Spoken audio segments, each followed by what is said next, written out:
Hi, I'm Lars and this is my land. In my land, I get to do pretty much whatever I want. So today I'm going to take you on a deep dive into the TV show Lost. And you're gonna listen, because it's my land. Let's cut to the chase because clearly we have several hours ahead of us. This is my magnum opus, an obsessive deep dive into the TV show Lost, because a show that warrants this much fuss is a show that's worth talking about. At the end of 2020, I watched the show, and then I watched it again and again, and it just captivated me. And this video is why. This video is oops all spoilers. If you don't know this show, this won't make sense. You are absolutely welcome to stay and watch. I would love to have you here. If you are familiar with the show, well, this is your place, baby. Come on now. Welcome to Annoying Memos Land. Beepity beep, beepity beep, beep. So I'd absolutely love it if you would like and subscribe and all of that jazz. For the most part, I talk about the Beatles here, but that's because I've been working on this project for the last 2 years. So there will be more TV and movie things coming to my channel, just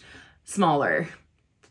Yeah, smaller. Like, subscribe, comment. Like, subscribe, comment. I've worked so hard on this. Like, subscribe, comment. Thanks. Now let's go back to my land. Now I do have the beginnings of a conspiracy board behind me. I also have 2 more boards that will be involved in this presentation. Bear with me. I tried to go without the boards. It's damn near impossible. I also have a pointer. There's something powerful about the pointer. Charles Widmore. Julie Andrews told me and like a bunch of other people that it's best to start at the beginning. It's the very best place to start. There's no beginning or end to Lost. I mean, there was a beginning, but it was like a really long time ago. We don't even know what time it is. See, this is complex. So I've found a beginning, and it is with our character descriptions, and then we'll go into season 1. I'll be speed running season 1, 2, and 3. Season 4, I'll be kind of stumbling through, and then season 5 and 6, it's just going to be a meandering into madness. During the season speed runs, there will be plenty of things I do not touch and that I will completely miss. There are canonically silly things that didn't make it into this video. At first, I did criticize the diamond smugglers and the tattoo episode, but eventually it just got to the point where it didn't matter. So there are some things that may matter to you that certainly did not matter to me and made it in here because this is not a criticism of Lost. This video is a celebration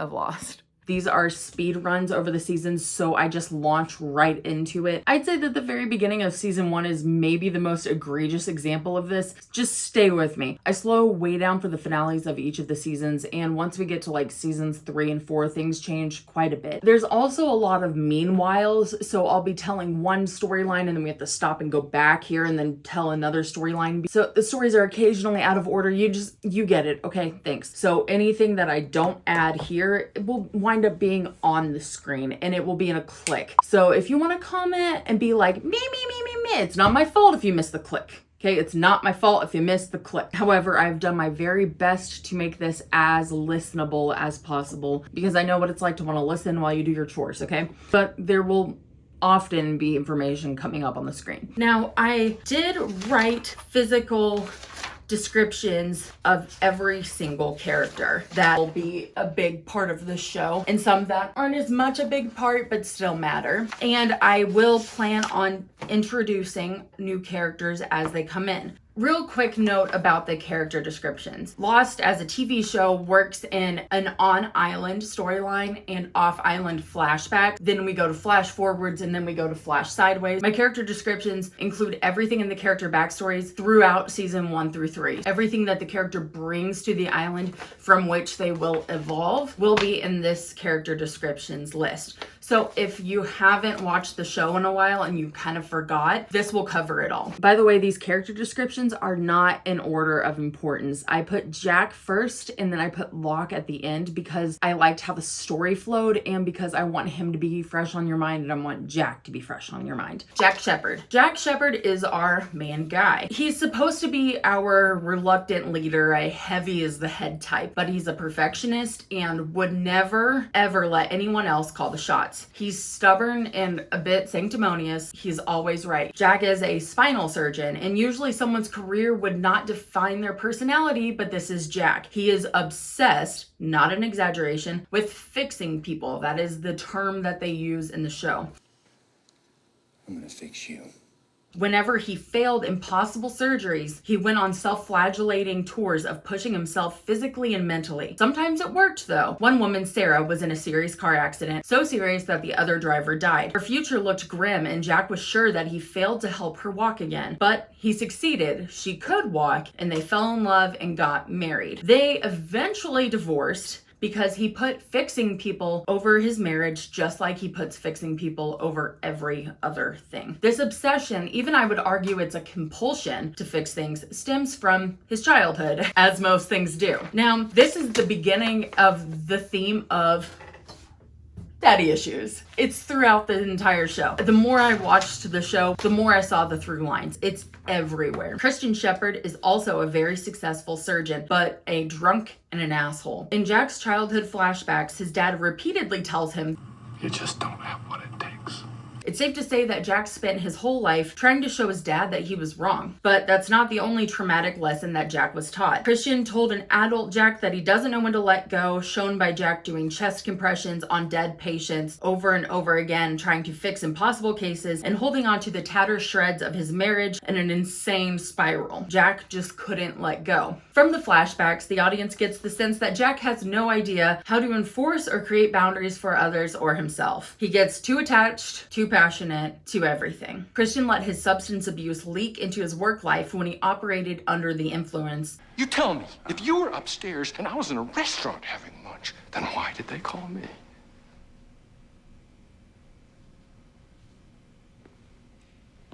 How many drinks did you have at lunch, Dad? Critically wounding a patient. Jack tried to intervene and save the patient, but she died, and then her husband filed a malpractice suit. Christian coerced Jack to sign a statement that he made the critical mistake instead of his dad, so he took the blame. Jack finds out that Christian knew that this patient was pregnant, and Jack revised his statement. His dad got in big trouble and lost his career. Therefore, Christian goes on a crazy bender in Sydney. Jack tries to exercise boundaries for possibly and probably the first time in his life when his mom insists that he goes and gets his dad. He says he can't, and then his mom decides to bring up how Jack ruined his father's career.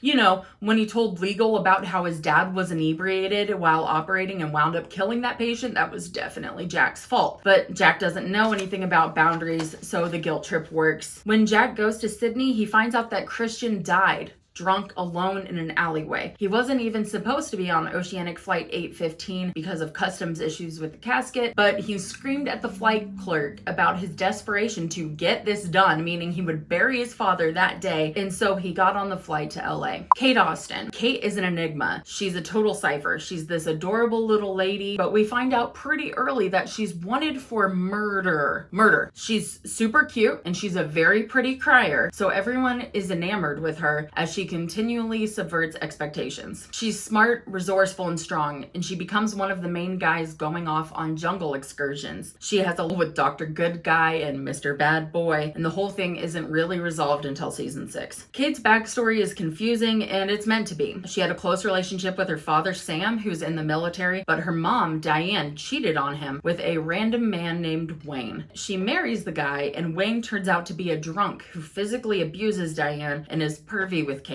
Meanwhile, Kate rarely sees her actual dad because he's off serving God and country. As an adult, Kate finds out that Wayne is her biological father. She takes out an insurance policy on her mom's house and burns it down with Wayne in it. Her mom sells her out to the cop because apparently abuser is over daughter. That's cool.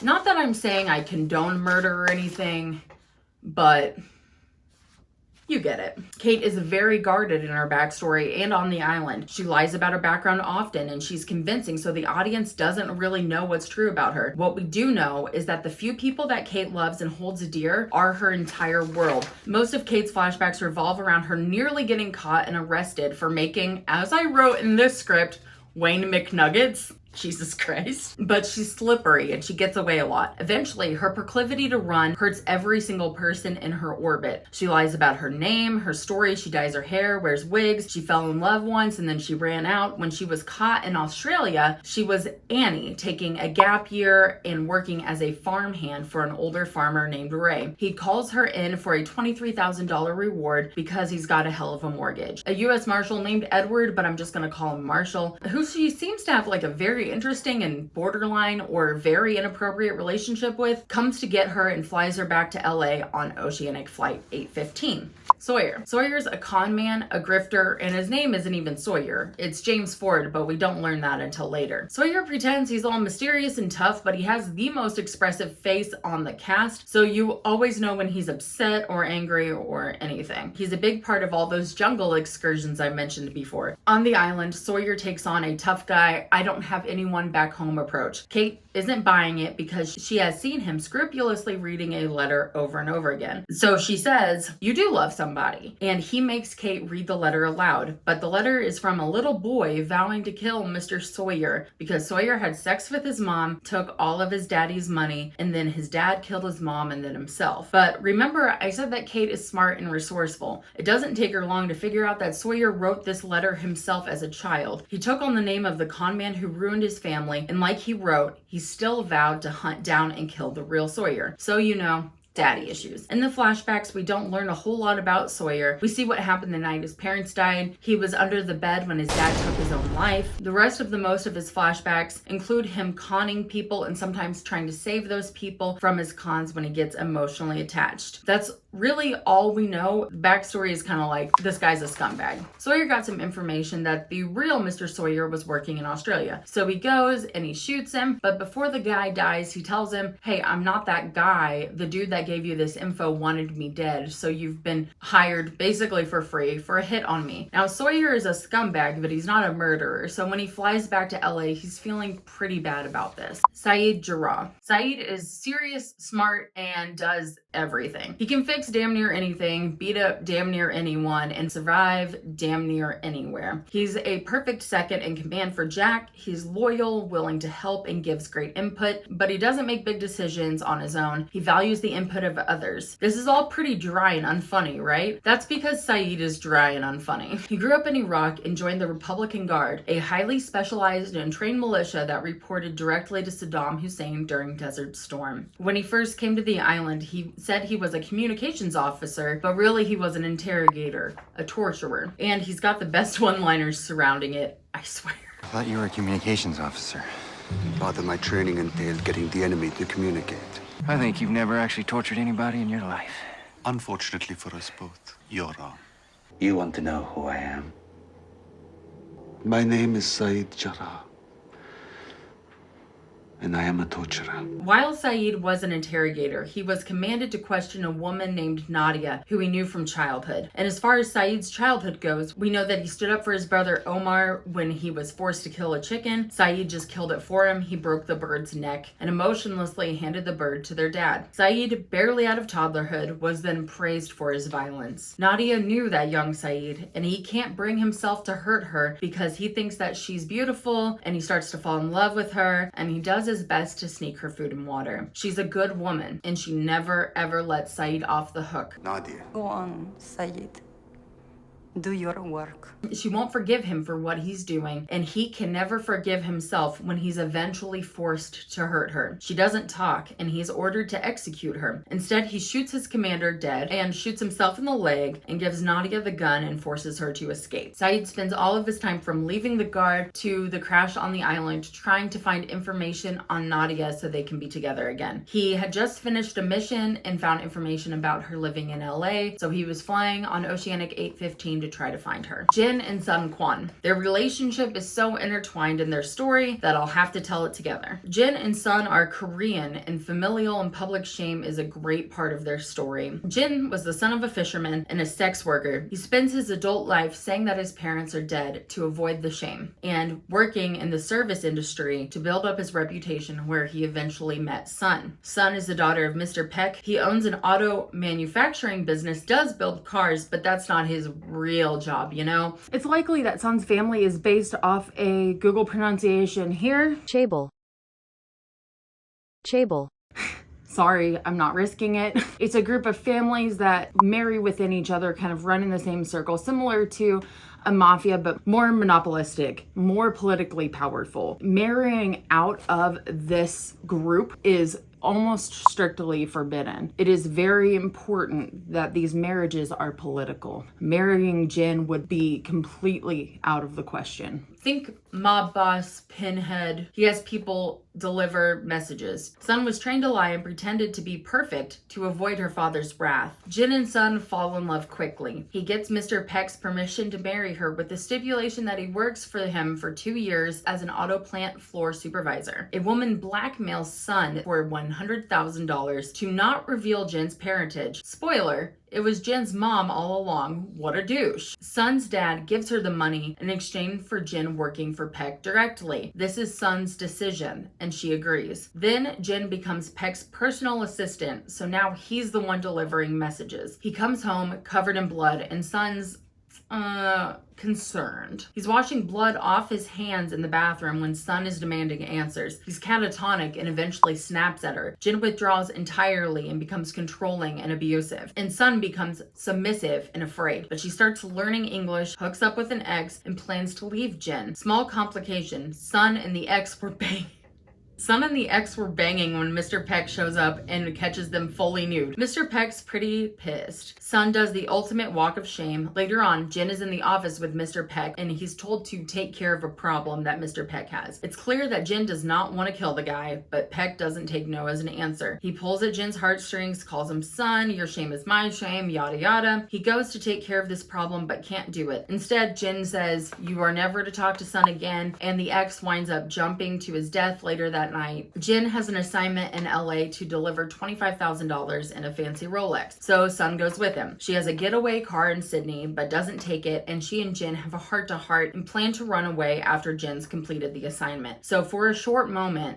we see the real Jin again. They're flying to LA and readying themselves for a new life. Hurley. Hugo Reyes. Hurley, or Hugo Reyes, is in many ways the heartbeat of this show, and he won $150 million in the lottery using the most famous numbers ever. Don't look that up. 4, 8, 15, 16, 23, 42. We all know it. But we gotta back up. Hurley's a big boy, and his fatness is a big part of his story. As a kid, Hurley was really into cars and spent a lot of time fixing them up with his dad, who told Hurley that he had to make his own luck. Then his dad took off to Vegas when Hurley was young, but before he left, he gave Hurley a chocolate bar and basically said it's okay to eat things to make you feel good. I'm not supposed to, Mom says. Live a little, Hugo. It's just a candy bar, okay? Indirectly urging on Hurley's eating disorder. Hurley's dad didn't come back until it was publicized that Hurley won the lottery. Daddy issues. Hurley's mom is overprotective, doting, and a little harshly honest. She tells him to find a girl to stop eating, but she loves her son so much it's obvious. Hurley grappled with mental illness after he was on a deck accident that resulted in the death of 2 people. There were 23 people on the deck, which was rated for 8. There were 23 people on the deck, which was rated for 8. He becomes catatonic and is institutionalized. He began having hallucinations of a friend named Dave, who is a bad influence that encourages Hurley to skip his meds and sneak out for junk food. Eventually, Hurley starts taking Klonopin for delusions, which helps. When he gets out, he moves in with his mom and works for Mr. Clucks, which is like a KFC thing. He just says he likes chicken. I like chicken. He plays the lottery with the numbers that he heard from a patient in the hospital. After he won, a bunch of crap started happening. His grandpa died, his mom broke her ankle, his franchise of Mr. Clucks was hit by a meteorite. He goes back and asks that patient about the numbers, which leads him to Australia, where he finds out that the numbers turned a man named Lenny crazy and his buddy took his own life. A widow tells Hurley to make his own luck. Despondent, Hurley heads back to LA on Oceanic 815. John Locke. John Locke is the most challenging character in the show. His character summary is the longest, and you'll see why.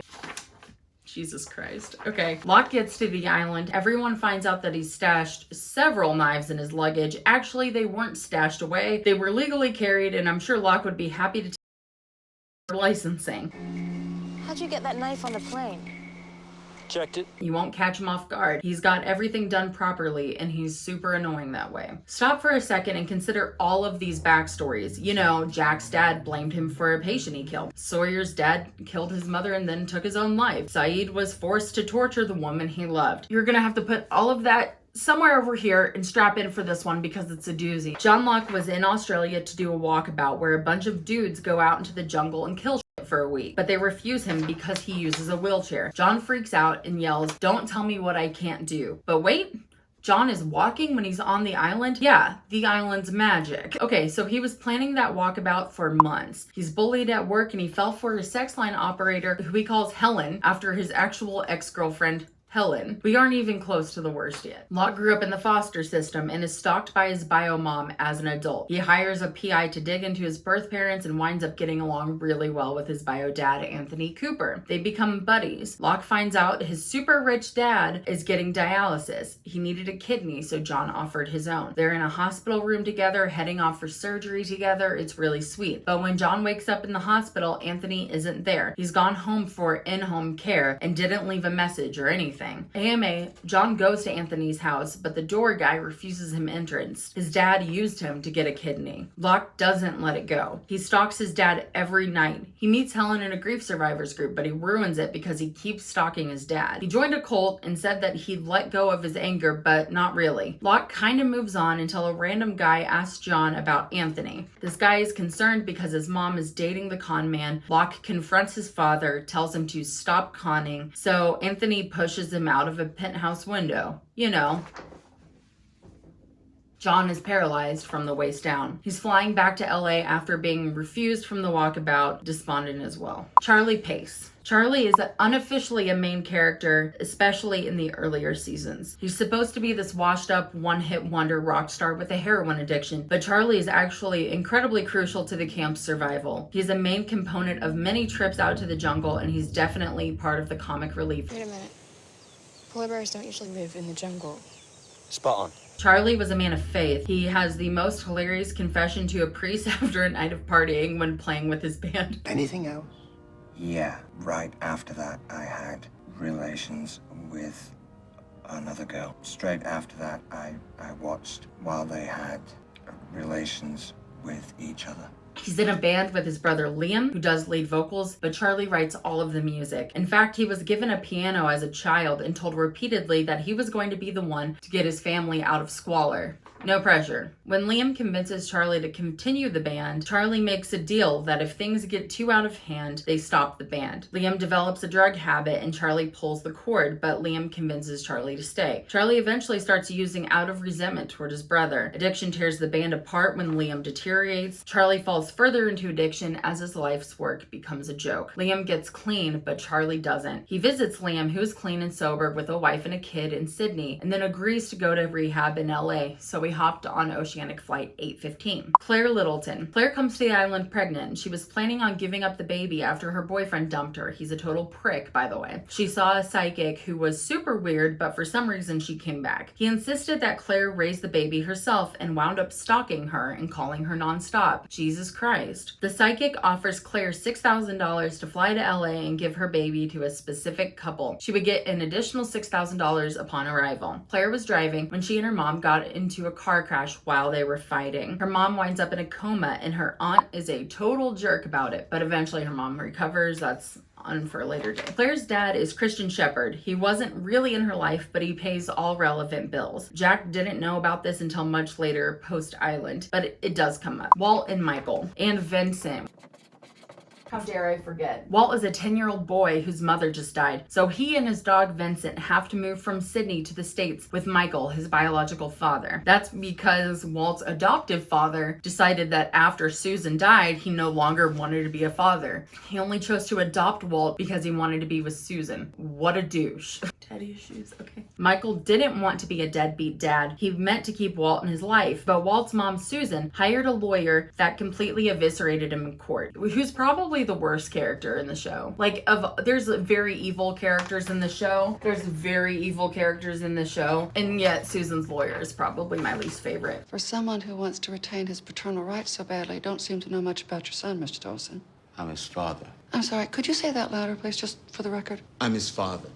Followed by Dr. Arts. Pieces of shit. And Michael, who had a background in art and architecture, went into construction after life gave him some major lemons, and that's why they were on the plane. We also see in flashbacks that Walt might have some special powers, and he also might be a little dark. Shannon Rutherford and Boone Carlisle. Shannon's a brat, Boone's a Boy Scout.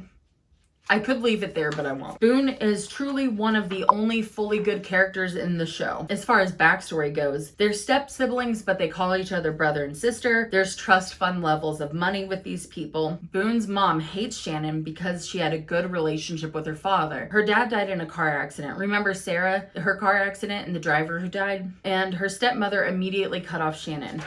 We all have to work, Shannon. Boone does everything he can to help Shannon financially, but the wicked stepmother blocks every path. It's supposed to garner sympathy for Shannon, and it kind of does, but Boone was in love with Shannon. And she knew that. Shannon got into abusive relationships. Boone would rescue her and pay the guys off to stay away from her. Except none of them were actually abusive. It was Shannon finding a way to get money that she felt she was entitled to. I'll call a spade a spade. Shannon's character existed to add sympathy to Boone and depth to Saeed. And Boone's character just existed to add depth to Shannon and Locke. They exist, but they're background characters, and yeah, hurts whatever. But I still love Boone as a character. I will refer to our guys as the 815ers and their beach camp as the 815 Beach. The others, these are folks who live on the island, also called hostiles, natives, or indigenous populations. I didn't choose that term. That's what they use.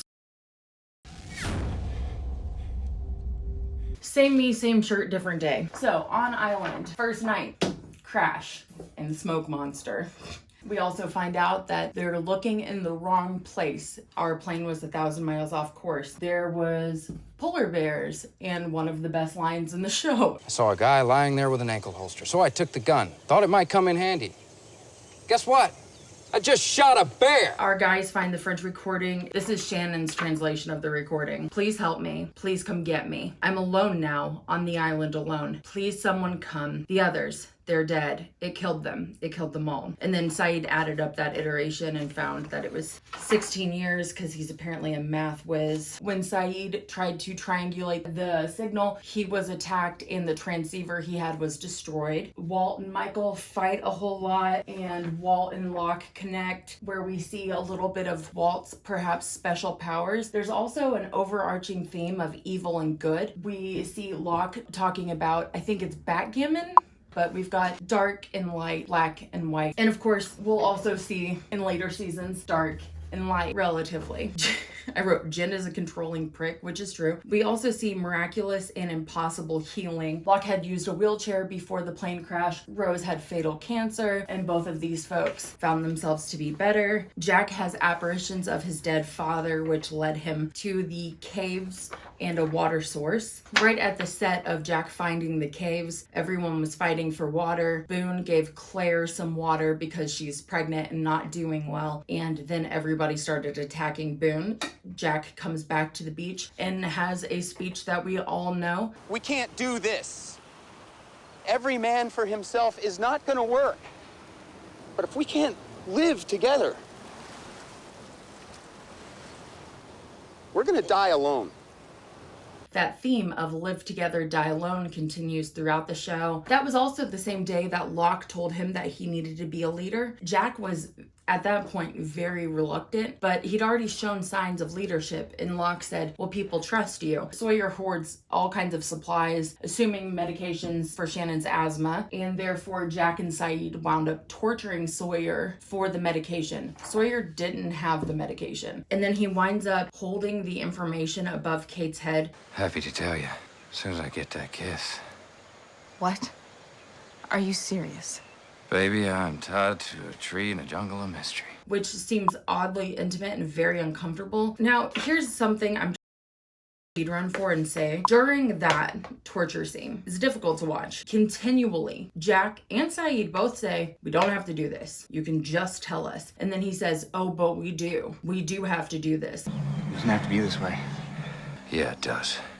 And Sawyer is hell-bent on putting these two men down on his level. I've hoarded all these supplies. You think I stole this medication. I refuse to say whether or not I have it, where it is, except for Kate, but only if she kisses me. That's part that they don't know. And you're going to have to sink below your morals in order to get this information. It's something that I'm not saying Sawyer deserved torture. I'm saying it says a lot about his character, that he feels so lowly about himself that he needs to drag others down. It also shows that someone who was considerably uncorruptible up until this point clearly is. That is the lowest point. And of course, Kate, no one should have to be coerced to perform any sexual or romantic acts for important information. Luckily, we have Sun, our herbal goddess, who knows about eucalyptus and helps Shannon get through it. Supposedly, the eucalyptus continues to help Shannon because we don't hear about the asthma again. Saeed leaves camp devastated that he broke his rule to never return to those old methods. He is trapped and tortured by Rousseau, our 16-year French recording lady, and he escapes with some of her maps, charts of the island. Claire has had visions of being attacked or hurt. She winds up getting abducted with Charlie. Jack, Locke, Boone, and Kate go after to look for them. Ethan shows up, who had infiltrated the camp pretending to be an 815er, shows up, tells Jack, if you keep following me, I'm going to kill one of them. So they keep following him. They wind up finding Charlie hanging from the neck. They cut him down. Jack starts giving chest compressions for Charlie. He's going crazy. Charlie is not breathing. Come on, Jack, stop, he's not. Come here. And there's a moment we have a wide angle and then an extra wide angle, which is a device that is used in the show to symbolize some sort of permanent change. We see it when Shannon is given the news about Boone. We see it when Hurley is given the news about Libby. It's these far away shots that kind of show some permanent changes or some establishment. So the audience is led to believe that Charlie's gone. Jack refuses to let go. We know this about him, but this time it pays off because he starts beating the shit out of Charlie and Charlie breathes. That moment I think was important, not only to show kind of those things about Jack not being able to let go, but to show that there's this bonding that is really happening between all of our 815ers. They're really starting to love and care for each other. Nothing bonds a group of strangers quite like being stranded and having to fight for your lives on a magic island. So as everybody was going off to look for Claire and Charlie, Locke and Boone actually happen upon our hatch door. You need this more than I do. Boone and Locke start spending all their time working on that, and Locke winds up having a miraculous disabling where he believes that the island is trying to tell him something. Once they find the Beechcraft, which, do you like my drawing? Once they find the Beechcraft, the crashed plane, Locke is disabled at that point. So Boone has to climb up to the plane and get in there. He finds a radio, he does a transmission, he gets a hold of someone, he says, we're the survivors of Oceanic 815. The person says back, that's impossible, we're the survivors of Oceanic 815, and we don't have time to even process that because that's when the Beechcraft starts to slope forward, flips over, and crashes beneath. And then Boone is critically injured. Locke takes him back to camp and tells Jack that he fell from a cliff. That's important later. Meanwhile, all of this is happening. Claire is giving birth. Kate is forced to help deliver while Jen and Charlie watch on. Jack does everything he can to save Boone's life, but the information that Locke gave him was faulty, so it caused issues. And just as Jack is about to amputate Boone's leg as a desperate measure to save Boone's life, Boone stops him. He says, I'm all torn up inside. I'm dying. Please let me go. He does tell Jack about the hatch. He tells Jack that they lied and tells him everything. So Jack knows that there was some deceit there. While Boone dies, Aaron is born, and Locke, desperate and devastated, banging on the hatch door, the hatch light turns on, which I find to be one of the most monumental moments in season 1 because that's the moment when we realize, holy shit, they're really, really, really not alone on the island. Rousseau could have been a fluke, but this means that there's even more. They've got this established building here. There's a person down there. Boone dies as Aaron is born. It carries the theme of life and death, light and dark. After Boone dies, Shannon wants Saeed, who is now her boyfriend, to kill Locke because she says that he killed Boone. He doesn't, saying that it's an accident. Rousseau comes to a 15er beach saying that she heard the others say that they were coming for the child. She's assuming that means Aaron. So everybody starts to get ready for an attack. Jack is freaking out. He's not sure how they're going to do this. They're thinking maybe one way we can hold off this attack attack is by blowing open this hatch door and everybody can crawl down there. Rousseau says, great, I have the perfect thing. I have access to dynamite. So they go out to where this dynamite is, and it's a full-blown Pirates of the Caribbean ship from the 1800s. Where is it? Don't I have Black Rock up here?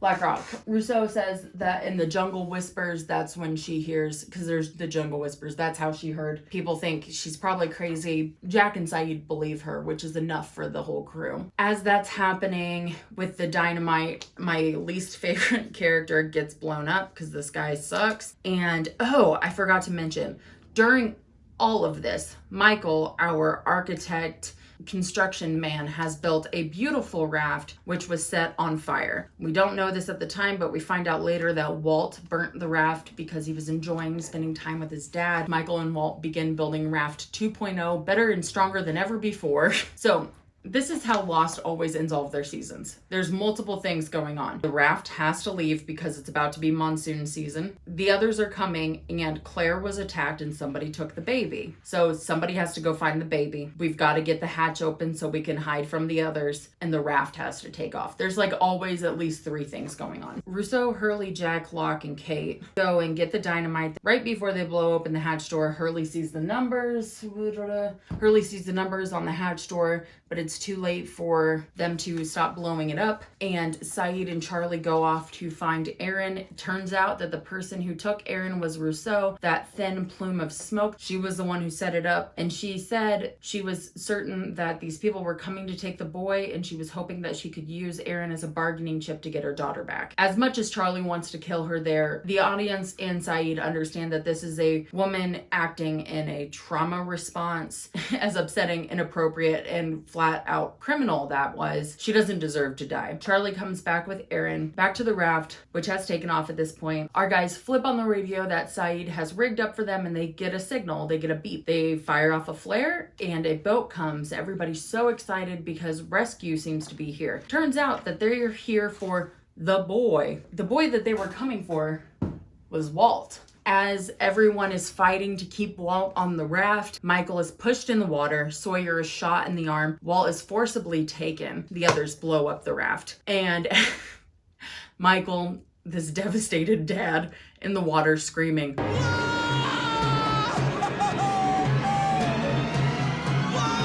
Which is sad because it became like a massive joke and slash meme. The season ends with Jack and Locke looking down the hatch ladder, which is a really interesting shot.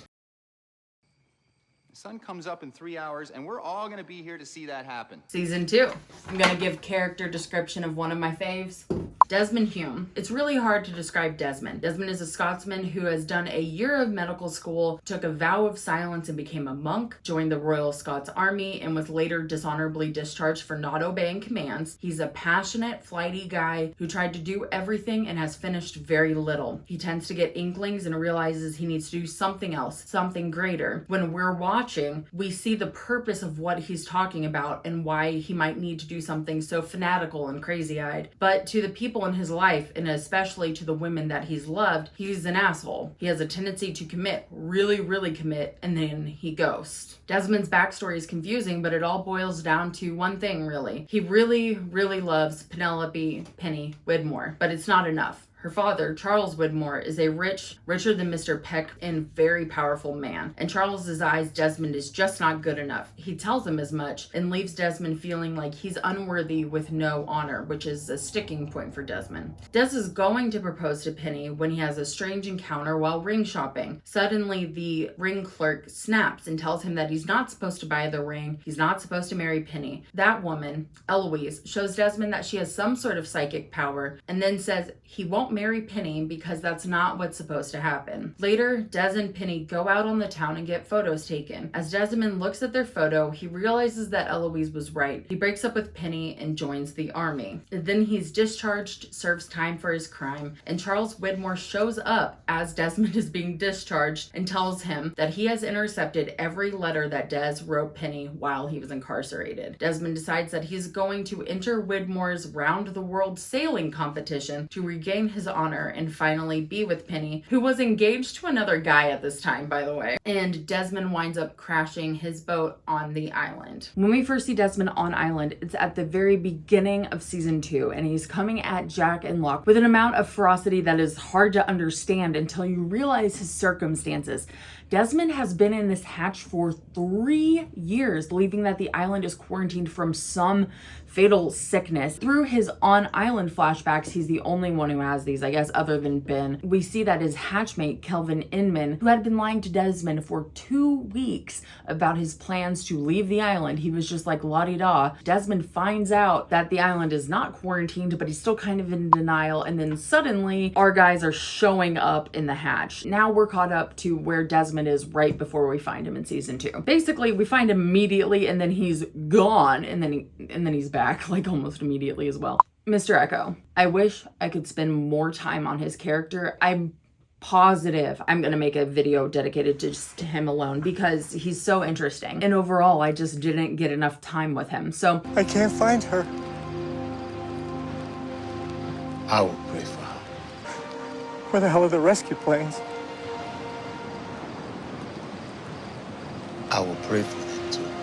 Mr. Echo is a hulking, terrifying guy, but we find out that he's a very loving, forgiving man. He's very important to the show. Echo was born in Nigeria. He grew up with a strong religious faith, but took his brother's place in a violent act and then was essentially forced into joining the drug lords. His brother Yemi became a priest. Echo makes a deal, smuggling Virgin Mary statues filled with heroin out of the country. He's supposed to be on the plane, but his brother Yemi winds up going in his place. The plane is the Beechcraft that has crashed on the island. Echo finds Yemi's body on the island. Echo went on to take Yemi's place as a priest. He served in England and was asked to investigate a miracle. The miracle was a resurrection, I guess, of the daughter of the psychic who tried to get Claire to get on the plane to LA.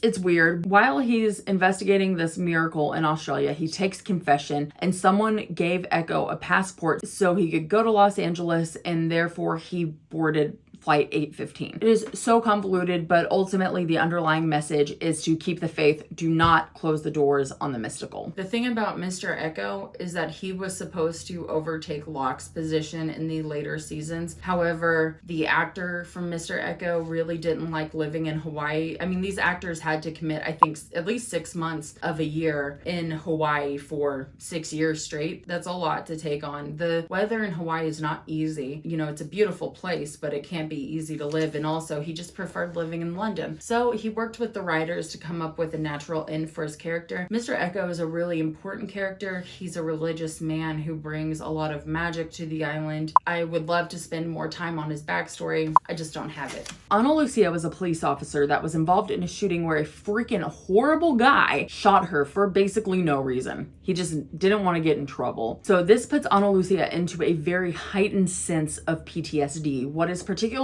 devastating is that I was pregnant.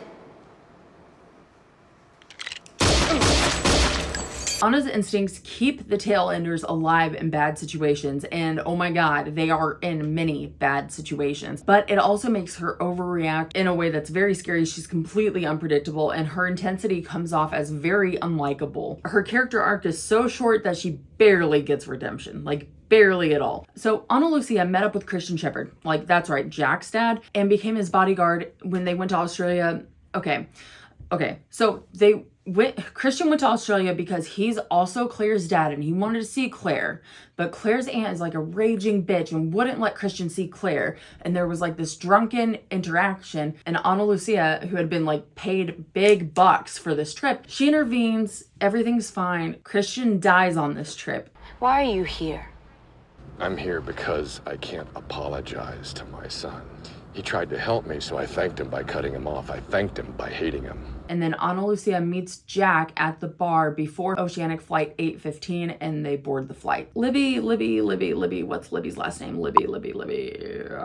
I will tell you off the top of my head everything that I know about Libby. I just need to know her last name. Libby Smith, or Elizabeth Smith. Quickly, here's what I know about Libby. Libby is a clinical psychologist. We know this because we hear this constantly. We've heard this so many times. Here in med school before I dropped out. I'm a clinical psychologist. What are you, a doctor? clinical psychologist.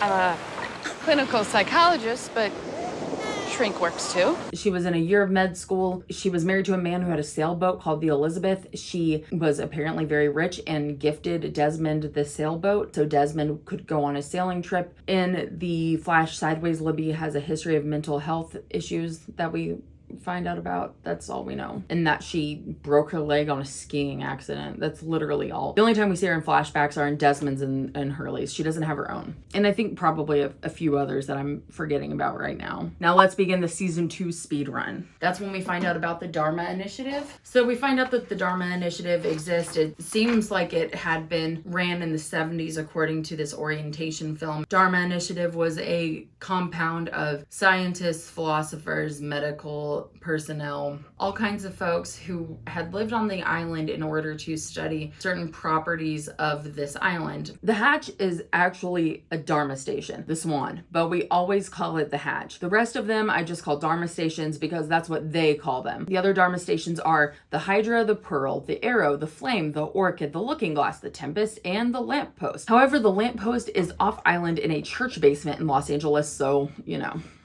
We learn from the orientation film that 2 Dharma members stay in the station for 540 days. They take shifts typing 4, 8, 15, 16, 23, 42 into the computer and press execute every 108 minutes. Fun fact, adding 4, 8, 15, 16, 23, 42 together equals 108.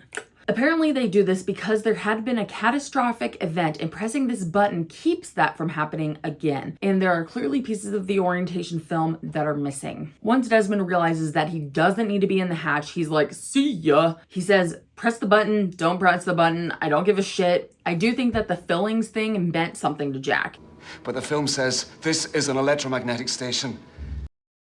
I don't know about you, brother, but every time I walk past that concrete wall out there, my feelings hurt. It seems that Jack trusts Desmond, and I think that lends credence to Desmond's character to the audience. Like, we take his absolute insanity seriously early on. Having the Hatch is kind of crazy. It has all kinds of food and supplies. There's a drop point on the island where they receive supplies approximately every 6 to 8 months. So at first they're kind of concerned about like who to tell and what's going on and is this going to cause uproar in the camp. They decide to keep it a secret from most people. Hurley is in charge of the food and supplies, and that does become the focus of his storyline with eating disorders and mental health and his relationship with Libby, the clinical psychologist. Libby, what's Libby's last name? Libby.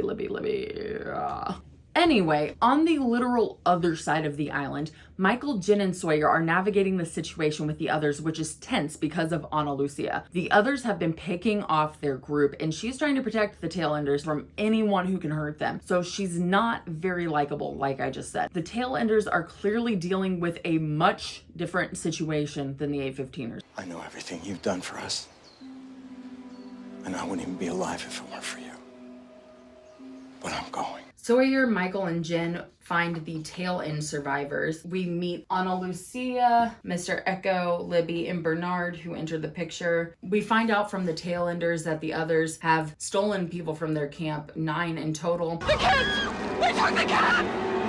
And everybody decides, all right, we're just gonna hike to the 815er beach, meet up, and figure out what's going on. What's an important thing to note here is that Sawyer was shot in the shoulder, and while he was in the ocean, he pulled a bullet out of his arm, which is pretty badass. However, at this point, he's dealing with a pretty severe infection and he's not doing well. While they're hiking, he starts to collapse and winds up becoming non-responsive. It's pretty bad. Michael runs off to find Walt, but eventually returns to the group. Shannon's been having visions of Walt, and Saeed doesn't believe her. Eventually, the two have a really emotional moment in the jungle where Saeed winds up also seeing the visions of Walt. Shannon chases after this mysterious Walt and winds up in the line of fire from Ana Lucia, who is dealing with some sort of weird traumatic response. Ana Lucia shoots Shannon and she dies in Saeed's arms, which is not a great moment for Saeed, who equally to Ana Lucia has plenty of PTSD and training. Once Ana Lucia finds that out, she ties him to a tree and holds him there for a while with a gun.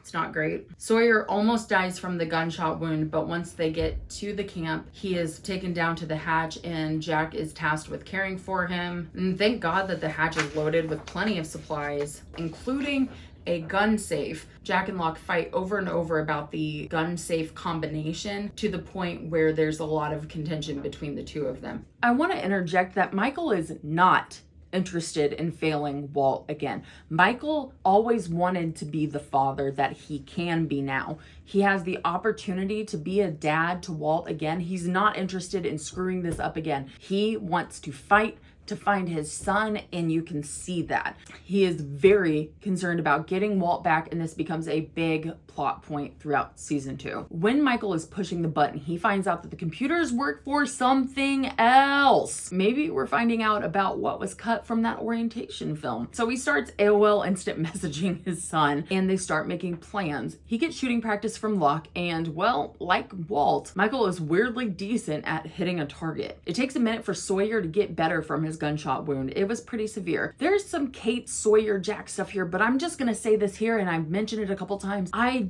don't talk about their relationship. I mention it very rarely. I do not care about it. I don't think it's interesting. I don't think it matters. Sorry. What is interesting is that Kate kind of loses her mind for a little bit during this time. It's okay. It's okay. Please, this place is crazy. It's just... I can't. It's driving me nuts. I know. It's okay. It's all right. We also see Saeed's ability to forgive. Like I mentioned before, Saeed has his own training, and Ana Lucia killed Shannon, and she's still alive. Should you kill me? Maybe you should. Maybe you were meant to. So speculation about the others after the tailenders come to the A-15er beach grows rampant. People are aware of the others after that whole, we're gonna stay here overnight and in the morning we're gonna rise together better and stronger than before speech from Jack, where that didn't happen. People know that the others exist after that night. So people are kind of like, hey, yada yada, can you tell us what the fuck is going on here? And a few of the more astute A-15ers are catching on about the hatch. Like, what the hell is going on? Michael takes off after Walt, and Jack and Locke get locked in the gun safe. A nearly dead Sawyer, Jack and Locke go after him. They tell Kate not to come in a very harsh way. So why should that person be me? I can track, carry a gun. You're not coming. You're staying. Which is stupid because Kate has this habit of always following quietly behind, and she's always showing up all, I told you so. It's better for Jack to just let her come along because Kate is smart, but that's Jack for you. He wants to protect her. She can protect herself. Kate protects him a lot. Like, it's so stupid the way that these boys treat her. I didn't script this because this is like one of the most insane moments. They're going out there. Jack is at his most stubborn, most sanctimonious, most everything leader guy. We're never gonna see him again. And that's gonna be on us. On you. And on me. Jack wants to find Michael, and there's a lot driving his madness at this point. So they go out and they meet Friendly, Tom Friendly, which is a hell of a name for this guy. Screw this guy. He's the gay guy on the show, which I guess doesn't matter, but he exists. But this twig in hair leaves motherfucker comes out and says, I get very passionate about this, comes out and says, if you come into somebody's house you never met, do you kick off your shoes? Do you put your feet up on the coffee table, start eating his food, hanging out with his wife? No. And he goes, this isn't your island, Jack. This is our island. This is not your island. This is our island. And the only reason you're living on it is because we let you live on it. Motherfucker, this is not your island. It's an island. You don't own it. Were you born here? No, they brought you here. The others brought you here. You have been to thank for that. Excuse me, who gives you the right to say that bullshit? I'm like holding back for real. I hate that guy. I hate him so much. There are several characters in the show that I really hate. Friendly's one of them. Susan's lawyer is one of them. Arts is one of them. And then what's his face? Danny. Radzinski sucks. There's another guy, Phil. He sucks. Well, there's a lot of Dharma people that suck. Anyway, I hate that guy. Jack says, I think you're full of shit. I think you've got like 2 other people out there. I think we have more people than you. And then this happens. It's an interesting theory.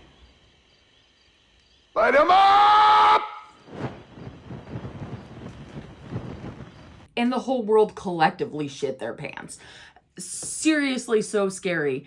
And then, as if it can't get worse, they've got Kate. So not only do we have an insane madman version of Jack right now, we have almost dead Sawyer, Locke, who doesn't care about this thing. He cares about what other magical things are going on in the island. Locke is more on a fact-finding mission than anything else. He doesn't care. And that's kind of a joke, sort of. Now I'm trying to think of Locke's intentions here. I mean, honestly, just to get Michael back, because Locke cares about Walt. Yeah, I mean, that's his intention, really. Locke's intentions are never the same as Jack's, though. He does not care about getting them off the island, so the others aren't really in a barrier to him. So they take almost all of the guns, and they have an agreement, do not pass this line. Right here, there's a line. You cross that line, we go from misunderstanding to something else. Now give me your weapons, turn around, go home. But things are split in the camp with Jack and Locke. This is when things go in a meanwhile situation. Stay with me here. I need to briefly divert on Fire and Water. It's an evil episode exploiting heroin addiction. Sincerely, that's what it is. All it shows is that on the island, symbolic dreams can be dangerous and that Charlie's a little psychic. What are your dreams about? Variations of Aaron being in mortal peril. Trapped in a piano. Drifting out to sea. Now, Aaron is in the middle of it, so that makes things a little bit more passionate, but that does not excuse the way that it all goes down. And it is very obvious to me that Charlie isn't well and he is sleepwalking. Where were you when he was born? Where were you when he was taken? You're not his father. You're not his family. Neither are you, Charlie. He's sleepwalking with Aaron. He has Aaron in the ocean, okay? So I get the concerns here, but Locke beats the shit out of Charlie to the point where he would have killed him. Echo intervenes, and I really do have issues with this. Thank God for Mr. Echo. That changed my opinion on Locke entirely, and from then on, I had like concerns about where I felt he fell on a lot of things. After that, I was like, you're always going to be a bad guy to me. You have to look at intention here. I know what this looks like, what people think. It doesn't matter now, but I didn't use. I wanted to. I really wanted to. But I didn't. What's going on is Echo finds out about the heroin Virgin Marys through Claire. So we learn about the origin of the heroin Virgin Marys. Charlie takes Echo to the crash site and Echo starts building a church. This becomes Echo's purpose. He takes this very seriously. He also gets a Jesus stick and he's carving in all kinds of stuff. Just taking a minute to talk about the heroin Virgin Mary itself is that Charlie started out a very religious man. He takes faith very seriously. He has a good heart. He takes the Mother Mary seriously. He has to break his faith to indulge his addiction. And that's like always really stuck with me. Something that Charlie said at the beginning with his brother Liam was like, if it gets too crazy, we stop. If things get too crazy, no matter what, if I say we're done, we walk away. We walk away. And Liam agreed, and he tried to stop a bunch of times before it got bad, like way early. So we had to break his faith, and he didn't even know he was breaking it. And then he holds on to it. He always held on to one. And when Claire found out what was inside the heroin Virgin Marys, Charlie broke it open and he's pulling them apart. He's like, see, I don't care. But he's holding on to it because just in case. That itself is way more interesting than the Fire and Water thing. For the original plan, I wasn't even going to acknowledge it because I hated it so much. And now I just think like that makes it more interesting, right? Like if I hate it this much, I hate the way that the characters treated Charlie there. I hate it. It's not okay. Back to the chaos at the camp, Locke versus Jack here. I'm going to go ahead and assume that you're asking me because you're worried that I might fall off a cliff or something. That it would be irresponsible for just one of us to have access to this room rather than this being an issue of trust. Well, there are a lot of cliffs on this island, John. Jack wants to form an army, and he's talking to Ana Lucia about it. Locke is not super sold on this, and he decides that he wants to hide the remaining guns, and he winds up getting Sawyer to help him. So Sawyer and Charlie pull a switcheroo from Locke and wind up hiding the guns entirely. So the guns are in Sawyer's custody. This switcheroo involved Charlie attacking Son.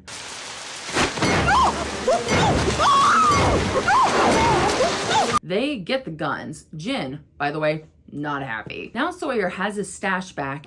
And I don't want my stuff back. Shaving cream don't matter. Batteries don't matter. Only thing that matters now are guns.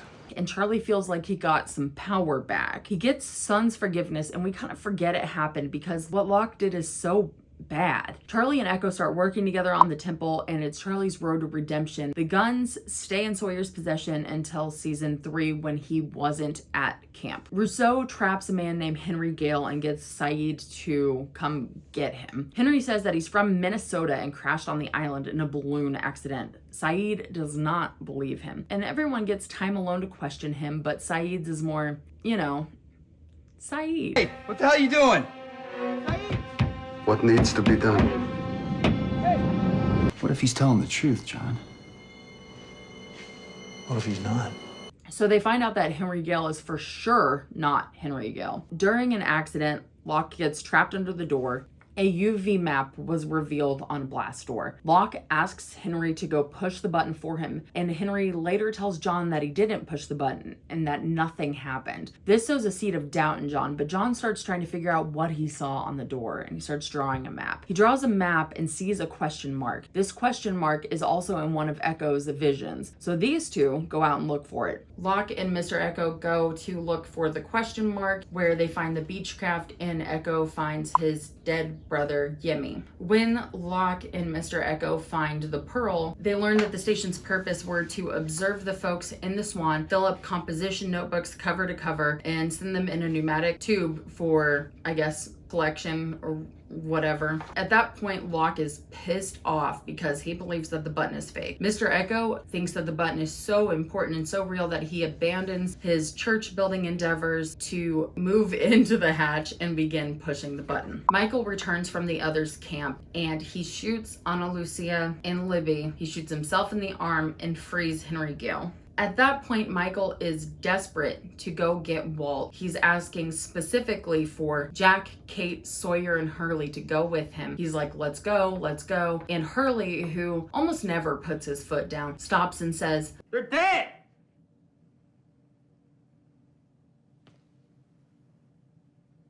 Ana Lucia and Libby are dead. I mean, we haven't even buried them yet. So they stop, they go to bury them and try to mourn them. There's no amount of mourning them. I don't have time to get into what Libby meant to Hurley, but I will talk about it later. During the funeral service, Sun looks over to the ocean and sees a sailboat just out there. She's like, there's a boat, dude. Boat! Boat! So our guys go out to the boat and they climb down. And of course there is a drunken Desmond down there with a gun and a bunch of booze. And he says, This is all there is left. This ocean and this place here. We are stuck in a bloody snow globe.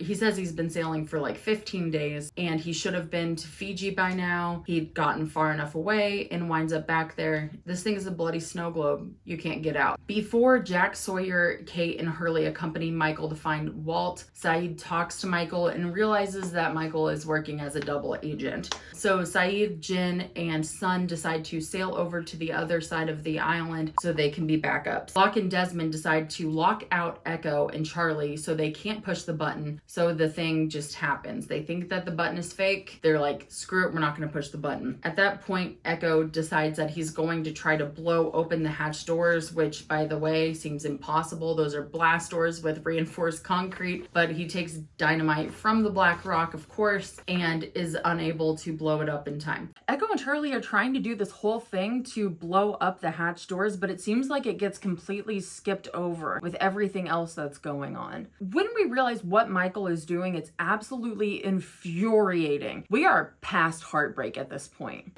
I've already been warned. What do you mean, warned? Why don't you tell them, Michael? Dad. I don't know what you're talking about. Stop lying! You know that Saeed is right, that Michael didn't have good intentions, but People don't generally want Saeed to be right. He's right about the worst things about people. Michael leads them right into a trap where everyone gets tasered and kidnapped. Once they're all on a dock, they free Hurley and basically say, go back to your people, tell them never to come back here. This is the shadowy place, Simba, we never go there. They take Jack, Kate, and Sawyer. All of our fears are confirmed when we realize that this Henry Gale figure is their leader. Just as Locke and Desmond are almost successful without pressing the button, Desmond is going through the button log and realizes that the day that he failed to push the button was the day and time of the plane crash. The button is real. We are in major, major, major trouble. It's too late. The button has gone without being pressed, but we have figured out that Desmond has an ability to do a kill switch with this key he has, so he decides to sacrifice himself, crawl down, say, I love you, Penny, and turn the switch. The sky turns bright white. I love you, Penny. The last thing we see are Jack, Kate, and Sawyer on their knees, shielding themselves from this light. Before we go into season 3, let's stop for a second and think about where we are at. Okay, what is the real objective of this show? To get the 815ers home. We aren't even thinking about that at this point. What is the audience actually thinking about at this point? It's a few things. What is the button, or what is this phenomenon? What does that actually mean? And how much trouble are we in now that we haven't pressed it? 2, who are the others? What's going to happen to Jack, Kate, and Sawyer? Are we in serious trouble right now? 3, what's the deal with the statue? I don't know what is more disquieting. The fact that the rest of the statue is missing, or that it has 4 toes.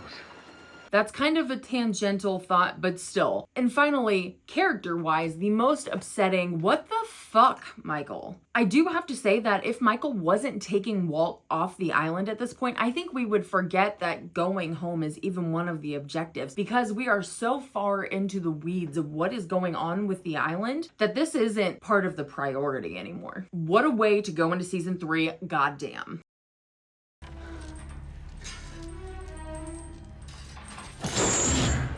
Season 3. We've got some character descriptions, folks. Ben Linus. Ben is the other's leader. He says he was born on the island, but that's not technically true. His mother died giving birth to him on the side of a road. A good Samaritan pulled over to help Roger and his newborn, and that man was a Dharma member who eventually got them on the island. Roger is an arrogant, abusive piece of crap. It's an especially twisted thing to blame your child for a mother dying from childbirth. Yet, he did it constantly. Now, she's gone. And I'm stuck here on this island with you.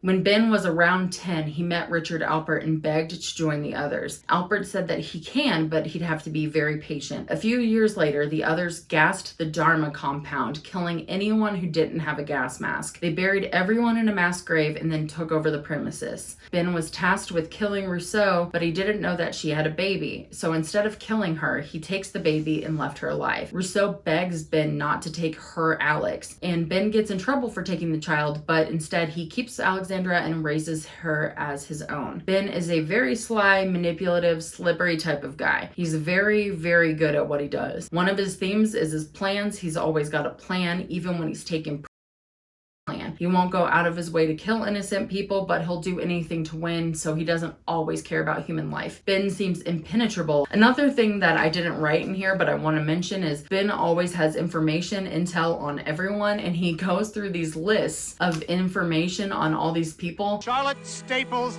Lewis, born July 2nd, 1979, Essex, England. Parents David and Jeanette, eldest of 3, all girls. She was raised in Bromsgrove, did her undergraduate studies at Kent, took her PhD in cultural anthropology at Oxford. She's here with 2 other team members and a pilot. Their names Daniel Faraday, Miles Strom, Frank Lapidus. Every time that he needs to show that he's useful, he'll just go through this list, and I love it. All the others do it, but especially Ben. Juliet. Juliet's an other who's on the island working as a fertility doctor. Off island, Juliet's experimental fertility treatment was successful in getting her sister pregnant, an impossibility as her sister had aggressive cancer that nearly took her life. The findings were so noteworthy that Richard Alpert, who was representing Middleos Bioscience, scouted her for talent. He tells her that this contract would would be for 6 months and she'd be working in a top secret place. However, the place has had issues with fertility for decades. What happens to pregnant women on this island? What happens? They die. They all die. So they want Juliet, and it is a pretty sweet gig. They're paying her well and being very supportive, but it's a little sketchy. There's a lot of corporate secrecy. Juliet doesn't know where she'll be working, and her sister isn't even allowed past the gate when Juliet is leaving for her trip. Juliet arrived on the island and immediately went to work, but started losing patience quickly and consistently. It took a major toll on her mental health. Her time on the island kept getting extended, and Ben would promise to let her go home soon, but never did. She got involved with a married man named Goodwin, who was killed by Ana Lucia. Ben shows Juliet Goodwin's rotting corpse to drive home the point that she belongs to him. Yes, really. By the way, there was never a romantic connection between the two. Ben just wanted to force it. Juliet is a really great addition to the camp. She's measured and consistent, and she can make the tough decisions when necessary. She has a dry, quick wit, which is one of my favorite things about her. She's great, but it takes a while to get there because the show gives her a very tough run. Richard Alpert. All you really need to know about Richard right now is that he's very important to the others, and more so the island. He doesn't age, and many people don't know how long he's been on the island. The answer is usually like he's been here a really long time or he's very old. Jacob. Jacob is the protector of the island, but when we first start hearing more about him at the end of season 3, we're not sure if he's a leader or a deity or even a real. He doesn't interact with anyone except the leaders, being Ben and Alpert, but even Ben hasn't seen Jacob. He usually corresponds via lists of things that he needs people to do. So Jacob talks to me, John. He tells me what to do, trusts me. Season 3 begins with one of my favorite setups in the entire show. Kate, Sawyer, and Jack are kept on Hydra Island. Kate and Sawyer break rocks and play house with their tongues. Hey! Hey! Hey! While Jack is groomed by Juliet. Meanwhile, remember Sun, Saeed, and Jin, who were supposed to be backups? They get in a fight with the others and Sun shoots another. She winds up dying on Jack's table. Desmond and Locke survived the hatch explosion. Psychic Desmond sees Charlie's death Final Destination style / keeps saving his life. How did you know she was drowning? When Sawyer's on Hydra, everybody takes all of his stuff and splits it up. So Desmond, Charlie, and Hurley get super drunk on a fancy bottle of booze. Charlie asks Desmond about how he knows what has been happening. He pressed Desmond's buttons to the point that Desmond tackles him and says, I know how you're doing what it is you're doing, but I know a coward when I see one. Yeah! You don't want to know what happened to me! I don't want to know! I don't want to know! Get him off! After Desmond turned the key, he wakes up on the floor of his and Penny's apartment with blood red paint all over him. When Desmond wakes up, he starts having flashes of the island, but he's living a life with Penny. He's given another shot to commit to her. Once we return to On Island after seeing all of Desmond's experience, he comes back and says to Charlie, no matter what you do, you can't change it. Charlie's kind of confused and he says, I've seen you die over and over again. I've been trying to save you, mate. I've tried, brother. I've tried twice to save you, but the universe has a way of course correcting, and I can't stop it forever. No matter what I try to do.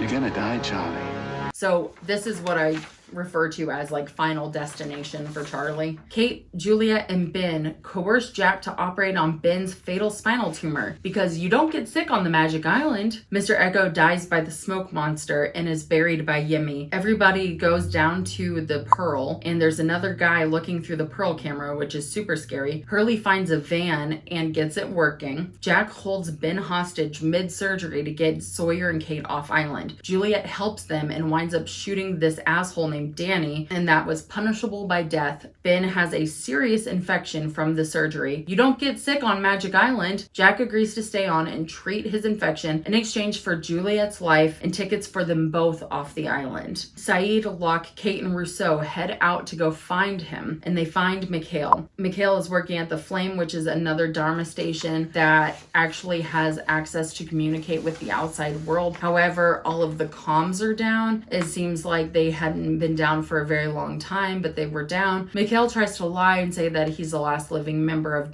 Dharma, but Saeed is the human lie detector and knows that he's not telling the truth. Also, Mikhail shot Saeed pretty much immediately, and then there's some not so friendly fire. Mikhail winds up shooting another other. Our group takes Mikhail hostage. Saeed found a island and they go to the barracks, which is when they find the pylons for this sonic fence. They send Mikhail through the fence first and wind up climbing over it and just leave him there. Our guys go and find the others' barracks and they see Jack playing football, which is one of the most world shifting, shocking moments, expecting Jack, who had been so harsh with Juliet earlier in the season. Are you just saying that to make me feel better?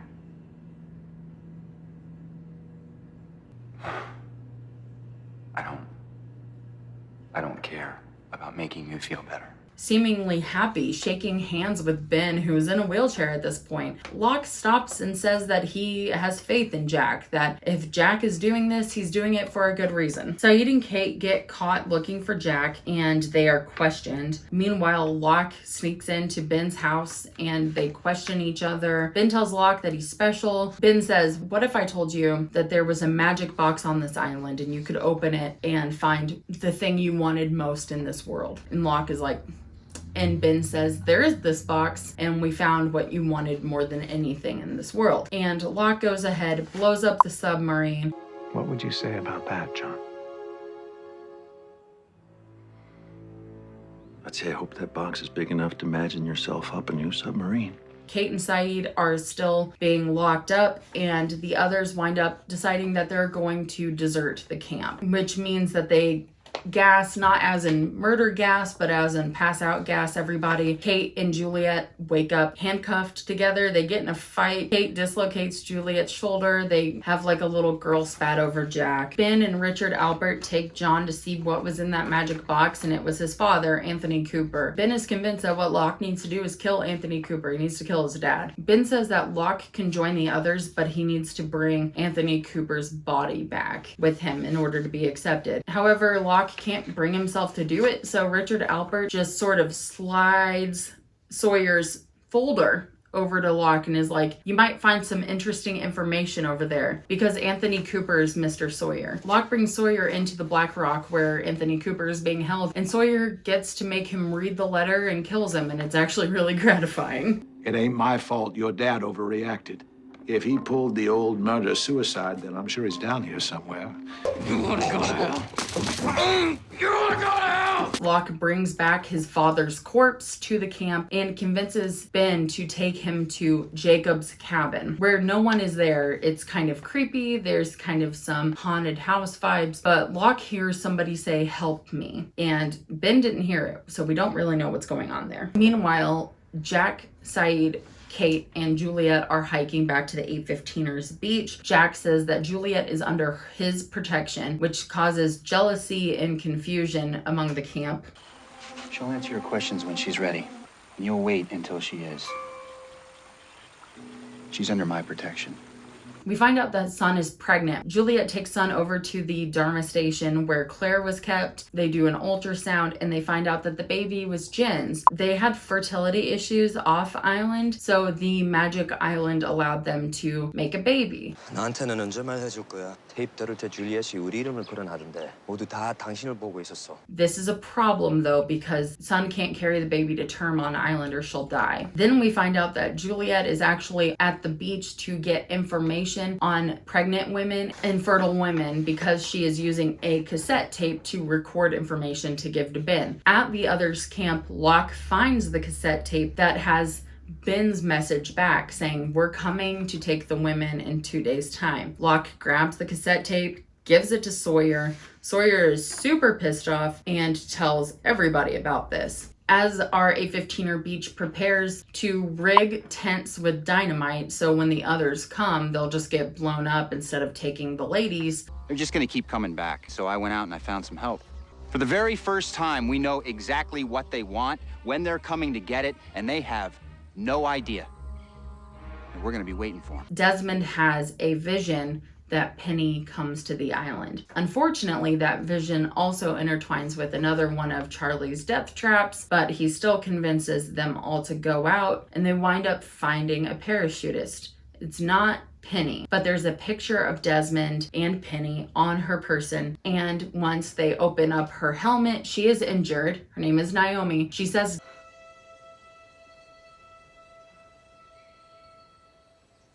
Desmond.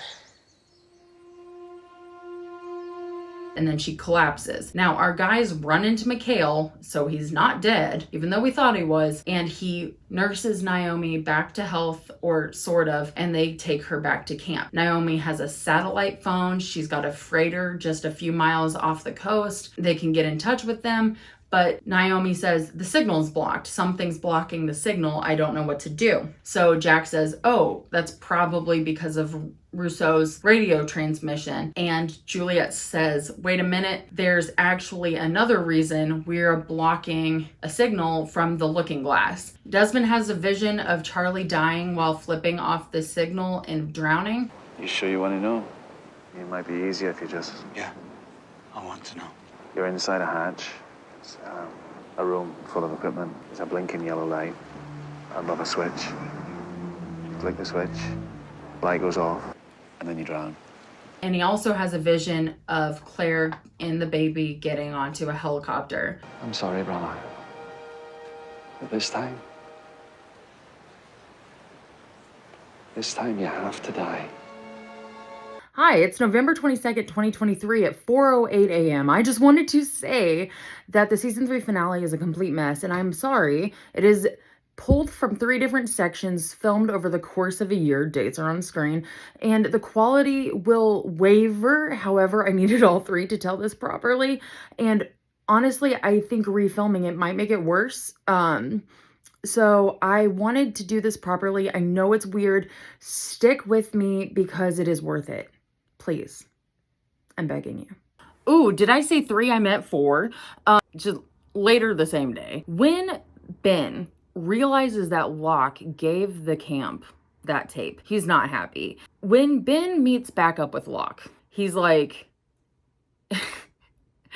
you did what? And Ben tells Locke about the Dharma Purge. I'm not going to get into it here. Don't worry. I explain it all later. And it's kind of scary. And then Ben shoots Locke. I was one of the people that was smart enough to make sure that I didn't end up in that ditch. Which makes me considerably smarter than you, John. He falls into a pit of skeletons, because why not? And it is basically a nothing burger. Locke is gifted with the miraculous healing from the island. It's not...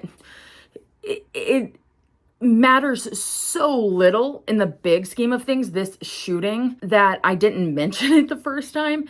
And Walt will help him get out of the pit, but he just gets out, and then the injury is so minor that we don't talk about it. John gets shot in the leg later and requires stitches from Richard, but that's not this time. This one is so minor. So anyway, he decides to move up the raid of the camp one night. Now they won't know that they're coming. If I take my 10 best, we could set up to hit them by nightfall. Then you better get going. No, Ben. Wait, moving up the schedule, Juliet may not be ready. What if she hasn't had time Then to we'll identify take all their women. Juliet would be marking the tents with the A-15ers' fertile women. That's how the others would know who to take. And the plan was that when they would go to take the women, the tents would explode. It would be automatically rigged, and our guys would be watching from a safe distance, giggling and kicking their feet. However, since they moved up the date, this wasn't going to work because Rousseau hadn't had enough time to rig the tents. Luckily, Carl, Alex's boyfriend, takes a canoe over from Hydra to warn them, hey, they're coming right now. Claire and Charlie's goodbye is sped up very quickly. You take care of your mom. While I'm away, okay? I love you. And I have to say real quick that there's an entire episode about Charlie's greatest hits moment. I don't talk about it right here. Don't worry, it is in the character analysis. It is several hours later from now though. But it is very sad, very sweet, but we don't get into it here. I apologize. Rather than have this automatic rigging, they decide we're just gonna leave behind 3 sharpshooters to shoot the dynamite when the guys show up. So Jen, Saeed, and Bernard stay behind. Rose says the most hilarious shit to Bernard for his decision to stay behind. Rose, Say it, Bernard. I am a dentist. I am not Rambo. And don't you forget it. It's really sweet. It really is. But it does make you nervous and you wonder, why, Jen? Why, Bernard? But we need Sawyer and Jack elsewhere. With all that being said, now we have the other 3 different versions of season 3 finale. Ugh. I have never successfully filmed a season 3 finale that I haven't had to refilm, and every single time I screw it up. Fuck.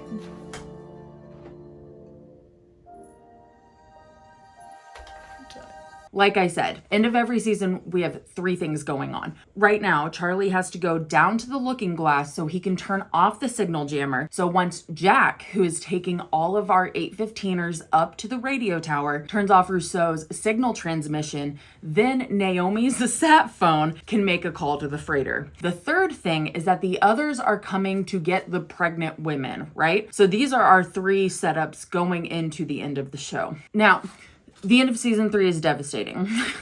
Charlie goes down to the looking glass. He has a fight with a couple of the others. Desmond is also involved and Mikhail shows up. But eventually, Charlie turns off the signal jammer. He has a conversation with Penny and he finds out that the people on the freighter are not who they say they are. They do not work for Penny. We don't know exactly what this means, but we know they're not here to rescue us now. Now, Mikhail, that sneaky slime ball, actually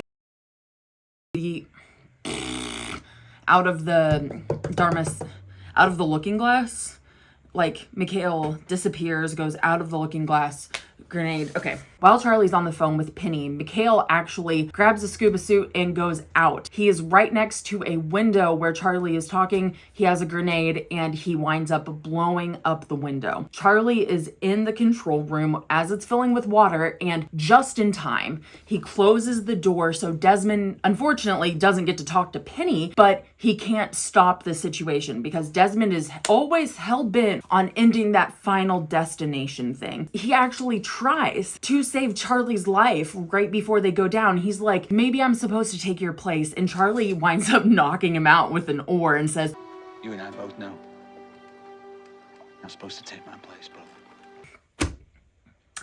I'm not gonna cry this time. Okay, so, Charlie closes the door just in time. The room's filling with water. A lot of musicians keep Sharpies on them because fans will approach them and they'll sign things for them. So Charlie spends his last moments using his Sharpies to write "Not Penny's Boat" on his hand. He's doing this, it's a heartbreaking scene, and he spends that time to put his palm up against the window. Desmond sees that, and Desmond knows that the people on the freighter are not who they say they are. As our guys are hiking to the radio tower to turn off Rousseau's signal, we only see 2 out of 3 explosions with the tents. So we don't know what's going on. We know that something went wrong. But what we do know is that Ben and Locke know about the freighter. They are very skeptical of this situation. They do not want anyone to leave the island. Ben and Alex are actually coming from the barracks to meet Jack at the radio tower because Ben is so hell-bent on saying, do not let these people come to the island. Do not contact them. These are not good people. That leads into a hell of a confrontation. There's a huge fight. Jack is not buying it. He says, I'm going to get everyone off the island and I'm gonna kill you afterward. And he's got Ben all tied up, beat up. During this point, Danielle and Rousseau meet for the first time. Super sweet, doesn't really matter, but it is sweet. This is your mother.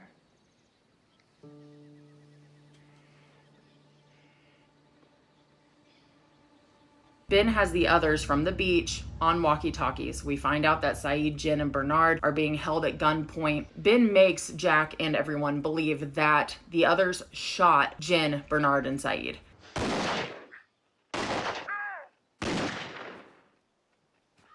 However, that's not true, and Hurley comes through with his van and saves the day again. Yeah, dude, I told you, I saved them all. And then I really liked this. Sawyer shot Friendly because Friendly took Walt. I know I didn't really talk about this, but whatever. And Hurley's like, what were you doing? They surrendered. And Sawyer says, I didn't believe him. That's for taking the kid off the raft. Dude, it was over. He surrendered. I didn't believe him. And I really liked that. That was just it was just a Jack is like getting incredibly crazy-eyed at this point. He is so bound and determined to get these guys off the island. He is scary looking. And they do go ahead and go to the radio tower. Rousseau turns off her broadcast, and it is a hell of a moment. And I just, once again, just talking for a second, I love that Rousseau gets some of her time here, and I think she's a great character. She deserves the screen time, in my opinion. And I actually think, now that I'm saying it, I actually think that the recording and Charlie's timing was, a lot of the things that I mentioned in season 3 are kind of out of order, but we ultimately get to the same point. And I am only one man, okay? Like, I am only talking through one thing. And so when I go out of order, you just have to trust me that the information ultimately brings us to the right place, at least in Lars Land, okay? Naomi finally gets a signal. Where is it? What's your boyfriend's name? The rock star who swam down to the station? Charlie, what? Charlie just got us rescued. As soon as she's about to place the call, Locke throws a knife in her back. He doesn't care about any of the consequences. He is going to make sure that they are staying on the island. He doesn't care. So this leads to another humongous fight between Jack and Locke. And at some point, Jack is about to make that phone call, and Locke is pointing a gun straight at Jack. And he is like, "Are you gonna shoot me, John?" He calls his bluff. Locke doesn't shoot him. I'm telling you, making that call is the beginning of the end. Who is this? And Jack makes that call. And we're seeing this huge moment of triumph. We're seeing Jack at his most competent, at his most effective. He is crazy right now. He is so determined. He's not letting go of anything, but this is Jack doing exactly what he needed to do, right? He gets that phone call. He's like, can you get our location? But they can't let us have nice things. They will never let us have nice things. We're wrapping up season 3 knowing that we've kind of dealt with the others. We've killed 7 of them, and we've got a split. Locke wants to stay on the island with everyone else who wants to stay on the island, and Jack is trying to get everybody else off the island. So there's these 2 groups, Locke and Ben and Jack and all of them. And brewing concern of what's going on with the freighter. Who are these people? Meanwhile, we're getting these nifty things called flash forwards. This is what I call the season-long panic attack. Let me remind you that right now we are seeing Jack hiking our entire camp up to the radio tower. He's getting people off the island. There's so much hope while you're watching it. You're like, oh, this is awesome. This is so badass, right? Flash forward 3 years. We see Jack. He is strung out. He's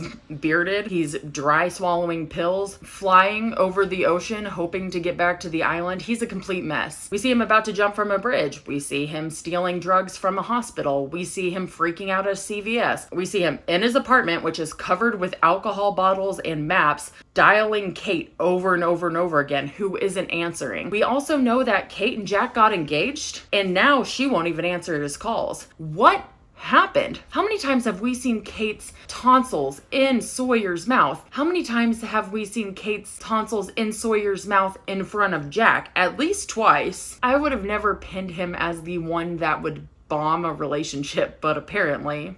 What's most important is that Jack, our fearless leader, this guy who's got it pretty much all together, enough together to rescue people from this magic island, once he gets home 3 years later, he is a wreck. And it's bad. Don't you look at me like that. Don't you pity me. I'm trying to help you. You can't help me! So we're hearing from Ben and Locke, these people are bad and we're not supposed to leave. Jack is saying, no, we are leaving. But we know 3 years in the future, something went horribly wrong. And the reason why we really know that is because Jack and Kate meet up at the airport, and there's that iconic line where Jack says, we weren't supposed to leave. We have to go back. We have to go back, Kate.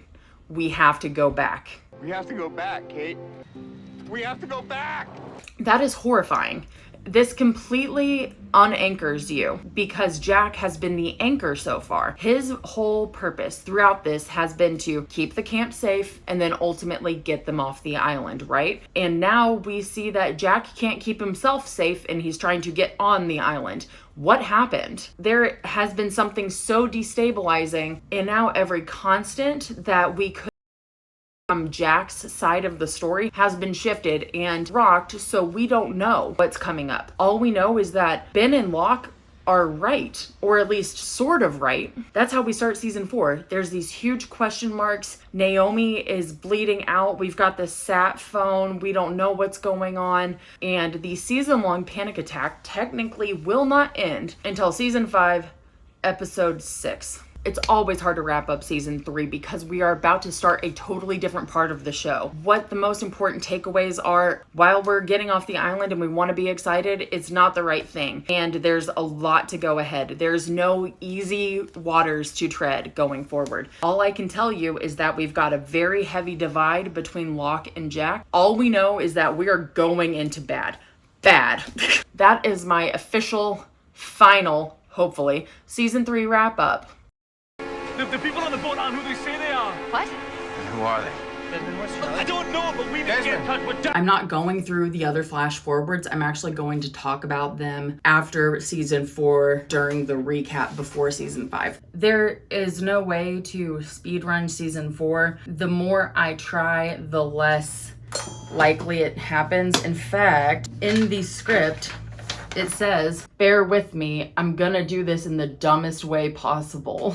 So that's cool. So we begin with our character descriptions. This group of people I call the scientists. They were recruited by Naomi to come on the freighter, and they are on island to learn about the properties of the island, and they have specific skills that would aid the trip. Daniel Faraday. Daniel Faraday is a physicist and professor who was chosen for the Kahana because of his scientific insight into island mysteries. He's the son of Eloise Hawking and Charles Widmore. He's spent his life studying space-time travel, which debilitated his girlfriend and damaged his memory irreparably. Eloise Hawking and Charles Widmore convinced him to go to the island as it would repair his memory. Miles Strom. Miles Strom was a spiritualist who was born in March 1977 to Laura and Pierre Chang. As he grew up, Miles discovered that he had a unique ability to extract information from deceased bodies through what he called a feeling. Something that's worth noting here, it seems like Miles' gift is painful for him, even though he regularly says that it doesn't work unless if he has a body with him. It seems to, because he tends to make it work. He can get an answer pretty much whenever. But also he's a little shady with his dealings with people back home. He would lie to parents or maybe exploit their grief. So he's not like the nicest guy. Charlotte Lewis. Dr. Charlotte Staples Lewis was a gifted cultural anthropologist who had previously lived on the island as a child, where her parents were members of the Dharma Initiative. She evacuated with just her mother, leaving her father and possibly 2 younger sisters behind. She spent the rest of her life trying to find the island again, partly because of her mother's insistence that she had made it all up, and partly for a chance to find her father again. Frank Lapidus, who I will just call Lapidus from this point on. Lapidus is a pilot and a funny man. He's half Ace Ventura, half redneck uncle, half badass. There are 3 halves. He's got a quick wit and is always willing to do the right thing. He's an exceptional pilot and was supposed to be flying Oceanic 815, but overslept, so he was destined to go to the island anyway. I do have a particularly squeaky chair, and it starts getting relatively squeaky at this point. I know it's annoying, and I apologize deeply. It's gotten better over the year, but it is what it is. Please forgive me. I deserve it. Season 4 opens with Jack, Ben, and Locke fighting at the radio tower about whether or not the people on the freighter are here to save or kill them. The groups eventually decide to split. Team We're Getting Rescued goes with Jack. Team We're Getting the Fuck Out of Here goes with Locke. Ben, who is Jack's captive at this point, asked if he could go with Locke, and Ben's like, please take him. I will not miss the man. Naomi has died from her wounds and they lay her body down. It's getting a little uncomfortable because the freighter has called and is asking to speak to Naomi, and people are just lying, saying she's getting firewood, etc. This is when we see Kate and Naomi face off. Naomi says the trigger phrase, just tell my sister that I love her. So the people on the freighter are tipped off that something's going on. However, our guys aren't, because Kate thinks, okay, she didn't sell us out before she died. Therefore, she understands that Locke isn't part of the group and that this wasn't intentional. So maybe they're not the bad guys. You're kind of having some hope here. Desmond returns pans to the beach with the canoe that he and Charlie went to the Looking Glass with, and everyone's asking questions they're trying to figure out. I don't know, but we need to get in touch with Jack now! It's all right. We can call him. We have a walkie. It's okay. Where is it? Get it! What do you mean if people aren't who they say? Where's Charlie? And we have, for the first time, unless if I missed it, that one of our characters gets news of a death where we get the real face-on reaction. I'm sorry, brother.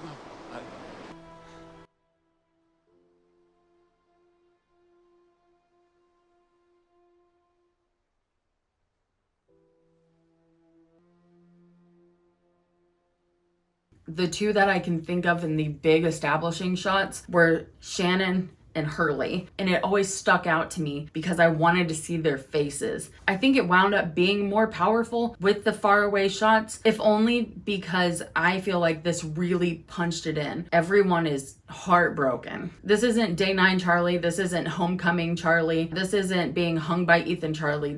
We're 3 seasons in. Hurley, that's his best friend in the whole world. His best friend just died. So Desmond tells them about Charlie's not Penny's boat moment, and everybody kind of fights over whether or not they want to believe them. And Hurley stops and takes the walkie-talkie and throws it into the water. You better get going. That group all heads into the jungle looking for Jack, and everyone, including Locke's group, all converges at the cockpit. It's a pretty dark moment. He's dead. Charlie's dead.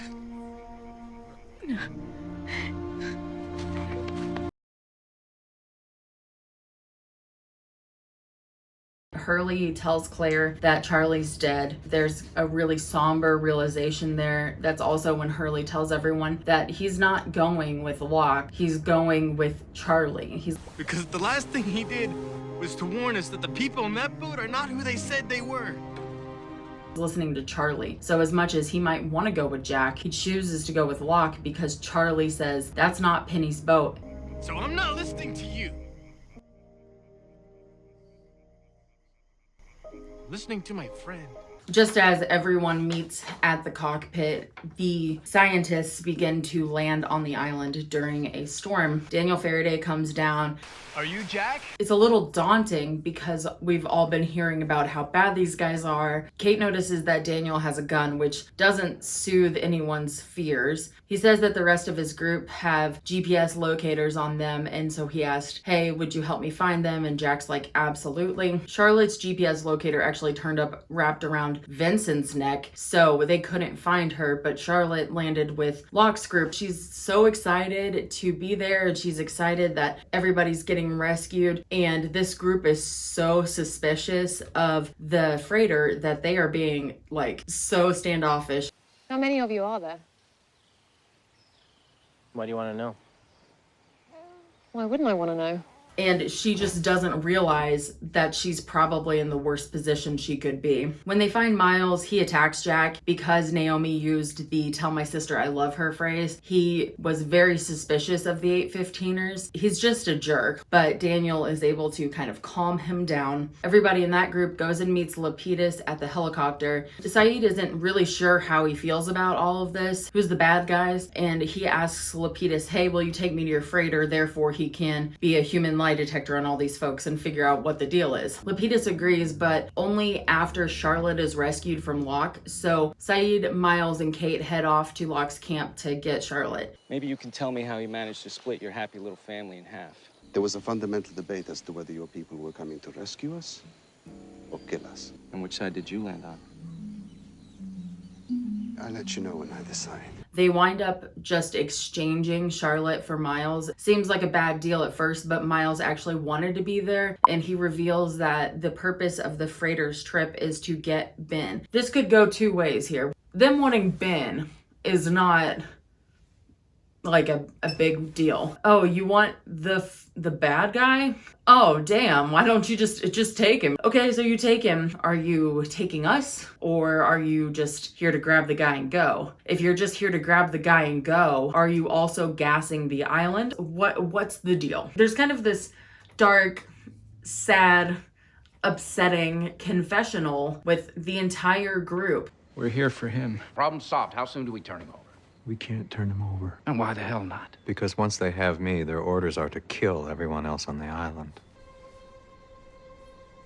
Ben says, I don't care that they're coming for me, but you guys have to understand that this Widmore guy is bad. And he's really appealing to Locke at this point. He's like, you understand the island. You're the one who is out here walking. I'm the one who was in the hospital bed. You understand what the island means. But I've looked into the eye of this island, and what I saw was beautiful. And this guy is coming here to exploit the island. I don't care about me. I care about the island, John. Ben even pulls up this tape of Widmore just beating the crap out of one of Ben's people, but we don't know the context. We don't know what's going on. We don't even know if that's one of his men. Knowing Ben, I don't always trust that, but Ben says, don't worry, the engines are down. The freighter can't get here. And they're all like, how do you know that? And he says, I've got a man on the boat and he's the one who's broke the engines. And they're all like, who's your guy? And he's all like, Michael. And that's not a popular vote. I mean, the same guy that killed 2 women in cold blood to set this little bastard free and then sold all of us out so he could get off the island, that Michael? This doesn't help Michael's reputation at all. He's Ben's guy now. Kate stayed back at Locke's camp. So when Saeed comes back with Charlotte, that definitely freaks Jack out because Kate, who always has Jack's back, why would she choose to stay back with Locke? As agreed, Lapidus decides, all right, we're gonna go. He takes Saeed, Desmond, and they head off. We find out from Daniel Faraday and intermittent flashes of the helicopter ride that if there's an issue with coming and going from the island, there might be a rift in space-time. Your perception of how long your friends have been gone, it's not necessarily how long they've actually been gone.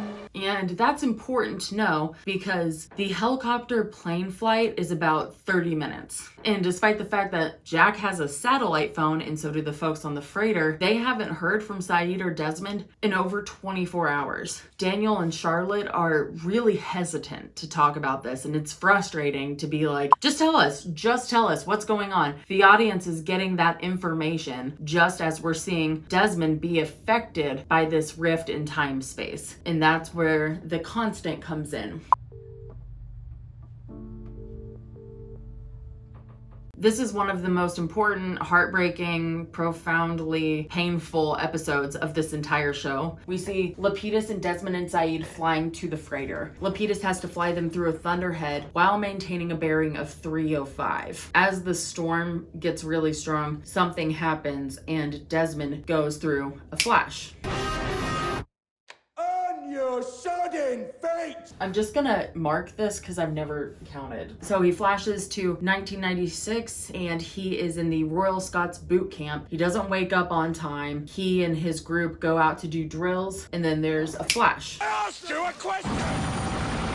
And he's back in 2004 in the helicopter. But at this point, it's our 1996 Desmond. 2004 Desmond is not here. He doesn't recognize Saeed. He's screaming, "Who are you?" They're like, holy crap, calm down. We have a very specific direction that we have to follow. Meanwhile, we're hearing on the beach, they're getting worried because they haven't heard from the helicopter. Charlotte and Daniel are cagey, saying really, to be frank, sus shit. Daniel says, maybe we should just tell them. And Charlotte's like, it's complicated. Juliet, referring to herself and Jack, both like acclaimed doctors, says, well, Daniel, maybe if you talk real slow, we'll be able to follow. And I just always love that line. So Daniel says, your perception of how long your friends have been gone may not be how long your friends have actually been gone. So he says that if Frank misses the bearing, even by a little, there might be side effects. Side effects. He also says that some people are more susceptible to the side effects than others. And then he asks Juliet and Jack if Desmond has been recently exposed to electromagnetism, as if that's just something that you keep around lists of your buddies and if they've been near electromagnetism in the last 6 months. They're like, I don't know. I guess I should be doing these down here. Okay. Desmond settles down after seeing a photo of him and Penny. When Desmond gets on the boat, everybody's concerned and then Kimi, who's right here, who's a total prick, is like, we gotta take Desmond to the sick bay. Now we've got our third flash. I'm not supposed to be here. Through the third flash, Desmond is back at boot camp and he's standing up in the middle of drills in the pouring rain, and he doesn't know why he's standing or what's going on. He gets yelled at, he gets his group in trouble, and then Desmond tells his friend, I left, I was on a boat, and then I was right back here. I'm telling you the truth, man. And then he says that he saw Penny in the photo, so Desmond goes to a phone booth so he can call Penny because he's confused. And then there's flash. Whoa. Kimi and Omar escort him downstairs. Kimi says that the doctor's going to come and ask him some questions and that he'll sort it all out. So Desmond is like freaking out. He's banging on the door, and then a sick man in the bed is like, it's happening to you too, isn't it? Saeed sees Kimi and Lapidus arguing. At this point, we don't know how to feel about Lapidus. He seems really nice. He's trying to do the right thing. So Saeed goes and talks to him, and Lapidus says he doesn't know what's going on with Desmond, but he is trying to help. Then he gives Saeed his phone. When Saeed calls the beach, he gets on the phone with Daniel, and Daniel asks about the electromagnetism. We see Desmond and Minkowski in the sick bay as the doctor sedates Minkowski, and he checks Desmond's eyes. Flash. Desmond, why don't you tell me about the last thing you remember? Desmond is bent over picking up change in the road so he can go make a call to Penny. Then they have contact on the phone, and he says, I'm in trouble. He says this line which breaks me because I feel like saying I'm in trouble like this is just so vulnerable. I'm in trouble. I think something's happening to me, and I'm confused, and I need to see you. She says that he dumped her and joined the army, so no, she doesn't want to see him. So right now we are at 6 flashes for Desmond in a pretty short time. Once Desmond finds himself back on the freighter, Saeed gets him on the phone with Daniel. When he tells Daniel that it's 1996, Daniel's like, hey, go to Oxford and find me. Daniel tells Desmond to tell 1996 Daniel, set the device at 2.342, oscillating at 11 hertz. If he doesn't believe that, say, I know about Eloise. And Desmond writes that on his hand. Flash. Tell me that you know about Ellen. Desmond comes back to, in 1996, sitting on the floor of the phone booth. He sees that there's nothing written on his hand, so there was no point. Desmond goes to Oxford and finds Daniel, and he's this super hipster physics professor. He's exactly what you'd think. He first thinks that Desmond is a prank from his colleagues because they don't take him seriously about time travel, but eventually once Desmond says the stuff that 2004 Daniel told him, 1996 Daniel comes around. Daniel takes Desmond up to his lab where he is teaching rats how to go through mazes by making their consciousness travel forward in time so they'd already know how the maze works and come back in time and do the maze. But so far, it hasn't worked. There have been some close calls, but it hasn't worked. Except for now with these new instructions, it works. I think that this is worth noting. Daniel also says that he wears a lead apron because he's constantly exposed to radiation. So what'd you put in your head?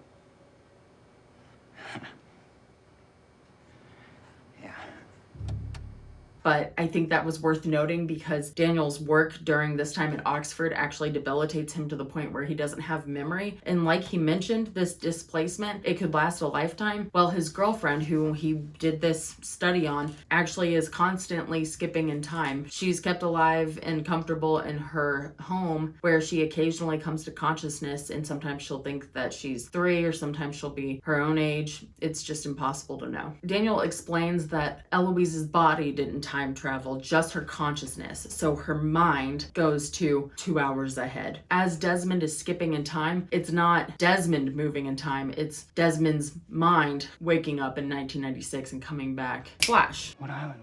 Why would I go to an island? Desmond, give me the phone. Desmond comes back and he says that he has to get back to 1996. He tries flashing a light in his eyes. Minkowski, the other guy who's suffering with it, says that he's the communications officer and all of the calls went through him. They occasionally got a call from a person that they could never answer, and it was from Penelope Widmore. Flash. Des comes to in Faraday's office. He was out for 75 minutes and he told Daniel that he was in the future for 5. Daniel says that these jumps in time are exponential. Each time that Desmond jumps in time, it will be harder and harder for him to get back to 1996. Desmond notices that Eloise the rat was dead. He asks Daniel about it and Daniel's like, yeah, she probably died of an aneurysm. It's just something that happens sometimes. And he says it so cavalierly. Desmond's like, hold up. What? And Daniel says, what did he say? I think Eloise's brain might have short-circuited. The jumps between the present and the future, eventually she couldn't tell which was which. She had no anchor, something familiar in both times. All of this is variables. Every equation needs an anchor, something stable, something known. Desmond, you have no constant. If you want to stop this, then you need to find something in 2004, something you really, really care about that you know back here. Desmond asks if his constant can be a person, and Daniel says it could be, but you have to find a way to contact her in 2004. And then there's a flash. Desmond comes to back in the sick bay and he is saying, I need to talk to Penny. Saeed is over there, MacGyver. He's fixing the phones because, you know, Michael disabled the phones. And Saeed's like, do you know her number? And Desmond's like, no. So Saeed's like, you gotta find a way to remember it, bro, because the battery won't last long. We notice that Minkowski's nose is bleeding, which is the same as Eloise the rat's flash.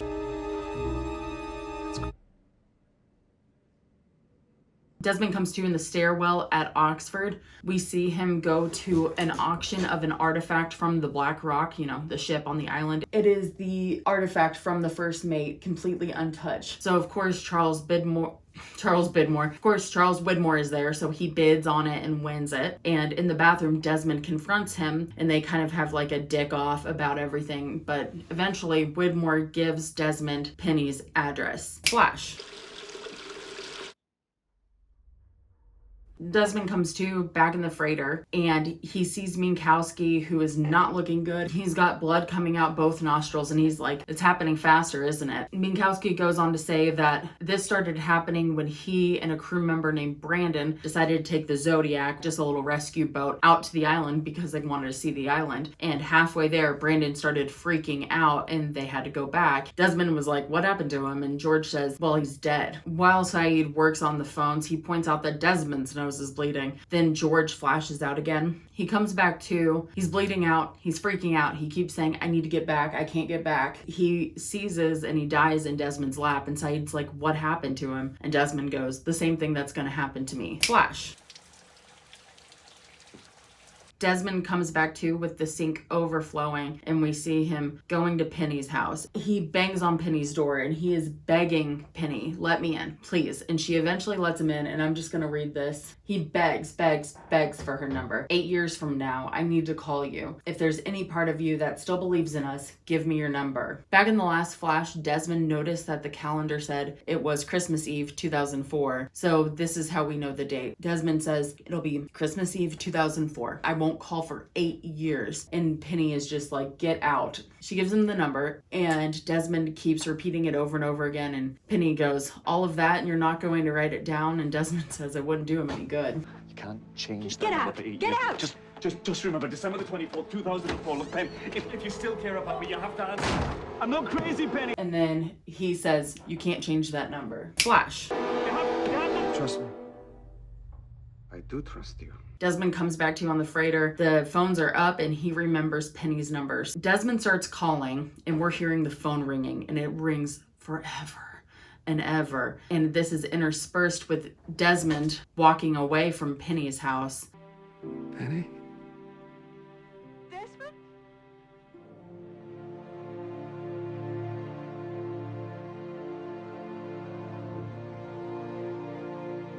Finally, she answers. He tells her that he doesn't know where he is, and she said that she'll find him. She goes like, I'll find you. And that part's like, it breaks me. I don't know where I am, but I'll find you, Des. I promise. No matter what. I'll come back to you. I won't give up. I promise. I promise. I love you. The power source on the phone went dead, but it was enough to anchor Desmond in 2004. So now he's caught back up and he remembers everything up to 2004. We end the episode with Daniel sitting on the beach. He's flipping through his journal, and he says further on in the show that everything he's ever learned in his studies about time and space is in this journal. And so he's flipping through it, and you see in the journal, if anything goes wrong, Desmond Hume is my constant. The next day, the scientists are acting really weird, and they wound up sneaking off from camp. And Jen noticed them leave, and Jack says, "Why didn't you tell us?" And Jen says, "You said they were friends." Charlotte and Daniel are actually heading over to a Dharma station. Do you remember that poison gas thing that killed all the Dharma people? Have I filmed too many additions to this? Sure. So this is the 49th video file, so the answer is probably. However, I thought that I had covered the purge right here, and I think I do mention it later, so let it go, but I think I need to actually properly cover it right here. Don't have a script, have a post-it note, bear with me. The others, not huge fans of people just coming to the island. Jacob, not a huge fan of people just coming to the island. He summons people, but he didn't summon the US Army. We'll get there later, and he didn't summon Dharma. Essentially, Jacob's orders were exterminate. I don't want them here. You aren't good candidates. And the deal is Dharma came, and they were a utopian society, but they started nosing around the island, and the others, they call themselves or have been called indigenous populations, natives. We're just going with others just out of pure habit, but also comfort, not my terms. The Dharma folks would fight back. They weren't interested in following the others' rules, which is interesting for a utopian society, right? The others are not a utopian society. They don't care about being a little strategic with their kills. So these skirmishes were ongoing from 1970, and Ben, as a school kid, remembers some of these things interrupting his school lessons. And as the conflict escalated, Dharma started doing things like stockpiling weapons, raising their defenses, installing cameras, things that did not indicate that they were going to be peaceful. As things got pretty rough, in 1973, the two organizations, as we're calling them right now, had a truce. And the truce included, basically, the others would leave Dharma alone as long as they didn't drill more than 10 meters into the island, stayed longer than 15 years, which would be 1988, or gather a population larger than 216. So, in either 1987, 88, or 1992, more likely 1992, Widmore said, "You know what? I think we're done." And Ben, as a child, had tried to join the others. He reached out to Richard Alpert and said, "I want to be with you. I want to be one of you." And Richard said, "You need to wait." And this was when he joined the others. The decision to exterminate the population of Dharma was to release the poison gas from the Tempest, and therefore anyone who wasn't protected on the island would die. So Ben was one of the people who were protected, and he wound up killing his father with a can of gas, and he didn't even take the body, he just left him in a van, which we see when Hurley finds the van. But essentially, when the scientists come to the island, Widmore bringing them here, one of the first things is he says, we got to get that poison gas in her, like, immediately, because this is a weapon, Ben's used it before, and he'll use it again. And I'm pretty sure it's Widmore who unleashed the gas the first time. Just a sec, let me double check my notes. It's not confirmed, but Widmore would have been the one to unleash or approve the use of the gas. Well, Charlotte and Daniel head to the Dharma station that holds the poison gas, and they are doing something with it. Actually, they're rendering it inert, but Juliet, Jack, and Kate don't know that. So Juliet and Jack are going there, and Kate, of course, is going the other way. Kate runs into Daniel and Charlotte, and they actually catch her off guard. Charlotte just smokes her in the back of her head. just leaves her there and they run off. Jack and Juliet run into Kate like that. So Jack, who has been having this relationship with Juliet, runs out, freaks out toward Kate. Then Juliet goes and looks for water, and she took that time, instead of actually going for water, she enters the Dharma station and starts fighting Charlotte. Juliet thinks that they are trying to release the gas. They're trying to render it inert. And that's what they say, but I don't know if we can trust them. Turns out we could, but they get in a big fight. It's pretty messed up. When Jack and Kate are alone in the jungle together, he's upset with her for staying with Locke, and he wants to know why. Kate says that she had to know if the people on the freighter know that she's wanted for murder. Jack asks, Do they? Yeah, they know. Jack is so composed here. He's right at the best he's ever been in the show. He's with Kate and Juliet, and he's managing that chemistry well enough. They're inevitably going to be rescued. We know all this. We've seen that in the flash forwards. And this is what's so difficult. How do we get from here to that? I'm realizing right now, as Jack said, are you gonna tell me, or are we gonna keep walking through the jungle like it doesn't matter? That mildly sanctimonious part of Jack is what he loses. When he's here on this island, he knows who he is and what he's doing. He's Jack. He's getting them home. He's fixing it. And right as he's getting it fixed, he gets sick. Then he gets home and there's nothing to fix. He's got plenty of money. He's with Kate. And yet he's still asking his friends for Klonopin scripts. He needs something to fix. The only logical conclusion we can draw here is that Jack is broken without anything to fix. And he knows that he's irreparable away from the island. And now all Jack can think about is getting back to the island. Every little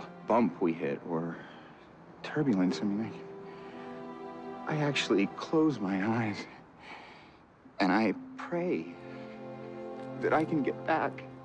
Locke was right all this time. And now he's dead. When Jack does come back to the island, he hoped that he could come back to the island and be right here in season 4, episode 7, when he's trailing Juliet with Kate at the top of his game. But when he comes back, he's afraid. He's angry.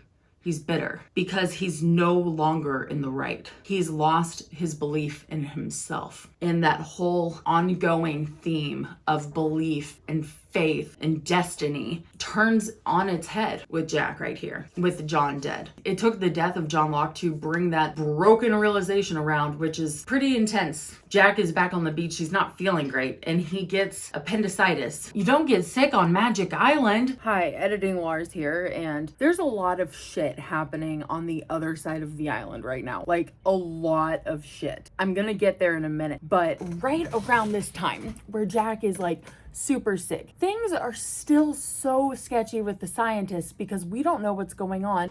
So you're here to rescue us? It's a simple question. Are you or are you not going to rescue us? It's not really my call, son. And this dude just washes up shore and his throat is slit, and we're like, what the fuck? So they get a hold of the ship using Morse code. Daniel says that it means this. They didn't exactly say what happened to the doctor, but friends are fine and the helicopter's coming back in the morning.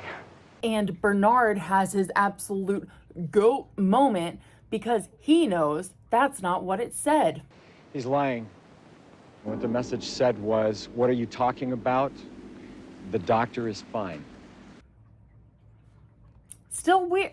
This is all so scary. Who can we trust? This is a season-long panic attack. And he needs surgery. He needs an appendectomy. And Jack, of course, thinks that no one else can do the appendectomy, even though Juliet is a doctor and has done plenty of appendectomies. He is crazy, so he insists on being awake during the surgery, having Kate hold a mirror so he could watch what was going on and instruct Juliet mid-surgery. As soon as Juliet puts in the spreader and opens the wound a little bit, he can't handle the pain. He's completely convulsing. I really like that our fearless leader isn't somehow miraculously able to stay up during a surgery and watch someone else cut into him. We kind of think that Jack can pull it off because he's this crazy great surgeon. He can pull it off. No, Jack is still a human. Hey! No, I want to be unconscious. You don't want to be out of control. Get out of here. Damn it, Bernard, knock him out! I'm sorry, Jack, but I agree.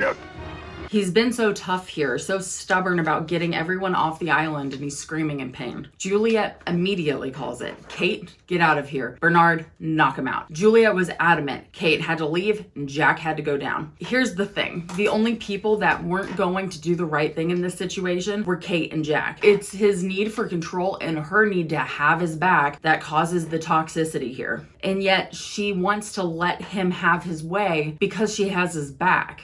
That part of her is diminished when they return. I know that there's a lot of digging into characters right now, especially Jack, but it's because season 4, the season-long panic attack, is what reveals all of this. I mean, good God. Back on the freighter, Kimi, our fun little mercenary guy, is getting a little squirmy about trying to find Ben. So he loads up the helicopter with a bunch of dudes with a bunch of guns and forces Lapidus to take them over there. This is how I wrote it. Mercs mow down everyone. Kimi is tired of waiting, and they come and they mow down everybody. They haven't even talked to Ben really yet. You know I've got green text about this shit.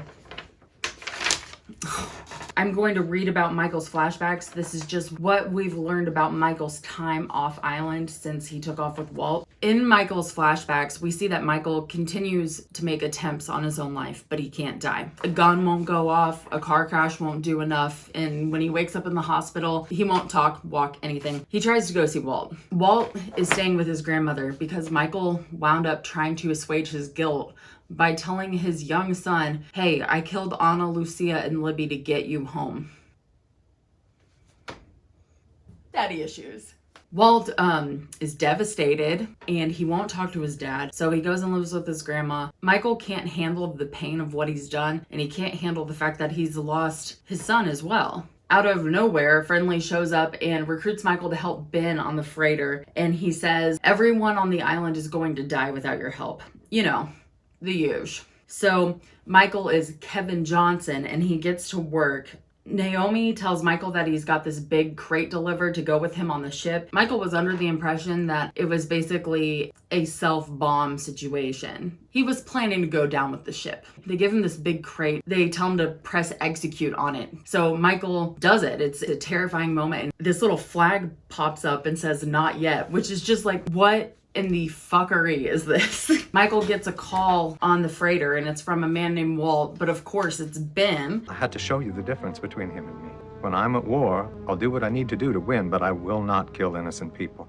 And Lucia and Libby, they were innocent? You killed them, Michael. No one asked you to. Basically, the objective is that Michael will make sure to disable the comms, disable the engines. He will make sure that this freighter never gets to the 815er beach. Everybody's aware that Kimi is coming, and Ben pulls Rousseau, Alex, and Carl aside and says, hey, there's this temple, here's a map, you guys need to go right now. And Alex says, what about everybody else? He says, this is just for us. And Alex stops and says, these people, you said they're dangerous. More dangerous than you? Yes, but your mother will protect you. Okay, now go. And it's one of those moments where you hate the guy. He is the Jafar, right? He sucks. And yet when he stops and he says, okay, now go. There was some panic in there. The guy who always has a plan, there's still some panic in there. Unfortunately, the mercs caught up to them. Carl and Rousseau are taken out almost immediately. Breathe. And I resent that. Rousseau was introduced to us in episode 9 of season 1. That's when we met Rousseau. We heard her voice in episode 2. Please, someone come.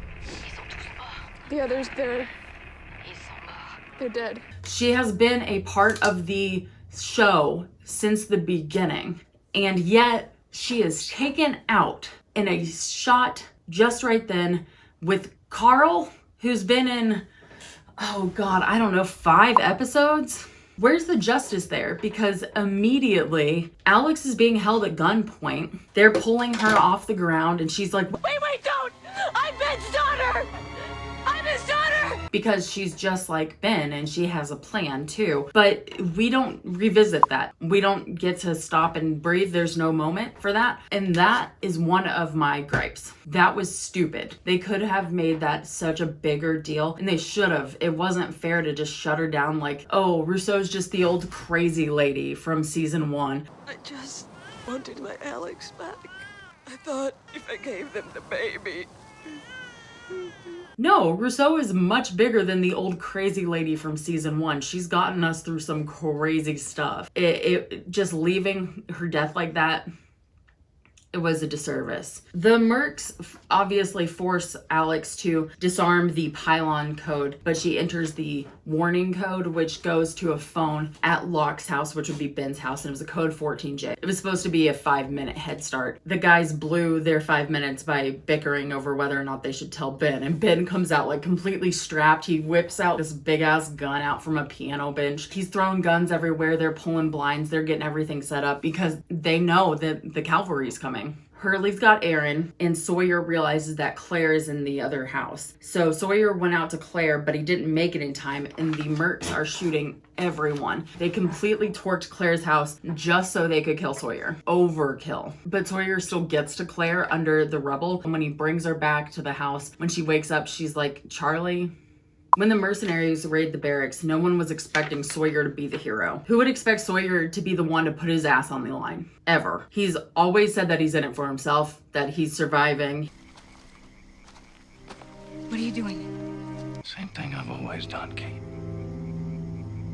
Surviving. I mean, that's why he's at the barracks. He followed Locke because he was taking care of himself, but he runs to go get Claire. He is almost killed. He sorts through the rubble to get her body and put himself in danger again. No one is letting Sawyer and Claire into the house because they are too afraid of being vulnerable to Kimi, which is a valid fear. They just torched Claire's house just to kill Sawyer, so they're well equipped and merciless. And by the way, Hurley, no matter what he does, always does the right thing. Always. It's so hard for Hurley to say no, but he does do it when it's necessary. He says no when people tell him how to dole out supplies. He says no to Jack when he decides to go with Locke. He says no when Michael wants to leave for Walt, and Hurley says no. We will not leave Claire and Sawyer outside to be killed. Season 4 shows us so much about our characters. These moments are all over the course of a few days, and it's truly the most revealing moment in the show of growth so far. Miles makes it into the house in time with a walkie, so the mercenaries can talk to Ben. Because they have a hostage. Well, then they've badly miscalculated. Because every single one of my people is prepared to die in service to this island. It's your daughter. Negotiations for Alex's life versus Ben turning himself over are tough. Ben says a list, as he does. Martin Christopher Kimi, former First Sergeant, United States Marine Corps, served with distinction from 1996 to 2001. But since then, you've worked with a number of mercenary organizations, specifically in Uganda. He calls Kimi's bluff, but Kimi wasn't bluffing. The last thing that Ben said, and the last thing that Alex heard before she was killed was, "She's not my daughter. I stole her as a baby from an insane woman. She's a pawn. Nothing more. She means nothing to me." I'm not coming out of this house. So if you want to kill her, go ahead and do it. And he is cut off by the sound of the bullet in his daughter's head. Ben is standing there still, shocked for the very first time. Ben always has a plan. I've said it a million times. We hear it over and over again. This was never in his plans. Alex would always be safe because Widmore has a daughter. He has Penny. Ben would never hurt Penny. Widmore would never hurt Alex. It was part of the rules. Ben, numbly, standing by the window, says, He changed the rules. and at first we don't know what that means, but if you just stop and think about it for a second, there were certain things that were sacred, and he broke those rules when Martin Kimi put a bullet in his daughter's head. That's where it was for Ben. The rest of the world looked at it like Ben held on because he didn't care about Alex. Ben has a hard-held belief that he was doing what he had to do to protect the island, which would be the most important thing in his life, above his daughter. Like, that is his only purpose, right? And he didn't mind calling Kimi's bluff because he knew that his daughter was safe, regardless that his daughter had to hear him say those things. Ben whisks away in his weird Bond villain closet that turns into a door that is ancient sacred runes. So he goes into this place and he turns a button that we learn is sort of a signal to perhaps summon or request the smoke monster's presence. And the monster comes through and freaks everybody out. So now the mercs, the remaining living mercs, have to get back on the helicopter and go back to the freighter. Ben says, now that we have dealt with this, there's only one thing we can do, and we need to talk to Jacob. And we need to find the cabin, Jacob's cabin. They said we need Hurley to get there because Hurley accidentally stumbled upon Jacob's cabin. Hurley, Ben, and Locke head to the cabin. They're having a hard time finding it, but eventually when they get there, Christian is there. And it's kind of complicated, but ultimately they have to move the island. Locke has to move the island so the freighter can't find it anymore. So they have to go to the Orchid because that's where you go to move the island. We've got Claire, Miles, Sawyer, and Aaron. They're on their own. They're heading back to the 815er beach. And in the middle of the night, Claire walks off and Sawyer wakes up. He hears the baby crying and he's just like laid in this kind of bed of trees. And from that moment on, Aaron's kind of a communal baby for a while. Claire just left. Back on the freighter, Kimi goes to the captain and says it's time to initiate secondary protocol because we didn't get Ben. The captain is hesitant about this, but secondary protocol is you open this envelope and it says where Ben will be going, which is the Orchid. So now Kimi forces Lapidus again to take them in a helicopter. But before he does that, he actually does the thing that Ben threatened to Sawyer in the beginning of season 3. He has a huge bomb of C4 in the freighter and he straps it to a heart rate monitor on his bicep. If his heart stops beating, the freighter will blow. A little insurance policy. Back on the beach, we've got Jack, Juliet, Kate, Jen, Sun, Bernard, Rose, those folks. Jack is one day post-op. Everybody's kind of stressed out, trying to figure out what's going on, waiting for rescue. The helicopter goes over the beach and drops one of those GPS locators. So Jack, being one day post-op and just Jack Shepherd, definitely has to go after the GPS locator. So he insists on going. Juliet gives him a severe tongue lashing, and I think she just says, like, I'm not going with you to watch you die, or something pretty intense like that. Those words should have been listened to. Remember, he's one day post-op. You don't get sick on Magic Island. Jack and Kate go. Kate's basically going just to make sure that Jack doesn't die. You're bleeding. No, I'm not bleeding. I'm separating. It's discharge. Back on the freighter, Saeed takes the Zodiac, like a rescue speedboat, back to the island to start getting passengers and bringing them back to the boat. Saeed brings in the first group, and then Daniel takes over the shuttling stuff because they have to come in on a certain bearing or else they'll get the constant sickness. Saeed decides that he's going to track Jack. Everyone, and I mean everyone, is going to the Orchid. TLDR, Kimi's coming to get Ben. Ben and Locke are going to move the island. At this point, Jack, Sawyer, and etc. are going to get Hurley. That son of a bitch is stubborn. Hold up! You don't get to die alone.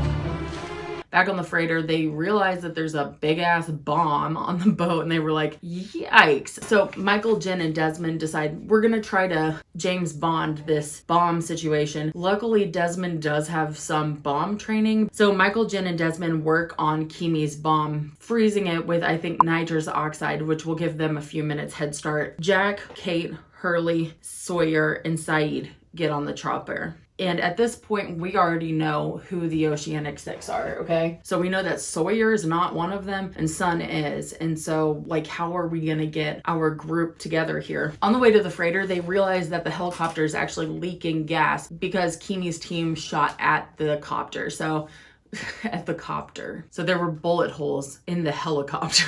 So everybody starts taking everything that has weight. They're throwing every loose object off. Lapidus says he'd feel a lot better if they were down about 200 pounds. And obviously there's a moment where the camera goes on Hurley. Sawyer looks over at Kate whispers something to her, makes out in front of everybody, and then just jumps off. And he makes it, he starts swimming back to the beach. So everybody else makes it to the freighter as well. The whole situation's in trouble. The first thing that they do is patch up these bullet holes, and then everyone kind of converges. They realize that there's a bomb situation. The bomb's about to go off. So they only have a few seconds at the freighter. Pause there. Back at the Orchid, Kimi follows Locke and Ben down to the Orchid station, and there winds up being kind of a fight. Ben actually shot Kimi, and he knew about the bomb, but Ben shot him anyway. And John was like, why? All of our friends were on the boat, you know, or all of my friends were on the boat. And Ben said, you know, he killed my daughter. And I think he said, like, in that moment, he said, I made a bad management decision. It was cold as ice. Sometimes good command decisions get compromised by bad emotional responses. Legitimately.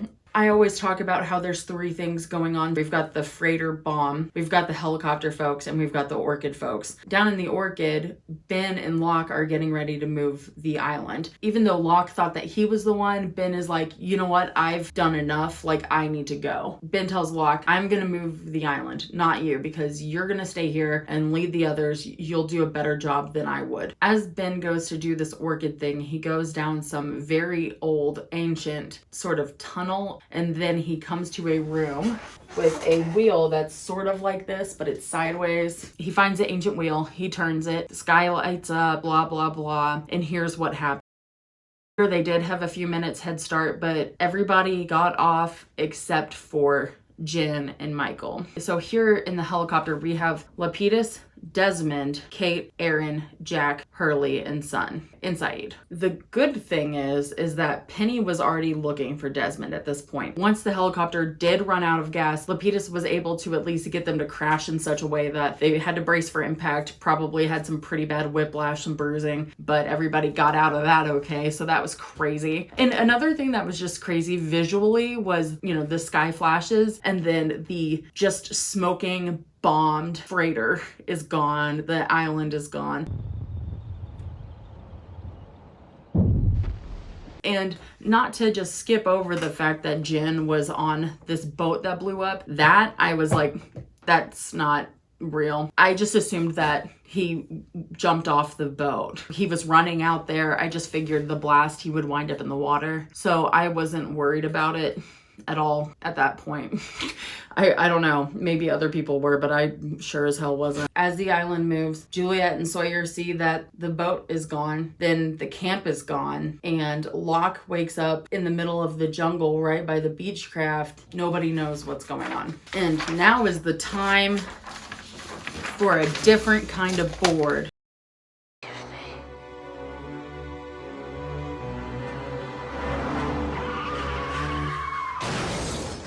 The Oceanic Six decide on Penny's boat that they're going to lie about what happened. They are going to say that they were taken to Mimbata by the wreckage's current. It's an uninhabited island, and they kind of struggle there for about 100 days. Then fishing boat wreckage washed ashore, which included a life raft, which they took to Sumba and were transported by the Coast Guard. They get a lot of money from Oceanic Airlines and are pretty much set forever.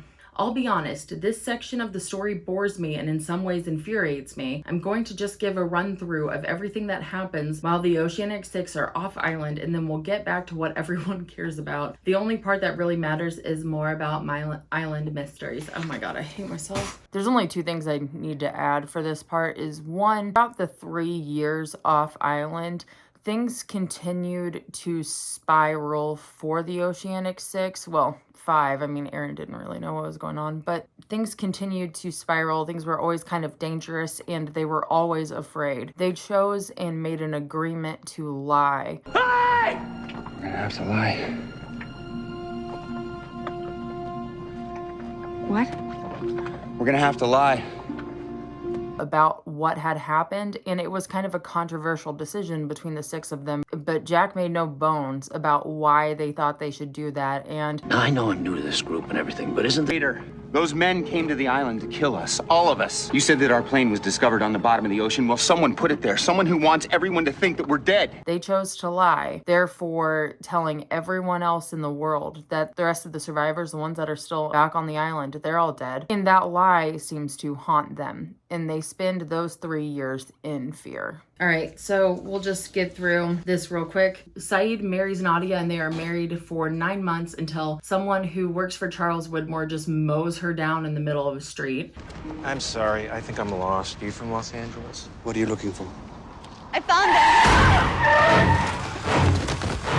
After that, Saeed starts working for Ben as a hitman, killing all of the people who were tangentially involved in Nadia's death. So he goes pretty ham for a while, and then he decides to start working for Better World, which is sort of a Habitats for Humanity type situation. When he's there, Locke comes to see him and says, "Hey man, do you want to come back to the island?" And Saeed's like, "No."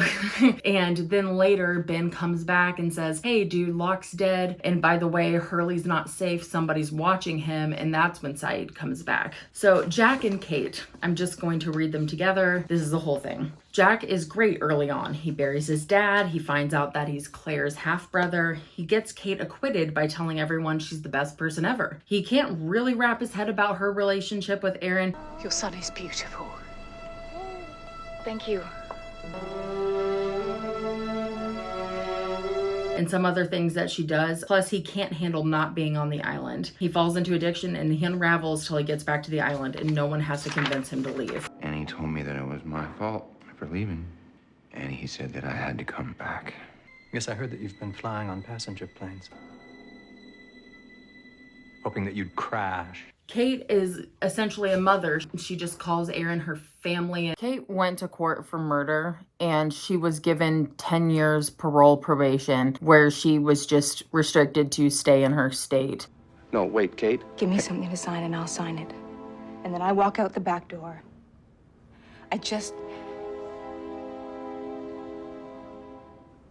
want this to be over.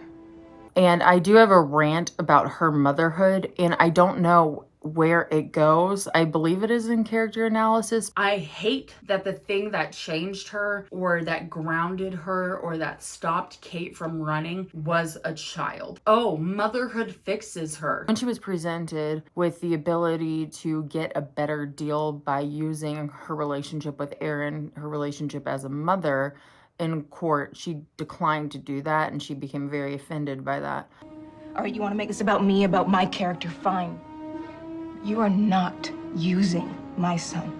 Jack knows now that he is actually Aaron's uncle. It feels weird to him that Kate's claiming she's Aaron's mother and he doesn't really understand it. He doesn't feel comfortable with children and there's all that daddy issues, you know. Real quickly, want to mention when Sawyer jumped from the helicopter, he told Kate, I didn't mention this in a flashback, but we found out that Sawyer got one of his cons pregnant and he has a child named Clementine. And he just asked that Kate find this woman and take care of the baby. Kate already knew them from women who thieve circles because apparently they all know each other and they become friends. And Jack is jealous because of that. So there's a big fight and it's one of the most dysfunctional, it's definitely their most dysfunctional fight. It's very bad. Basically, Jack can't handle the fact that he doesn't know what and he knows that it's for Sawyer. There's a lot of distrust between the two of them. Jack is way more unhinged than Kate at this point. Where were you? Jack.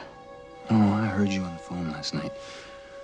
Who are you talking to? This is the old Jack. He's fully obsessed. He's drunk. There's so much alcohol on the table. He's yelling at her, tell me, and she won't. But she says it's for Sawyer, and Jack's feeling betrayed. He says, Sawyer made his decision. I'm the one who's here. I'm the one who saved you. This is another thing. He saved Kate and he saved Sarah. He's fixing all these people, but he loses them, and he will lose her just like he lost Sarah, because it's never about what happens when they're fixed or when they're saved. It's about when he's saving them. So he leaves, and that's when Jack completely spirals into addiction. It does seem like Kate is completely willing to forget everything that happened at the island in some capacity. Like she wants to pretend that Aaron is hers. But she also wants to do shit for Sawyer, shit that's so secret and personal that she won't even tell Jack, her fiance at this point. So which is it? Is she fully assimilated into the world, or does she still have one foot on the island? This shit is not compelling. It's annoying. It's a girl pulled between two boys. It's stupid. I'm mad that I'm typing this right now. Told you what I thought about it. Hurley begins seeing dead folks like Charlie and Ana Lucia, so he commits himself again. Eventually, he doesn't fight it. He plays chess with Mr. Echo, he talks with Charlie, so he doesn't believe pretty much anyone else is alive either. When Jeremy Bentham comes to visit him, he's convinced that he's dead too. And then he's busted out by Saeed and eventually goes back to the island by Sun's storyline is so satisfying and yet a little underwhelming because it gets kind of blown over by other stuff. She's heartbroken over Jin, but obviously in love with her little girl Ji-Yun. She goes to her dad and tells her exactly how shit is going down, that she bought the controlling share in Peck Industries, basically I'm the captain now business. 우선 이 아이를 낳고 나서 이 회사의 미래는 그때 가서 얘기하죠. 우리 회사에 대해서. She confronts Charles Widmore in London, says, we have some business to do. I'll talk about it in a minute. Okay, Locke has to turn the wheel to move the island / leave the island. He meets with everyone except Sun to ask them to come back. This island is bad. You don't bring Sun back. You promise. You promised you don't bring my baby. All right. You have my word. But no one agrees to go until he dies, and then Jack is convinced. And Ben also comes back to help everyone get back to the island, which included killing Locke and framing it as a suicide. He also shot Desmond, blah, blah, blah. Locke turns the wheel the second time. He needs to get back to help the Oceanic Six, and he winds up falling and getting a compound fracture, which is like a horror situation for me. So I'm going to read what I wrote in hopefully a convincing-ish way. Locke wakes up in Tunisia and throws up and cries. Oh no, I forgot about the compound fracture. Oh, I hate it so much. Imagine trying to walk on a compound fracture. This train of thought will bring me to an early grave. Then a truck pulls up for Locke and like 6 dudes get out of this tiny ass truck and pull John in the truck and bring him to a clinic. The doctor gives him meds and Bane to bite on a piece of wood while the doctor cleans his bones and then pushes his bone back into his leg, and then the camera goes out of focus. Then my eyes went out of focus. Good night. That dude, the tall black guy with super distinct features, was there too. Oh, I just looked it up. That character's name is Matthew Abaddon, and his last name is from the Bible, and it means the angel of the bottomless pit. What? That was one of the people that visited Hurley when he was in the hospital.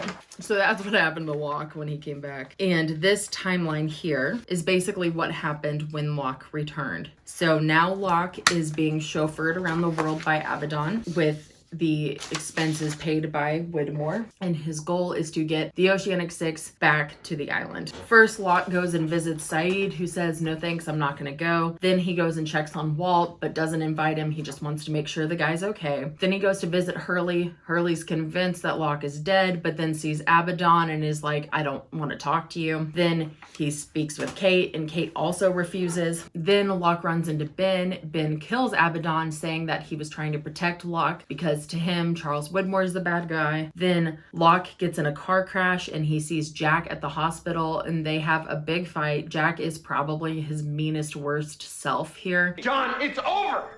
It's done. We left and we were never important. So you leave me alone. And you leave the rest of them alone. Desmond wakes up on his boat with Penny, and he has a memory that Daniel came to him when he was in the hatch and told him that he has to go to Oxford to see his mother, and he didn't catch his name. Desmond goes to Oxford. His girlfriend was basically in a comatose / vegetative state due to it, and that Daniel's memory was really screwed up from it. He eventually gets Eloise Hawking's information from Widmore, but he's like, you know what, I'm done with this. I'm done with the island life. But Penny winds up encouraging Desmond to go help his friends. Locke attempts to take his own life, but is interrupted by Ben. Then he tells Ben that he's there to see Eloise Hawking, and then Ben winds up killing Locke. Now, this is pretty malicious. However, I'm under the impression, just looking under it a little bit, that if Locke is like the other 815ers, he actually can't take his own life. Richard Albert did tell Locke right before he turned the wheel that he was going to have to die in order for the Oceanic Six to come back. So you have to convince him to come back. How am I supposed to do that? You're gonna have to die, John. So I think that's part of it, that he did have to die. His death is what convinced Jack. Ben goes to see Saeed and tells him that Locke has been murdered and that someone is watching Hurley so that he's not safe. Sun confronts Widmore in London and she says, we both have common interests. We both want Ben Linus dead. And she just like hands him her business card like a total freaking boss. And then he's like, okay, on there, and he's popping pills and he goes and makes a freaking fuss at CVS and it's just embarrassing, and he gets caught stealing meds, and it's just a really hard episode to watch. Sun is flying into LA, and once she lands, Widmore confronts her there, and once again they have a conversation. Walt visits Hurley in the hospital. Saeed kills the man watching Hurley and grabs Hurley. They go to a safe house where they've been attacked, so Saeed has to kill 3 guys and then he's darted in the neck, and then the news sees Hurley with a bunch of ketchup on his shirt and they're like, Hurley killed 3 guys. So then they have to hide at Hurley's house and then Hurley's dad takes Saeed to Jack and Jack has to get them all set up, and then they're attacked again. Whew. Man, it's a whole thing. Jack and Ben have a thing, and then we've got Desmond, Jack, Saeed, Ben, and Sun all go to the lamp post, and they find out that there's a place where they can learn where the island is. Kate and Jack have that iconic airport moment. Jack and Ben meet up at the funeral home, and then Jack gets all suited up and they transport Locke's body. Kate and Aaron are confronted by an attorney for DNA samples, so Kate hates that and runs. And Hurley talks to his mom about lying about the island. We lied, Mom. What do you mean you lied? All of us. The Oceanic 6, we lied about what happened after the crash. And Hugo has been so concerned about no one believing him for so long that he's just really upset that they lied and things like that. And she says, I believe you.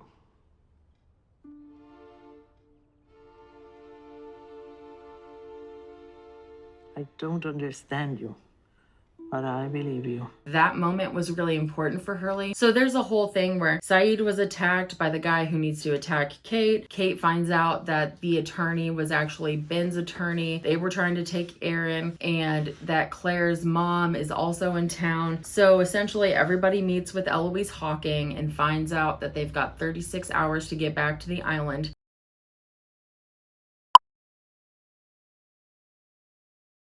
Kate gives Aaron to Claire's mom and says, I'm going to the island. I'm going to get your baby back. Ben provides proof to Sun that Jen is still alive. And Sun's like, okay, well, my mom's going to take care of the baby and I'm going to go get my husband. So they all decide eventually that this is the right thing to do, except for Saeed, who was arrested by Alana because he fell for that hot lady. Hurley is arrested briefly. It doesn't really matter. He meets Jacob in a cab and Jacob gives him a guitar case that he takes with him. Let's see. Kate and Jack hook up before they leave. Ben goes to exact revenge for Alex's death by shooting Penny, but obviously shoots Desmond instead. Desmond's fine, and then everybody flies.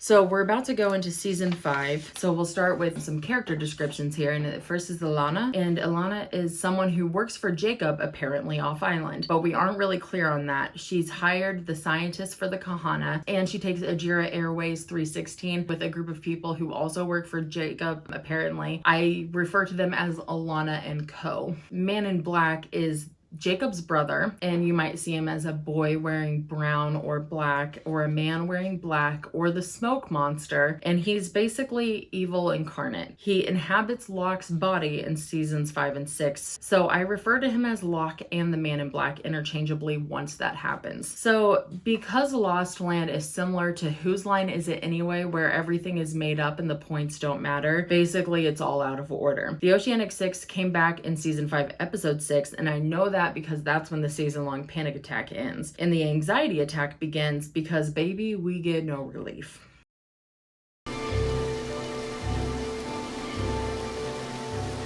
Jen? The plane landed on Hydra in 2007 with Sun, Lapidus, Ben, and Alana and Co. and Locke's coffin. Jack, Hurley, Kate, and Saeed are on the main island in 1977, so they can't find each other even if they're standing in the same place. From this point forward, there is no other way to do this. It's time for these boards, folks. We've been having fun. I think we've been having fun. Haven't we been having fun, Jack? Don't you think? Yeah, I think we've been having fun. It's been a good time. Going forward, though, the fun switchy B-roll editing kind of stops. And the squeaky chair joke. I I can't. It was fun, but I'm tired.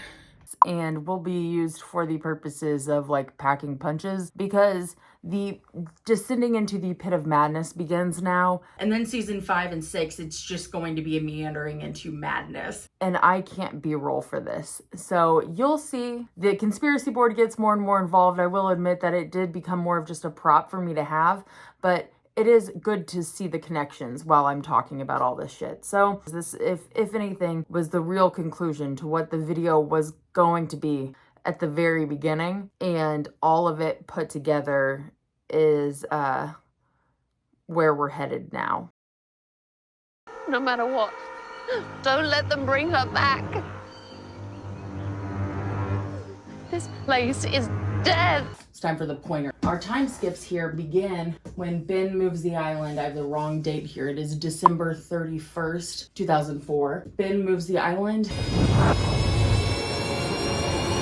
We have our first time flash. Locke sees the Beechcraft crash. So Ethan is scouting the crash and he finds Locke. There's some confusion. Locke says, Ben appointed me as your leader. And Ethan's like, that's insane. So he shoots him in the leg. And then there's a time flash. But before that, the 815ers on the beach, which include Juliet and Sawyer and our scientists, minus Lapidus. So nobody else that's like major other than Bernard and Rose. Having Daniel on that group means that they have an advantage because they kind of know what's going on time-wise. So he says, we've got to find out when we are. What's something that's man-made that was from before your crash? They say the hatch, so they go to the hatch because it's between when they came and since the Beechcraft it was 2001 to 2002.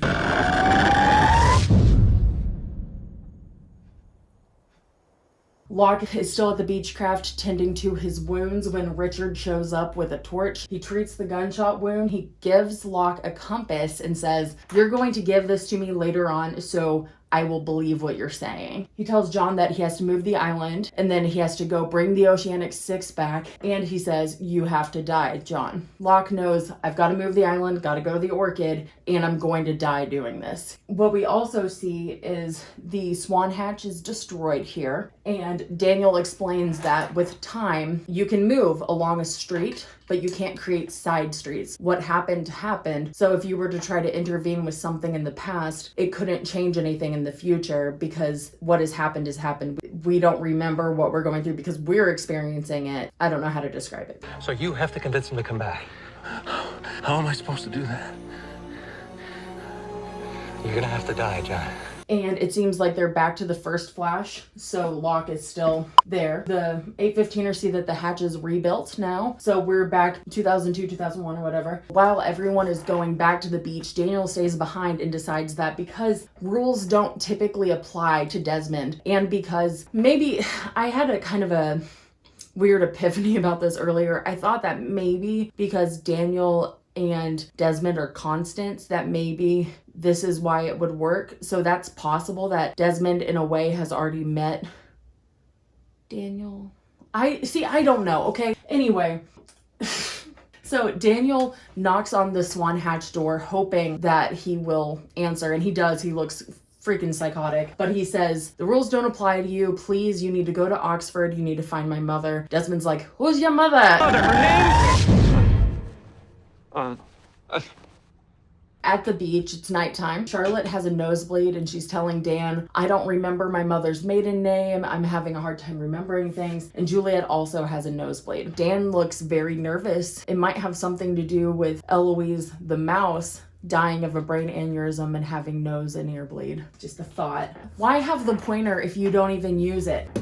Then the beach is attacked by flaming arrows, and they're huge too. They're everywhere. Wow, this is a huge attack. So everyone starts running from the beach. Sawyer yells, let's meet at the creek, and obviously it's a long creek. People get split up. So as far as groups go, we do have Juliet and Sawyer together. We've got Charlotte, Miles, and Dan are together, and they're both captured by the others. Juliet's about to get her hand chopped off by a young Charles Widmore, and then Locke intervenes, and he says, okay, we're all gonna go to the others' camp. These guys are already at the others' camp and they're gonna head over there, but these don't intersect. Like, they don't see each other while they're there. Charlotte, Miles and Daniel are caught. Eloise Hawking is the one who gets them. She's pointing a gun at her son, always pointing a gun at her son. And she says, "You just couldn't keep away, could you?" What she's referring to is the US military went and put a bunch of hydrogen bombs all over islands. And they somehow happened upon our mystery island and put a hydrogen bomb called Jughead. Why even use the pointer? I want to like the pointer. Daniel sees Jughead. So Richard is the leader of the others at this point. Well, or sort of. They've never really used the term leader for Richard because he's not. I think at this point we might know this. He is an advisor, a consultant for Jacob to the others. So he works in between them, spends a lot of time with the others, but also is called away to do other stuff because Richard is beautiful and ageless and can do whatever he wants. Ignore this. This is what happened. Once they were captured, Richard says, "So I assume you've come back for your bomb," and then they kind of have a little back and forth. Daniel sees radiation burns on one of the other's arms, and so he hears the word bomb, and he hears that they think that they're US military, and he puts it together thinking radiation burns, bomb, probably some issue here. And he says, "I know that the housing on your H-bomb is broken. You render it inert, we're all gonna die." Which, yeah, sure. So Richard is skeptical. He's thinking, "Hey, bitch, if you're from the US military and it is your bomb, how do I know that you're not on some take your own life mission with a bomb?" Daniel says really sweetly that he's sitting next to the woman he loves and he would not put her in harm's way. And then later she's all like, "You didn't have to say that." And he's like, "I do love you." And they're all like, they don't actually kiss, but Daniel is fixing Jughead, and that's not at the others' camp. Juliet, Sawyer, and Locke go to see the others. Locke gives Richard the compass and says, "I'm born in 2 years. Go off island. Go see me. Watch me grow up. I'm special. I've been told by Jacob." What did he say? He's like, "I've been told by Ben. I've even been told by you." The compass is what makes Richard believe him. So that's why it was needed. Once the next flash happens, all like the foliage and brush has been cleared, so they're all just standing right by each other, a couple 100 feet apart. At this point, after this flash, Charlotte collapses. Charlotte! No. Locke is like, "All right, you know what? The best way for us to get these time skips over is for me to get to the Orchid so I can move the island again. Let's take the Zodiac to the Orchid," the speedboat that came from the freighter. So they're like, "Let's take the Zodiac to the Orchid." They're walking through the night and they see the hatch light come on. Let's just rewind back to the night that Boone died, when Locke goes to the hatch door and screams and pounds on it like this is not how it was supposed to happen. And also Sawyer sees through a clearing Kate delivering Aaron with Claire, and there's this moment and he's all like, should I go see her? Then he kind of accepts that he's never going to see Kate again. And to me, that was it. He also says something at like right after all this shit in season 5 that he like barely remembers what Kate looks like. He's with Juliet. They're together, like together. He's gonna propose to her. We don't know that yet, but whatever. So that to me was the end of it. They get to the beach. The Zodiac is missing. There are 2 outrigger boats at the beach, so they say, fine, we'll just take one of these. And they also notice that in the outrigger boat is an Ajira Airways water bottle. So that had to be 2007 or later because they came on Ajira. As our group paddles toward the Orchid, they are shot by people that are in the other outrigger boat, and they are going significantly faster. Actually, the outrigger boat is bigger, and there are more crewmen on there, and they are just shooting at our people. And they're accurate. One bullet hole goes straight through Sawyer's paddle, and then Juliet grabs a gun and starts shooting at them. And as soon as the sky lights up, Sawyer, he's got a couple of my favorite lines, I'm not gonna lie. Sawyer goes, "Thank you, Lord!" And then the flash ends, and they wind up in this torrential downpour here, and he goes, "I take that back!" That storm is so severe that watching it, I'm like, I don't know how they're actually going to get back. And they're just kind of like, okay, let's all paddle in this direction because you just don't know. They're in the storm. They barely make it to the beach, and they find wreckage of the French ship on which Rousseau and co came. Meanwhile, the French team actually finds Jin hanging out on some debris in the water. Once again, back to my point that nobody really thought that Jin died. I don't know if nobody thought it. I'm just thinking for me. I never thought it. Okay. This group came to the island, reminder, because they heard a transmission of the numbers playing over and over again. So Jin says, by the way, there's a radio tower and I know how to get to my camp from the radio tower. So they go to the radio tower, but on the way they are attacked by the smoke monster. The smoke monster starts taking people out. Then he pretends like he's people of Rousseau's group to try to trick her into becoming one of his people. But she doesn't fall for it and she just starts killing people of her group. Jin did stop Rousseau from going in after the people that first time and just says it's a trick. Like, it's a trick, don't fall for it. During this journey, they run into the well where the orchid would have been. So they know that they are before the orchid was built.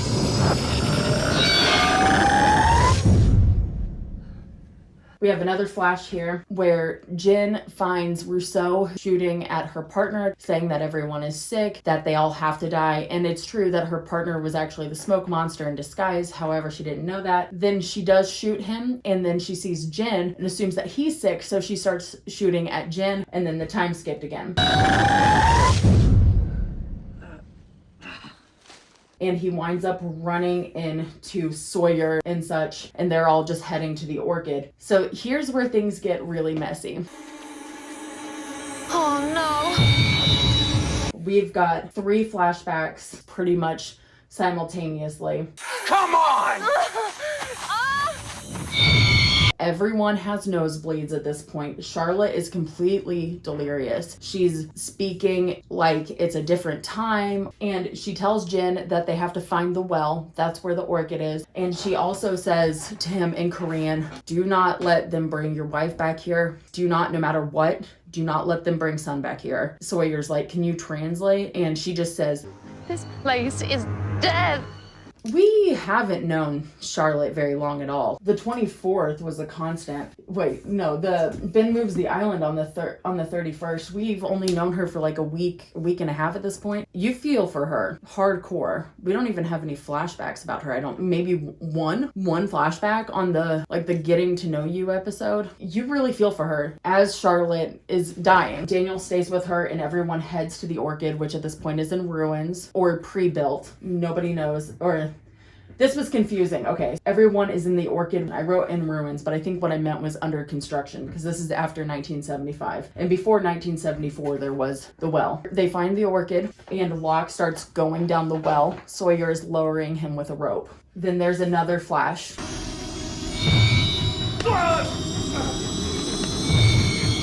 God damn it, hold on! And the well is gone, so Sawyer is holding a rope from the ground and he's trying to pull it, trying to get Locke. Locke falls.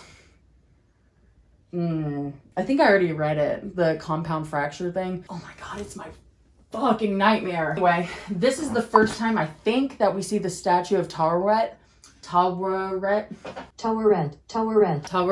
Okay, which by the way, I spelled wrong. That's supposed to be an E. Right before Charlotte dies, she tells Daniel that she remembers a man who scared her a lot when she was really young, and he told her that she could never come back to this island because the island would kill her and everyone would die and all this stuff. And then she says, I think that man was you. And then right before she dies, she says, Mommy says I can't have chocolate before dinner or something like that. And we see Locke falls and he has to drag himself to the wheel. Christian tells him to turn the wheel. You have to do this. I can't help you. And he says, say hi to my son for me. Locke turns the wheel. Say hello to my son. Who's your son?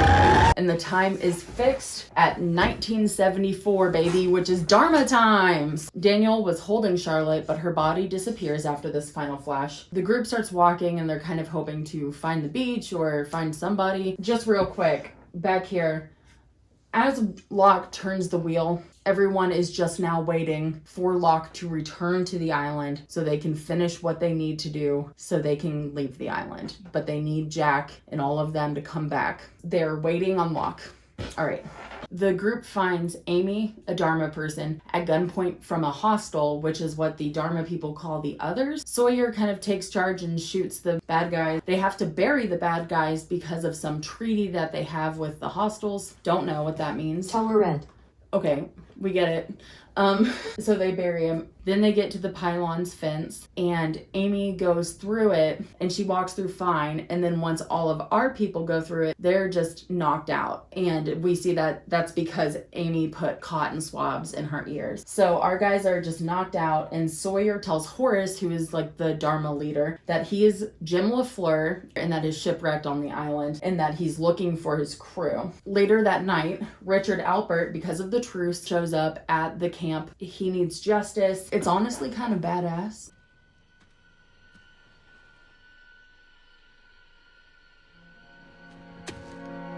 Horace goes out to talk to him and he's like, you should have let us know you were coming. We would have turned the fence off for you. Alpert just goes, the fence keeps some things out, but not us. Okay, baby, damn. Real quick, at the shipwreck looking for crew. Horace doesn't like this. He thinks all of this stinks to high heaven. So he says, listen, our submarine is going out tomorrow morning. All of you are going to be on it. You're going to go home. You get to go home. You can't keep looking for your crew. And Sawyer tries to extend the deadline. It doesn't budge. Then Richard shows up at the camp. Horace goes out to talk to him and he's like, hey, you killed 2 of our men, so we need justice. Sawyer says to Horace, let me talk to him. I was the one who killed his men. Sawyer heads out and talks to him. He's like, hey, did Mr. Clean show up at your camp 20 years ago and hand you a compass and that kind of stuff? And he says he knows about Jacob and basically they're waiting for somebody to come back. So Richard's like a little dumbstruck, but honestly at this point, nothing surprises the guy. He has been alive for, as everyone says, a very long time. He's been alive since probably, because like 1867, he's been alive probably 30 years before that, since like the 1830s, 1840s. He knows some shit, so he's not easily surprised. He's like, fine, whatever. But then, this is kind of screwed up. They demand some sort of payment, so they take Amy's dead husband's body, Paul, with them. So, what you guys gonna do with that thing? You wanna share with the class? Like, what the hell? Juliet, Sawyer, Miles, and Daniel agree to stay for 2 weeks to look for their crew when the next submarine comes back in. Basically, it's until Locke returns. Essentially, Horace just lets them stay. They can look for their crew, but also they work for Dharma. So Sawyer, Miles, and Jen work in security. Juliet works for the motor pool. Daniel was obviously in science, but he leaves in 1975 to work for the Dharma Initiative, doing something, we don't know, in Ann Arbor, Michigan. And we see later that Horace and Amy have Ethan on island and Juliet births him. That is significant because Ethan was the last person to be born on the island who was conceived on the island. Those are the end of our time skips. And now we are about caught up for the next poster. All right, things are getting very, very real. We are getting near the end. And in order to tell the story of the 815ers coming back to the island, having the flash sideways and the difference in time, I'm going to use another board. I've tried to figure out other ways to do this. This is the best way. This is my 3rd iteration of the board. This time I'm just doing a map because we've got 2 groups of people, one in 2007 and one in 1977 on 2 parts of the island trying to connect. So the best way is to show where they're going. I really debated how I was going to do flash sideways. Like, should I integrate it into what's happening on island or should I say it after? Will it lose the punch? Do I need to do it like that? What I decided to do, just for clarity's sake, is to put the flash sideways after the end on island. Not because I wanted to keep it as kind of like a side afterthought. I just found that that would be the best way to tell the story. This is a map of the island. It is not good, okay? Let me show you what an actual cartographer's version of the island looks like. Yeah, not even close. I did my best, okay? We have on Hydra, Ajira Airways crashes And in 2007, we have Ben, Lapidus, Alana, Son, Locke, and Richard, who wasn't involved in the crash, but he's involved over here. These guys crashed on Hydra with the plane. These guys woke up in 1977 without the plane, but with their suitcases. We start with seeing Jack, Hurley, and Kate in the jungle. Shortly thereafter, what do you know? Jin shows up. He's in Dharma, and he is ready to help out. Then we find Sawyer in Dharma, who's going by Jim LaFleur, but we're just gonna continue to call him Sawyer. Then we have Juliet. Sawyer and Juliet are in a relationship. Then Dharma finds Saeed. And then Miles is also in Dharma. These guys would all be here. They would all be right here, but we're just gonna keep them apart for right now. Kid Ben takes a liking to Saeed and tries to bribe him with food for information. Jack is assigned as a workman. Kate is assigned to the motor pool, and Hurley is the chef. We do see a little bit of friction between Kate and Juliet. It's so stupid. Once again, I hate this storyline. And that is 1977, day one. In 2007, day one, there's the crash on Hydra. Son and Lapidus take a boat going to the main island because Son wants to go see Jin. Oh, sorry, back to here. As soon as Jin realizes that they crash and that Son isn't with them, he goes to Radzinski. Radzinski would have been able to see a plane crash, and he's looking for it, and he's like, Jin, you're insane. So Jin immediately starts looking for Son. Son, likewise, immediately starts looking for Jin. So she goes over here. Son and Lapidus go to the registration camp of Dharma, and they actually see a photo of the Dharma Initiative with our guys there, and they're like, 1977, what the hell? It's 2007. This is so confusing. Then they encounter Christian Shepherd, and he is someone that we don't really understand. Just real quick, Alana works for Jacob, and she's just there to take care of the 815ers, essentially, to do Jacob's bidding. Christian is the man in black, who is Jacob's counterpart, his brother. He's the essence of evil. The man in black is also John Locke. He takes several different forms throughout seasons 5 and 6. I will sometimes call him just the man in black because he's taking another form, but I would just want to remind everyone from here on out, Locke is not John Locke anymore. He is the man in black. And this Terry O'Neill deserves an Oscar, an Emmy, a Tony, a raspberry, a Razzie, anything. He deserves it all. He looks different. He acts different. There is clearly a difference between the two of those characters. It is freaky. It is not the same person. No costume change. Like, they're dressed the exact same way. It's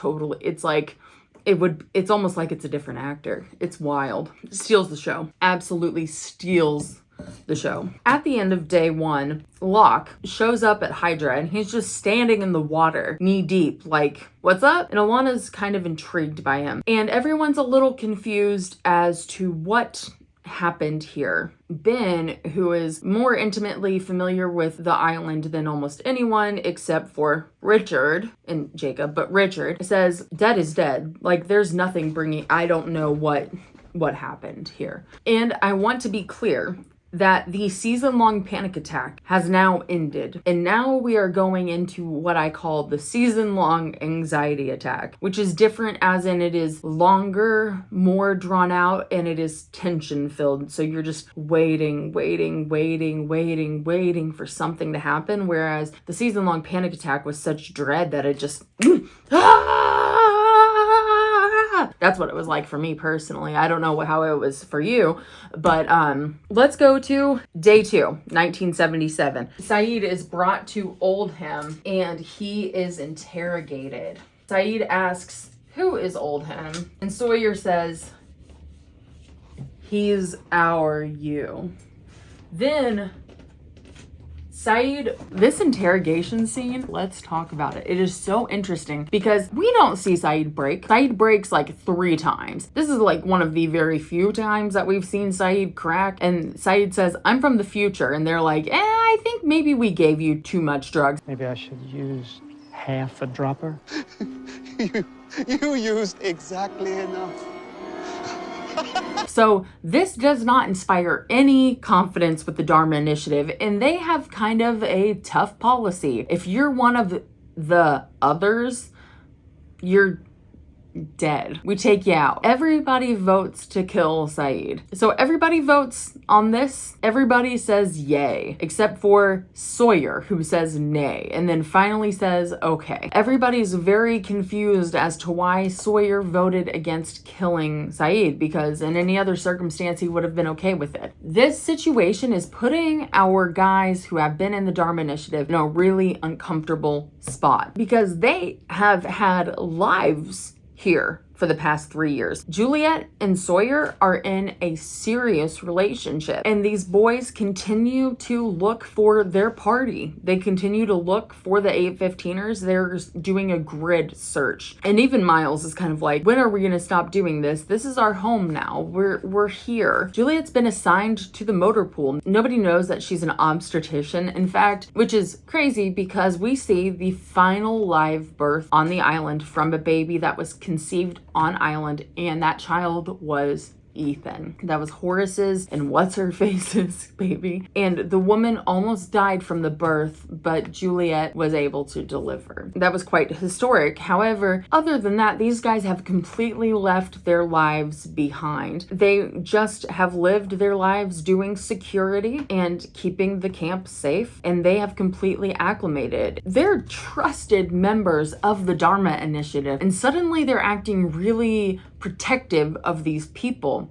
They had to find a way to sneak Hurley, Kate, and Jack into the camp, and luckily they were able to like sneak them onto a registration of a group of sub people coming in that day. They got really lucky, but these guys were gonna like smuggle them in like 3 toddlers in a trench coat if they had to, but they have to protect them, and suddenly they're put in really weird positions, which includes Sawyer voting to kill Saeed. So Ben actually lets Saeed go, and then Saeed, weighing the options of all the things that Ben has done, the very bad things that Ben has done, including having his soulmate or whatever killed, he shoots Kid Ben. Now, not that super of a popular decision. Jen takes Kid Ben to Jack and is like, we have to take care of him, he's dying. Jack, also thinking of all of the things that Ben has done, says no. Not a popular decision with the 815ers. They're like, this isn't the same guy. He's a kid.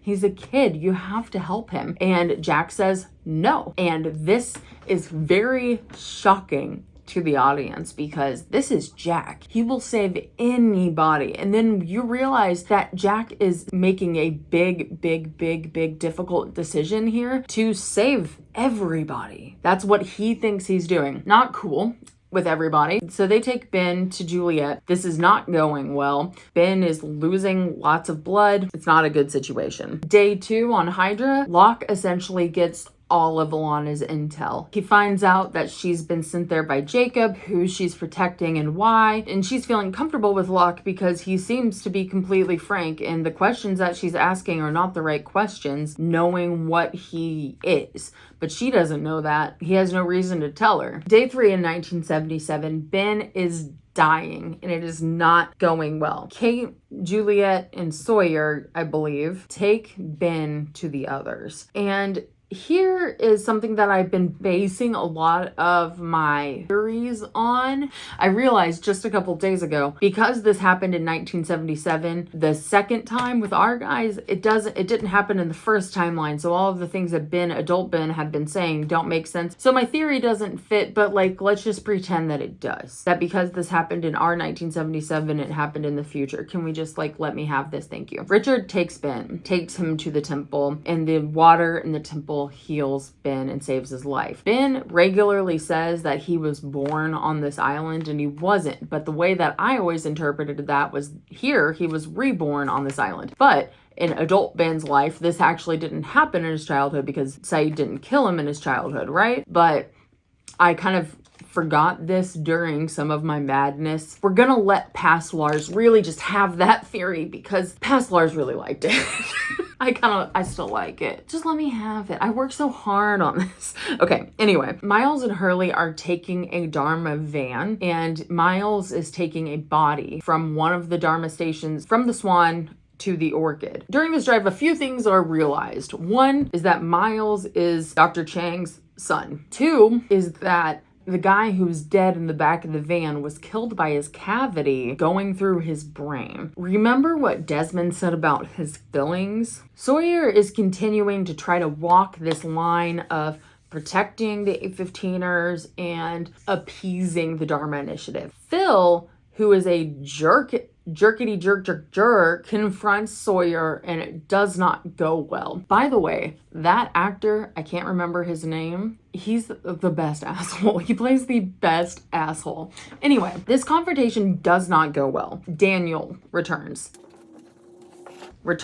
Where was Daniel? He was in Ann Arbor, Michigan. He left in 1975 and just came back. And he came back to tell Jack, y'all weren't supposed to come back. Whiplash. What do you mean we weren't supposed to come back? Day 3 in 2007. Locke finds Ben in the sickbay because Ben was attacked by Sun. So he finds Ben in the sickbay and there is a conversation. This is an uncomfortable conversation, by the way. Remember how Locke died?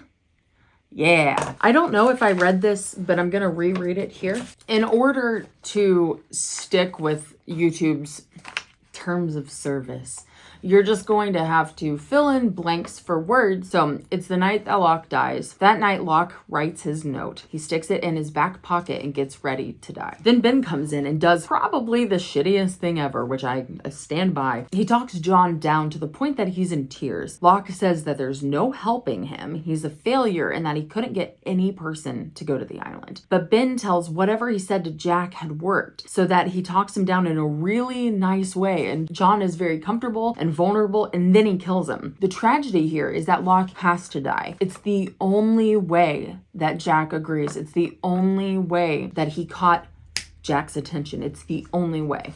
Ben lied about Jack agreeing. He made that up. And I think I need to remind everyone that people who were on the plane have made attempts on their lives, all of which were unsuccessful. They're unable to go in that way. So Ben was in a position to kill John, but the way he did it was really mean. I believe he even has orders to do that. And as Ben leaves, he says, "I'll miss you, John. I really will." And here's the moment that's really rough because Ben becomes one of my favorite characters. I think he's like one of my favorite characters, not because I like him, but because his character is insane. I mean, so Ben comes to in the sick bay and there is Locke. Yeah, their last encounter was not the best. How is this guy alive? So there's a conversation and Ben says to Locke, "I came back because I need to be judged by the island." And Locke is like, this guy is definitely a different dude. And they seem to pair up because Locke says, "Okay, you need to get judged by the island. Let's go get judged by the island." And they go and canoe over. Now, Lapidus has been over on the big island, but he decides to head on back because he wants to fix the radio on the plane and get everybody safe so they can take back off. I want to remind everyone that Frank Lapidus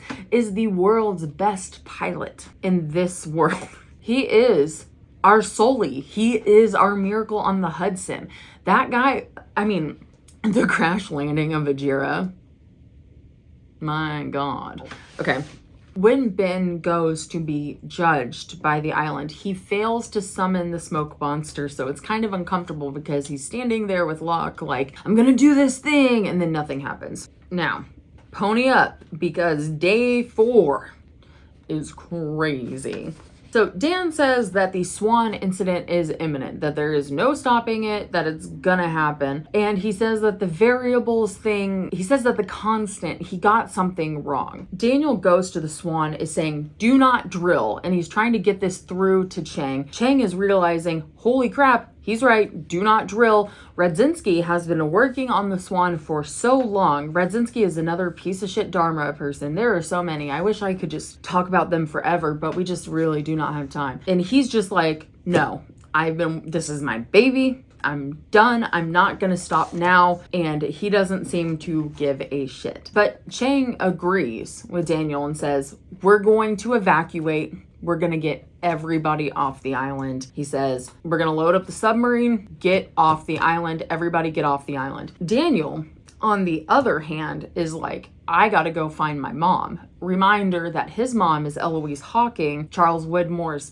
partner, ex, etc. And they are the others at this point. Ben is not the leader. He's a kid. So at this point, Charles Widmore is the others' leader and intermediary. While Dan is trying to go do this, Dharma Initiative has caught on. They're like, oh, y'all aren't who you say you are. So as they are heading out to find Eloise, they come under fire. And I'm just going to read what I've written here. Faraday comes back to the island, and he comes back when he finds out that Jack and co came back to the island. He says that Eloise was wrong and that Jack doesn't belong on the island. Sawyer, Kate, Jack, Juliet, Hurley, and Jen are trying to figure out if they should commandeer the sub and get off the island or head into the jungle and start from square one. The latter is actually more of a popular option, and I know that as a viewer, that's what I'm wanting the whole time. The more time they spend in these established places like the Swan or Dharma Barracks, the more uncomfortable it gets. Daniel says that he needs to go to the hostels because his mom is there. Sawyer, Juliet, Miles, and Hurley decide to pack up and go to the beach. Juliet is teary-eyed. So at this point,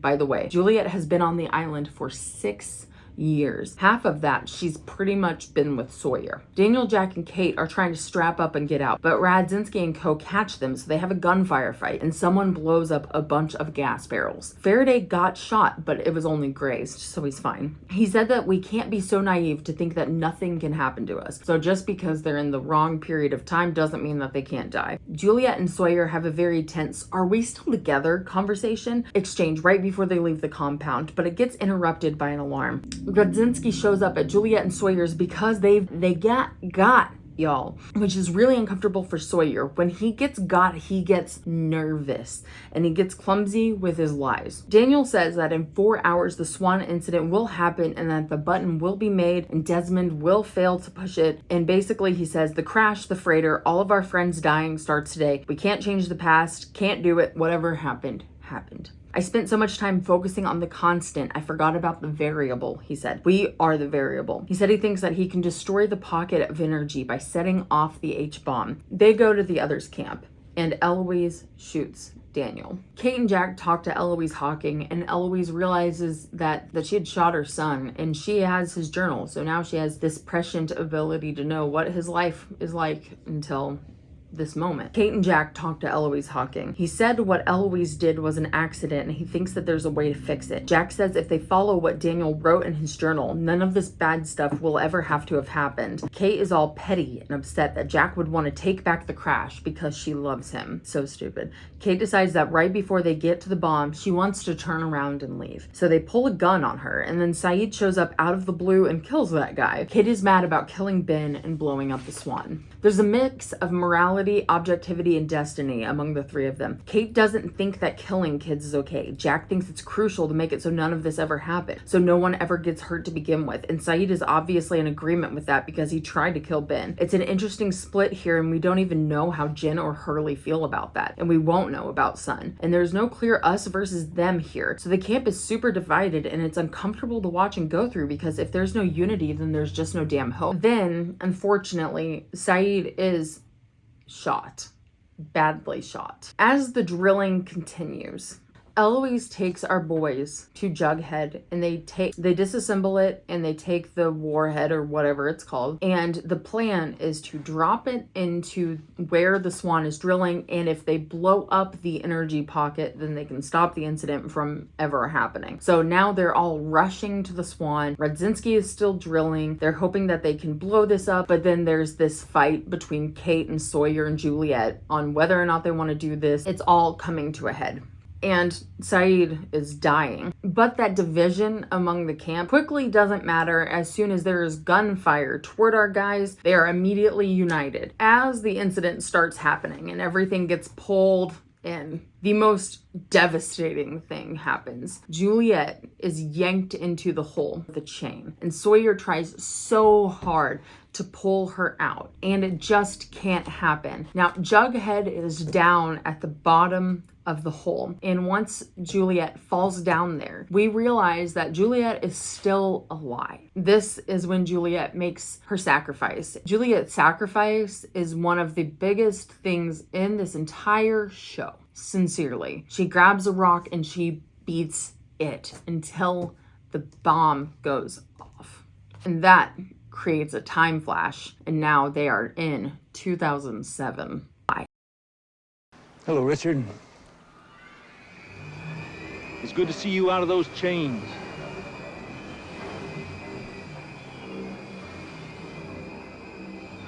You? Me. I will never be, nor have I ever been, more prepared to talk about something than I am right now. So I did film this all the way through before, but then I realized that post Juliet's sacrifice, once everything is 2007, we made a few mistakes, and it was a situation of like, are we gonna fix the mistakes and like add things in, or are we just gonna refilm? And bitch, I decided we're just gonna refilm. I'm gonna jump around a lot. Rather than just wrap up and then we're moving, wrap up and then we're moving, I'm going to jump around mostly the same way that the show does it. And that is to kind of, sorry, I know that the sign's knocking a lot. I'm doing that to sort of exhibit the chaos that the show is giving us, but also to kind of continue the suspense that we're seeing as the audience. We're not really knowing where everything's going. So at first it's a little bit more in order, and then after this it's gonna get a little bit worse. So one thing that I did realize, important note, is that this map is like pretty off. I did mention this already, but I did draw more accurate versions of maps, but they wound up being more for me than for y'all. So I do know where I'm going. These are approximations. I don't know what to say. I've been working on this for almost 2 years. I was going to redo the map and I decided no. We're down here at the Swan and the hatch has just exploded. Juliet's sacrifice. We're hearing noises. She is down there. So everybody starts to dig her out. And during this time, Jacob, who is now dead, finds Hurley. And he takes Hurley off to the side and says, let's have a chat. He says, Saeed's dying and I know where you can take him to get him help. So ask Jen about the place that he went with the French crash to get into the temple. There's a hole to get into the temple. You know about this? And Jen says, yeah, I know about it. And he says, great, we're gonna have to take Saeed there. The temple is right here. And originally the temple was up here in my map because of an inaccurate map I looked at. The temple is here. There are several different maps. I made mistakes. I should have been more, I've been very thorough otherwise, so I don't know, I just made a mistake. They're digging out Juliet, and it is very emotional. Sawyer is an absolute wreck. And when he realizes that Juliet is still alive, he's just overwhelmed with joy. She explains that she did hit the bomb, and he's like, why? And she said, so we never had to come here. When she dies, it is incredibly emotional. While Juliet is dying and then Jack and Sawyer are getting in a crazy fight, we'll get there in a sec, Hurley is taken to the side by Jacob, who is dead now, but Hurley talks to dead people, so it's fine. He says, hey dude, Saeed is dying, so you're gonna need to take him to the temple. Ask Jen, because when he was with Rousseau and the French people, they got into the temple through a hole. He will know how to get you there. So ask Jen, he'll know. Take that guitar case I gave you. And Hurley's like, whatever, okay, fine. At the statue, Locke kills Alana's group of guys and he reveals himself as the smoke monster to Ben. Alana takes Jacob's ashes. Sawyer and Miles go to bury Juliet, which I'm not positive, but I'm just going to assume that it's at their graveyard. I didn't see any sort of confirmation as to where exactly they were. And when Sawyer and Miles veer off, Sawyer forces Miles to read what Juliet was going to tell Sawyer right before she died. Because she said, I have to tell you something. And he's like, tell me, tell me, tell me. And she dies. What he says, Juliet said, is it worked. Now, everyone else goes to the temple to save Saeed's life. They sneak him in, but they don't do a very good job of sneaking him in because they're caught pretty quickly. But we do see inside the temple, there's even more lore. There's so much Egyptian shit. There's so much confusion, and for the nerds like me, I would love an extra season just to learn more about what this was. Dogen, the shaman, I guess, and Lennon, who doesn't actually have a name but is later credited as Lennon, accept our group. Once they see what's inside Hurley's guitar case, it's one of those crosses. Put it on the screen right now, bitch. Okay, and inside of that is a list of names. And it says basically that they need to save Saeed's life. They go inside the temple into this room with a pool. The water's murky. And they're like, what? Lennon is, the water is murky. And this seems to cause some concern. But they take Saeed into the water and they hold him down, face down, while Dogen flips a sand time counter. God.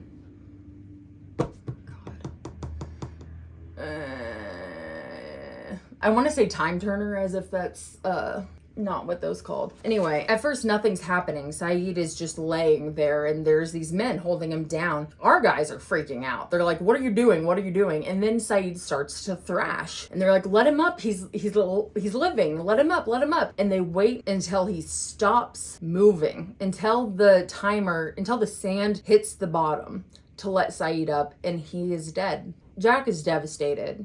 Course. Saeed is his second in command. Saeed is his closest friend in this world. He does his best to bring Saeed back, of course. CPR, just going after it. And once again, Kate has to say to Jack, stop. It's not gonna happen. He's dead. Eventually, Jack relents. We also see the tail enders at the camp. You know, the ones that got abducted to go with the others, and then we saw them at Juliet's trial. So I've always kind of had a shitty feeling about this one. But anyway, they're there. So we are seeing some familiar faces. So the others found Miles and Sawyer in the forest. So they show up at the temple as well. Sawyer is knocked out and Kate is giving him some like extra attention, which I just find so annoying because all of this back and forth with Kate and Sawyer and Jack and Juliet, I'm just like, fucking shit, stop. Juliet just died. He's clearly in love with her. We don't need this crap. You know what I'm saying? I hate it. I'm over it. Hurley tells the others that Jacob is dead, and this is a big deal. So they start battening down the hatches. They send off a flare. Dogen tells Jack that Saeed was beyond saving, but 2 hours after he drowned, Saeed comes back to life. Back at the statue, Locke and Ben have a nice little conversation where Locke tells Ben, Locke being the smoke monster, tells Ben what John Locke was thinking the second that Ben murdered him. Brutal. Richard is seeing the flare and he's immediately freaking out, realizing Jacob's dead, we're screwed. So Locke comes out of the statue. Some of these people had seen him, some of these people had seen his corpse, and they were a little confused, including Lapidus, and Richard immediately knows. You. Me. And then Locke bodies Richard and yeets him into the forest and then tells everybody, I'm very disappointed in all of you. For what? No idea. No clue. But he does sound very disappointed. And honestly, it's not just a, I'm not mad, I'm disappointed. No, he's mad. Back here, Lennon is trying to talk to Jack. Jack is back. I have a green text for this that I've read off a bunch of times, but this time watching through, Jack is back. He doesn't realize it yet, and he still thinks that he's broken. He wants to talk about Saeed. He wants to know what's going on. He wants answers about Jacob, and he is not stopping. Saeed appears normal, but he's apparently not. Dogen and Lennon take him into Dogen's study or something, and they test him. They're torturing him, okay? Saeed fails the test. We don't know why or whatever that means. Then Dogen and Lennon try to convince Jack to give Saeed a pill. Jack's like, I'm not gonna give him anything. if you don't tell me what's in it. Once again, Jack is back. He's here. And they refuse. They're acting cagey. They're saying all of these things, you know. And one thing we're hearing over and over throughout this entire season is, if you just do what I say, I'm going to tell you everything you need to know. And one of the biggest complaints about the end of Lost is that a lot of things went unanswered. And frankly, if you think things went unanswered, you weren't paying attention. However, I think this "we don't have answers" thing comes from this line of people saying, I'll tell you everything you need to know, but not everything is just listed out, bullet points explaining stuff. You have to pay attention. There's a lot of conversation here about Saeed. Dogan is pulling Jack aside. Everybody's kind of wondering. Hurley's like, are you a zombie? And Saeed's like, no, I am not a zombie. And Sawyer says, you know what?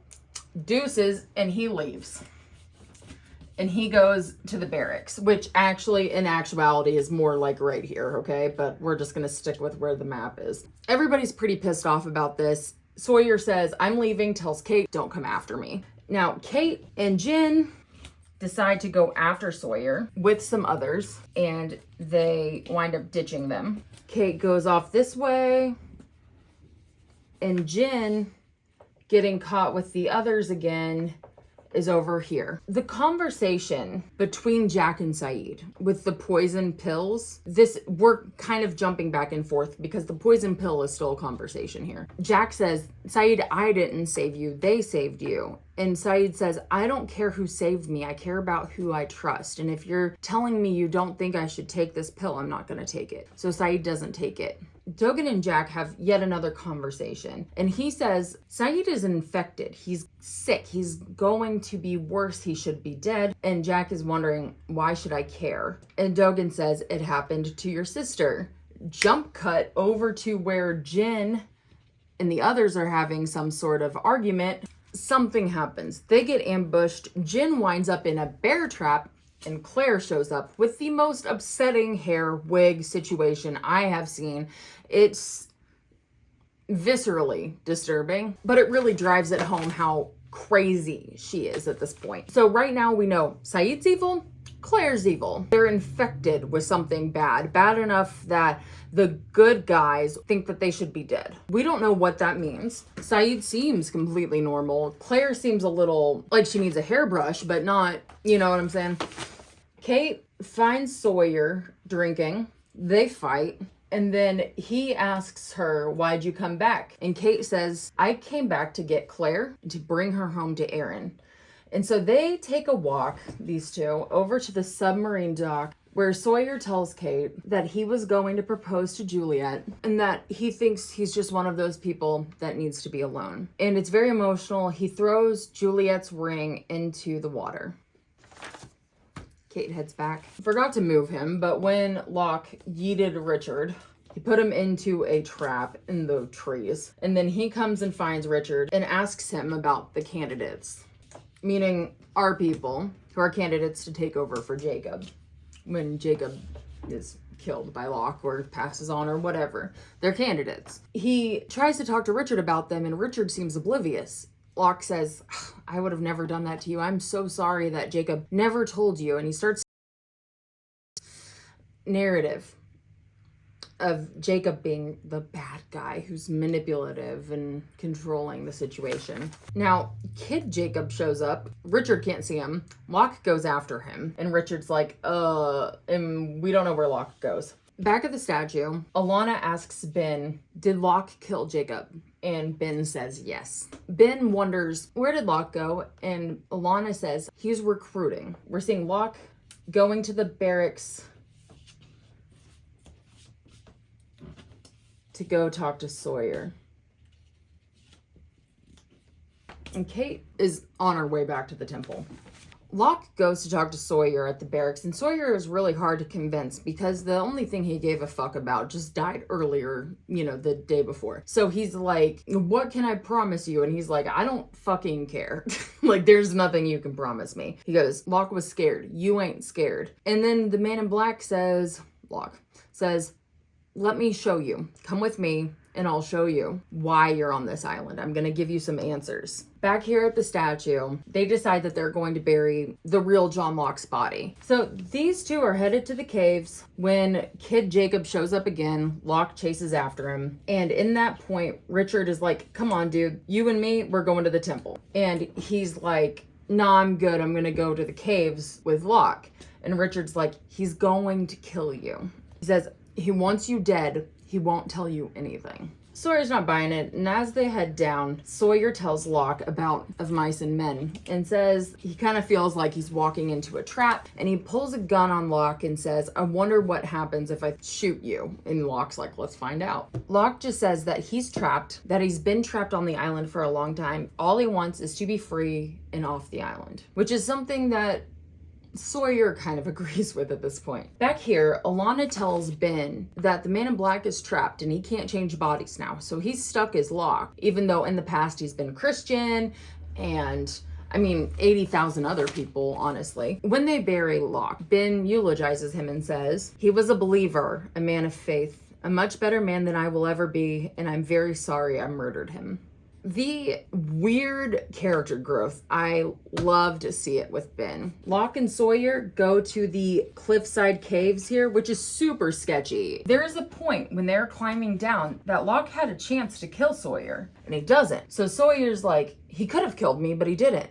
And so they go inside the cave, and we see this scale with a light stone and a dark stone, and we see the actual numbers. 4. Locke, 8, Reyes, 15, Sawyer, 16, Draw, 23, Shepard, 42, Quan. Now, Kate was on the list, but she was crossed out. These are the remaining names that have not been crossed out. These are the remaining candidates to take over for Jacob. Locke is explaining to Sawyer that Jacob's been watching them, following them, interacting with them their entire lives, and that they never had any choices because they would always wind up coming to the island because Jacob brought them here. He had touched them. You had met them at some point in your life. And Sawyer's like, I never met this guy. And then we see Sawyer as a kid getting the pen to write that letter from Jacob.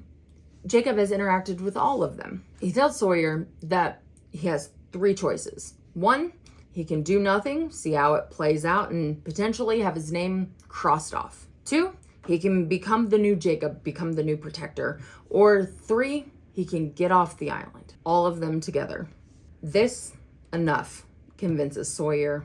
I'm with you, dude. Back at the temple, Jack and Dogan are still having another conversation while Miles and Hurley are playing tic-tac-toe, and then suddenly Jacob's there, giving Hurley a ton of instructions and having him write them all down on his arm. Jacob is pouring something into the pool, but we never really figure out what that means. It obviously didn't do anything because the water is still murky and it doesn't make anything any better. He tells Hurley, someone is coming to the island and I need you to help them find it. Over here with Claire, Claire frees Jen from the bear trap, and there are the others. One of them is pretending to be dead, one of them is actually dead. We'll get there in a sec. Hurley is tasked with convincing Jack to come with him to the lighthouse, which is impossible to convince Jack. It's almost impossible to convince Jack to do damn near anything. Jacob tells Hurley to tell Jack, you have what it takes, which of course we know because of what Christian always said, you just don't have what it takes. That convinces Jack enough, and they head to the lighthouse.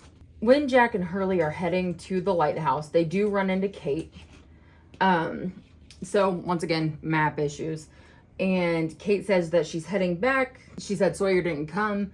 And they say, cool, we're heading over here. Claire cleans up Jen and she tells him that over the last couple years, she's been moving around to hide from the others. She stayed here, but she's kind of stayed all over the place. She's friends with John. She's friends with her dad, who's also John, Man in Black. And that she knows that the others have her baby. They don't, obviously, but she believes that they do. And during this time, Claire does seem pretty bad shit. And she asks Jen, you're still my friend, aren't you, Jen? And he's like, yeah, of course, because she's got like his wounded leg in her hands. And he's like, of course. Hurley and Jack run into the caves, which are technically here-ish, on their way to the lighthouse. And they see Shannon's inhaler, just interesting little thing. And they get to the lighthouse. They go up to the lighthouse and Hurley says, we got to change it to 108. And while they're changing it, Jack looks into the mirror and he sees Son's house and then he sees his house, his childhood home. And he's like, wait, go back. And crazy Jack emerges. He's going absolutely insane. He breaks it out of fury, realizing that he's had no choices ever since Jacob started following him. And he wants to know, why was this man watching me? And Hurley, you brought me here. Where is Jacob? I thought Jacob was going to be here. Jacob's not there. And Hurley's trying to explain, I don't control this guy, man. Like, he just shows up or he doesn't show up. Jack has an existential crisis, and Jacob explains to Hurley, I had to get you guys away from the temple because something bad is going to happen. Jen says to try to keep Claire from killing the others because she's like trying to get a hold of Aaron. Aaron's off island. Aaron went with Kate. Blah, blah, blah. Claire winds up killing the others anyway. And then he says, were you telling me the truth? Jen says that he lied about Kate having Aaron. Claire goes, good, because if Kate really was raising Aaron, I would kill her. Great. And Locke shows up. And Claire says, this is my friend. I do not know where Sawyer is. I'm assuming Sawyer's with them. It's crazy how close everybody is. So Locke, Jen, and Claire head to the temple. And we're just going to leave them all here because we're close enough. Jen and Claire are concerned, and Locke says, I will only hurt the ones that don't listen. And so he's sending Claire in. Once Claire gets inside, they put her in a hole. And then Dogan convinces Saeed to go try to kill Locke with this fancy knife that was buried in the dirt. So Saeed goes out there and tries to kill Locke. He puts a knife in his chest. It does nothing. So they have a conversation. And Saeed also ran into Kate in the jungle, but that doesn't matter. But Saeed and Locke have a conversation. And Locke promises him, I will give you the thing you love and want the most if you help me get off the island. I will give you this thing. And Saeed says, the only thing I ever loved died in my arms, which is actually true twice because Shannon and Nadia died in his arms. And Locke says, I'll give you her. I'll give you Nadia. And Saeed is like, you don't have to tell me twice. So he sends Saeed into the temple. He says, John Locke is outside the outer fence of this temple, about a mile south of here. All of you should meet him down there by sundown. And if not, it's over, basically. Kate finds Claire kind of cementing this relationship. Like, she really cares about Claire. This priority of taking care of Claire is something that she's taken to heart. It's not just some surface level thing, a distraction or something she's running from. She means it this time. So, in the temple, when it is sundown, Saeed kills Dogan and Lennon. Locke comes through and takes everyone that remained. But there were plenty of people that were still around. During all of this, by the way, we have a through line that we're seeing is don't talk to Locke. If you talk to him first, you're screwed. If you kill him or whatever, but as soon as you talk to him, you're with him. So Saeed was supposed to kill him before Locke talked to him, but you know, too late. So once he talked to Locke, he was like done. At this point, right before the sundown warning, Alana and Sun and Ben and Lapidus all show up at the temple. After the smoke monster comes through, these guys head to 815er Beach. Alana, Ben, Sun, Miles, Lapidus. Am I missing somebody? Where's Richard? And en route, Alana asks Miles, how did Jacob die? Ben is outed. So Alana has Ben to start digging his own grave. Jack and Hurley were trying to head back to the temple, but Hurley was trying to keep them from going back to the temple because he knew that something bad was going to happen. And then Richard shows up and is like, both of you guys are wrong. The temple's over here, but instead of taking to the temple, they go to the Black Rock. Richard asks Jack to light a stick of dynamite because he's trying to end it, and he's done because he lived his life in servitude of Jacob. He will never learn these answers that he wanted, blah blah blah. And Jack says, sure, let's have a chat, but guess what, it doesn't blow because this is not how this works here.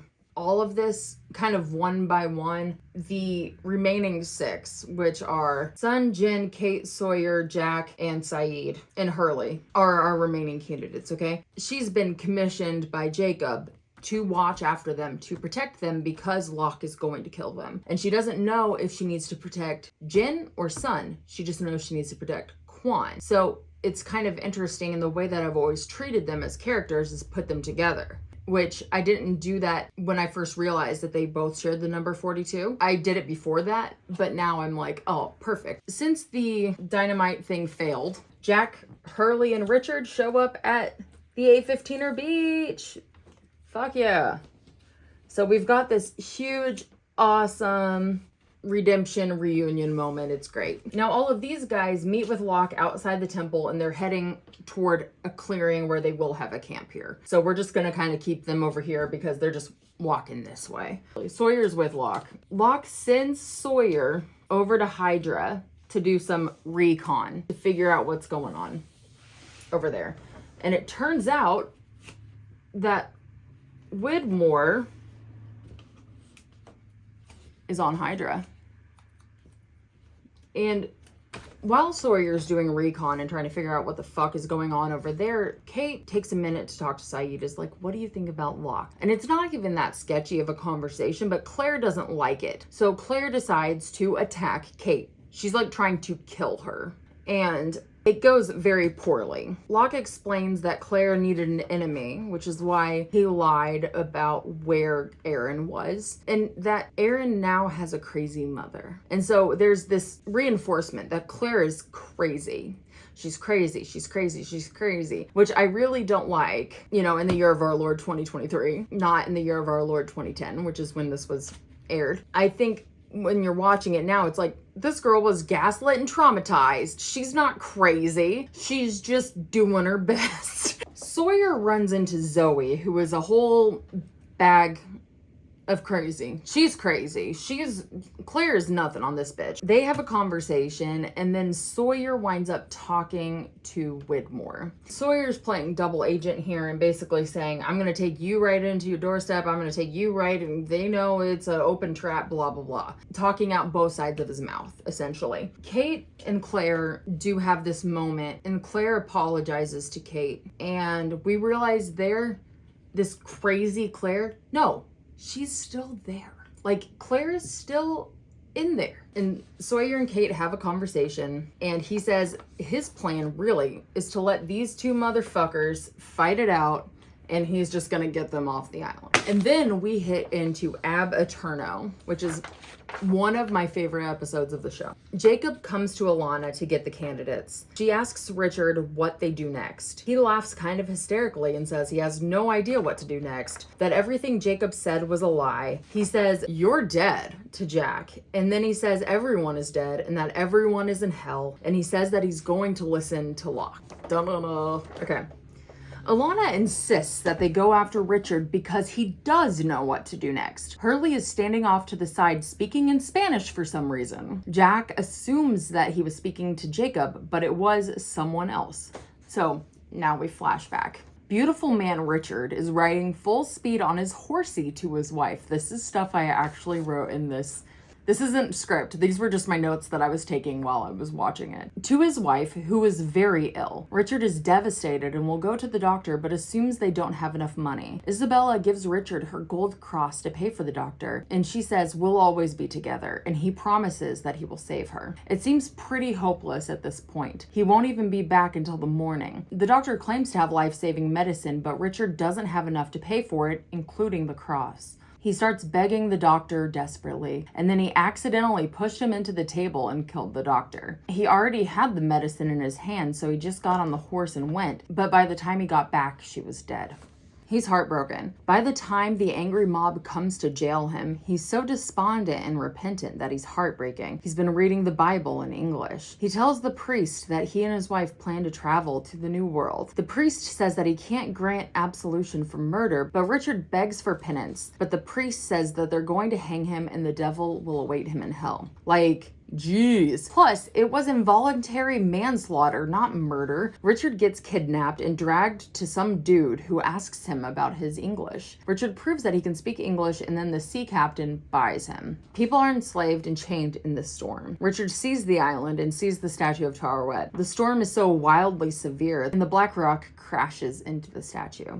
Everyone lives, but the slaver comes in to kill everyone with a sword. Right before he kills Richard, Smokey comes in and takes care of him. Richard is manacled, dehydrated, and getting weaker. Then he hallucinates, it's Locke, Isabella, but then she's taken by the smoke monster too. After Richard is completely broken and ready to die, the man in black shows up. He tells Richard that he's in hell and that he was on the island long before Richard got there. He says he'll help Richard look for Isabella if Richard promises to help him get off the island. So Richard's like, yep, sure. The man in black tells Richard that they can get out, but he has to kill the devil by convincing Richard that the devil has Isabella. Richard goes to the foot of the statue and is caught off guard by Jacob, thinking that he's the devil. Jacob looks like a total dork, but he's obviously very powerful. They have a huge fight. I think they're trying to show that Jacob may have some supernatural strength. Jacob realizes that the man in black sent Richard, and Jacob convinces Richard that he's not in hell by forcefully dunking him over and over and over again until Richard says, yes, I want to live. Jacob says that no one comes into the foot of the statue unless he invites them in. He says he's not the devil. He says he's the one that brought the ship to the island. And then he holds a bottle of wine saying, this is evil, malevolence, darkness. And the cork is the island. It keeps the darkness where it belongs. He says that the man in black believes everyone is corruptible because it's in their very nature to sin, and Jacob brings them to the island to prove the man in black wrong. Jacob says all of the people who have come to the island before have died. Richard told Jacob that he should have helped the people, but Jacob wanted them to help themselves. This is a big thing with Jacob. Jacob says, why should I step in? Richard replies, because whether you do or you don't, he will. So Jacob asks Richard if he wants a job to be his representative, an intermediary between Jacob and the people he brings to the island. Richard is like, okay, give me my wife. And Jacob says he can't. And he can't absolve Richard's sins, so he won't go to hell. And Richard is so afraid of hell that he asks Jacob to make it so he can never die. He told Richard that he can make him immortal. And so Richard goes back to the man in black and gives him a white rock. An inside joke from Jacob. The man in black tries to talk Richard out of going with Jacob, but says if Richard ever wants to join him, the offer stands. And he gives Richard his wife's cross, and Richard buries it at this bench right here. Back to the present day, Richard goes to the burial site and digs up his wife's cross, and then he says, I've changed my mind, and yells over and over and over again, does the offer still stand? He's yelling it. It's pretty devastating. So here. And then Hurley shows up and says, what offer, dude?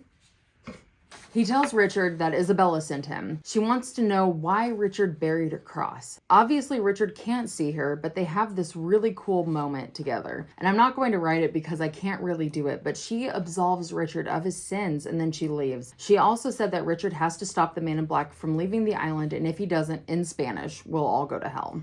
Back in a flashback, we do see that Jacob goes to see the man in black, and he says Jacob won't let him leave the island, so he says that he'll find a way to kill him, and he'll kill the next protector too. Then Jacob gives the man in black the bottle of wine, and he breaks the bottle of wine on the log. On Hydra, he scouts out Locke's camp. Locke tells Jen about the candidates. Saeed is kind of dead to the world, and he says he can't feel anything. And is Claire supposed to be the same way as Saeed? And what made Saeed like this? Is it because he killed Lennon and Dogan, or what? Because he wasn't quite like that before? What's going on? Jen tells Sawyer that he's leaving so he can go find Sun. And Zoe and her group comes and darts the camp, and she takes Jen over to Hydra. Back at the beach, Sun is working in the garden, and Jack comes to talk to her and is kind of like, how are the tomatoes doing? And she's like, can you fuck off? And Jack's like, my bad, sorry. And while he's like, can you fuck off? Locke shows up and tries to convince Sun, hey, come with me, we've got Jen. And by the way, the dart thing is happening while he's over here, so he doesn't know that this is happening. He's like, we've got Jen. And Sun is like, I don't know about all that. And she winds up running away. And while she's running, she falls and she hits her head. And when she comes back, she can't speak English. Locke tried to chase her, but ultimately failed and winds up heading back to his camp. Richard and Hurley return to the camp after Ab Aeterno. And Jack diagnoses Sun with aphasia, and then they find out that she can write in English. So they have a conversation in English, writing back and forth. She says to Jack that she doesn't trust Locke, and she gives Jack her trusts. On Hydra, Zoe asks Jin about some electromagnetic maps that Jin had drawn or written from Dharma. So this is stuff that he had done between 74 and 77. And it's kind of like, oh, I don't know, it's kind of hard to read, but I think that says Jinsu Quan. What do you think? And Jin is like, let me talk to Widmore. But he's a little preoccupied because Saeed and Locke show up and talk to Widmore. It's a pretty daunting conversation, actually. Locke says, once a man said that there was war coming to this island. I think it's here. And it's just very scary. And it was essentially just for them to say, it's on. They head back. Damn it. Get back over here, Saeed. I need you. Widmore gives Jin a camera, and he's able to see photos of Ji-yeon for the first time. And it's absolutely... Well, Locke goes back, but we don't know this, but Saeed is over here. Widmore tells Jin that everyone that they love, everything that they care about, will simply cease to be if John gets off the island. And Jin seems to kind of understand this. Kate and Sawyer sort of have a conversation about, like, what do you think about everything? And they're both kind of confused. What are we supposed to be doing here? Locke returns to the camp, and Saeed sees Desmond. And Desmond is the package he's taken to Hydra. On Hydra, they're testing something weird in a weird little cabin that looks futuristic on the outside and Jacob Cabiny on the inside. It kills a guy, which is, you know, exciting, but it turns out that Desmond once again is immune to this shit. He withstands the machine. And during the episode, I know I talk about flash forwards after this, but his entire flash forward is in this big chunk. Like, rather than cuts back and forth. And then after this, Desmond is like this helpful little beaver for the rest of the time. So he comes around and then he's like just the A+ golden child after that. When he withstands the machine, he comes to knowing about the flash sideways, knowing that they're going to the church, knowing that he will be reunited with Penny. So he's not asking questions. He's like, whatever we need to do, let's do it. Saeed attacks and grabs Desmond, and they head over here. Desmond doesn't ask any questions. Michael comes to talk to Hurley, dead Michael, and during this time, he confirms that the Whispers are people who died on the island that can't move on because of what they've done, and he's one of them. He can't do anything. At this point, everybody's trying to figure out, how do we keep Locke from doing whatever Locke's trying to do? These guys are saying, let's get rid of all of the ways off the island. Let's blow up the plane. Okay, let's go to the Black Rock. Let's get some dynamite. Let's do it. That's what Richard's saying. Michael shows up and tells Hurley, don't blow up the plane. And that kind of throws a wrench into things. But what further throws a wrench into things is that Alana's bag with dynamite in it blows up Alana.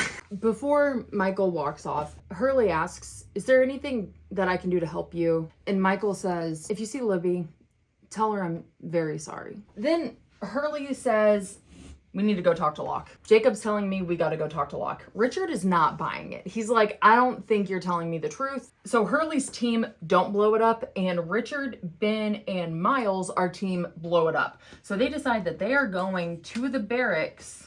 They're on their way there, so we're just going to kind of put them this way.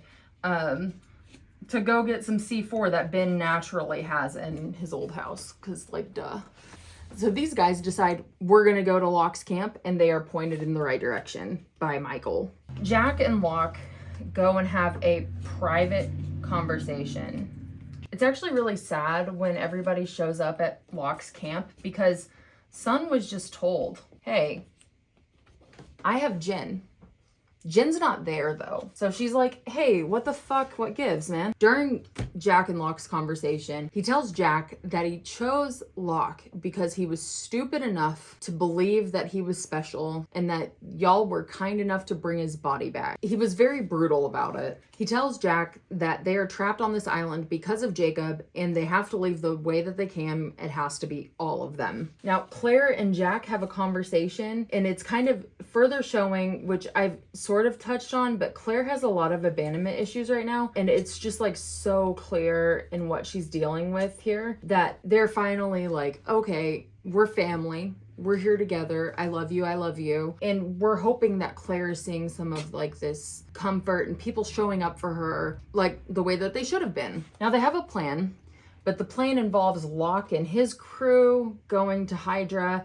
And then I skipped over this, but Desmond and Locke have a conversation at this well. Desmond tells Locke about his experience with electromagnetism, and then they kind of have a conversation, and Locke pushes Desmond into a well and says, see ya. And then he does send Saeed back to go kill him before they head over to Hydra, but Saeed doesn't. He winds up letting him go. Jesus. I just got some black stuff on my nails. Can we pretend I didn't? The plan was that they would go over in two ways. Locke coming from this direction and Sawyer and all of the A-15ers in the sailboat going that direction. They would be going to Hydra, and from there they would take the plane off the island, finally leaving. This is all that Locke wants. This is all that everybody wants. Everybody's happy, right? Obviously. So they get on the sailboat, and Jack, who did not agree to help Locke do anything, says, I'm not leaving, dude. I have something else that I need to do before I leave this island. I can't leave. I'm not supposed to go. Can't you feel that? Sawyer goes, get out of here with all of that. I'm done with this. We're not going back. Not again. So Jack just dives off the ship. The boat. So they go, and you kind of just, you don't know what to make of that. But as Jack is swimming, as the guys are going toward Hydra, Zoe and Widmore make good on their promise, and they torque Locke's camp. This blows Jack onto the beach, and Locke runs him into the jungle, and we kind of just assume that the 8-15ers were out of the way and everything's fine. We get back to Hydra, and there Jack is in a canoe, and Saeed's like, at least you didn't have to paddle. Am I right? At this point, Jack agrees, fine, Locke, I am with you. I'm going to help you get everybody together to get off the island, because of course, is the same way as getting to the island. We all have to do it together. So they naturally need everybody. And Jack says, I'm not leaving the island, but fine, I'll get everybody else with you. Which is really good, because they're gonna need Jack's help. Because actually, the A-15ers, while they were safe from the torpedo attack over there, they weren't quite safe once they hit the beach, because once they hit the beach, there was an exciting moment. Jin and Sun finally reunited, and it is like a super touching moment, but it is very quick. There's not actually a lot of really good payoff there. It doesn't get what it deserves. So you only get like 5 seconds with this, because Widmore's guys come out and they're like, y'all are coming with us, and they put them in the cages, you know, the Hydra cages, and Jin and Sun get to have like a moment where they're talking about Ji-Yun, and it's really sweet. But once again, very little time with them. But with the help of Saeed turning off power so Locke could get through the pylons, and Jack being able to get the keys from the guard and unlock the cages so everybody could get out, he was with John, which is a scary thing at this point, because with John can mean being infected. They say once you talk to him, you're with him. What does this mean? We don't know. Jack is taking the guys to the plane, and once they get to the plane, they realize, or they're told by John, that it is wired with C4. They can't use it. It's going to explode. They're gonna have to take another way off the island. Good news, there's another way off the island, and that is the submarine. So the plan is we're going over to the submarine. All of this is happening. None of this is beknownst to Richard or Miles. They don't know what's going on, okay? So while Richard, Ben, Miles, all of those people I can't remember off the top of my head are going for C4 and doing all of that stuff, they don't know this. So just wires crossed, all right? Before I share with you the most raw, real, emotional, and embarrassing moment, and true reaction to this show, I want to take a moment to talk about the most moving scene of this show that nobody will ever talk about. And that is in Enter 77, when Saeed is captured by a husband of a woman that he tortured. And he denies that he was the one who hurt her. Quick reminder that I have language to keep in mind because terms of service, even though this is a long video. He denies involvement. And it's pretty obvious that he's lying, but it's hard because we're what, 4 seasons in, 3 seasons in? We're 3 seasons in right now. And it's hard to want to believe that Saeed is lying. We want to think that he's just really, really great. He denies until finally it's just him and this woman and her cat. And they're sitting there and she tells a story about the cat. After she had been tortured, she was afraid to leave her house. So she stayed inside and she would not leave because she did not feel safe. One day, she heard kids playing with the cat, and they put this cat inside a box and lit fireworks, and they laughed as the cat suffered. And she heard the cat's screams from 3 stories up, so she ran down and she rescued the cat. Now the cat is very sweet, and he purrs and they cuddle, and she reads with him, and he has helped her feel safe. He forgets that he is safe now, so I forgive him when he bites me, because I know what it is like to never feel safe. Right? But sometimes the cat bites her or scratches her, and she says she doesn't blame the cat because she knows that it's a very powerful scene, okay? Sometimes she knows what it's like to not feel safe. And she says, that's because of you. So you respect me enough to tell me that you remember me. You know what you did. And Saeed breaks. And he says, you're right. Your face haunts me. It's haunted me every night since I've left Iraq. I cannot forgive myself. I am sorry. I am so sorry for what I did to you. He lays himself at the feet of this woman and says, you're right. I'm a monster. You're right. And she says, I forgive you. When my husband returns, I will tell him I made a terrible mistake, that it was not you. And he will release you. And Saeed is like, why? And she said, because I will not treat you like the kids did with this cat, even though we are all capable of doing that.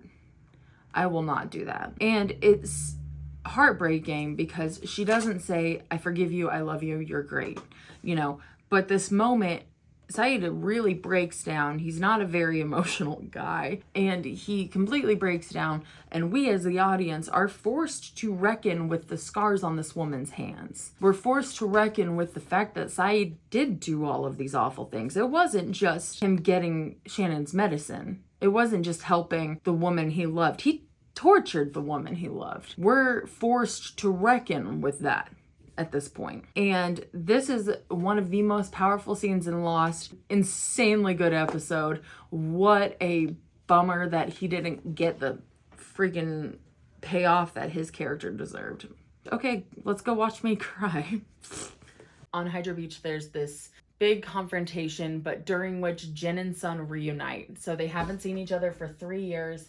We are on day 11 and they haven't seen each other, and they finally reunite. And Widmore decides to put all of our folks in the Hydra cages, which at this point doesn't even seem like a punishment. Jin and Sun are talking about their daughter and just loving on each other, and everybody's kind of just happy to be together. God, I don't want to talk about this. Every time I talk about this, I get upset. Once they're going underwater, they realize that Locke gave them a backpack that actually has C4 in it. And there are a couple of wires that you can pull, and there was debate with Saeed and Jack and Sawyer whether or not to pull the wires. Saeed, being the smart one, is like, don't. Jack is saying, well, I'm not sure that this would even work because he wants all of us in one space. He thinks that we can blow this way, but I don't think that we can be killed like this. Sawyer is saying, I don't like those odds. He pulls the little wires and it starts counting down really fast. Things start moving really quickly at this point. People are freaking out. They try to get the submarine back up in time. It won't get back up in time. And essentially, in a very quick move, we see Saeed grab the bomb and he runs toward the other end of the sub. The sub explodes, and it's kind of hard to see what's going on. We don't know really. We see Kate and all of them kind of getting out. Sun is stuck behind this big beam and she can't get out. Jack, Sawyer, and Jin are working their hardest to get her out, but they can't do it. At one point, something collapses on Sawyer, so he's knocked out. Jin has to convince Jack to swim Sawyer out, and he's, oh my God.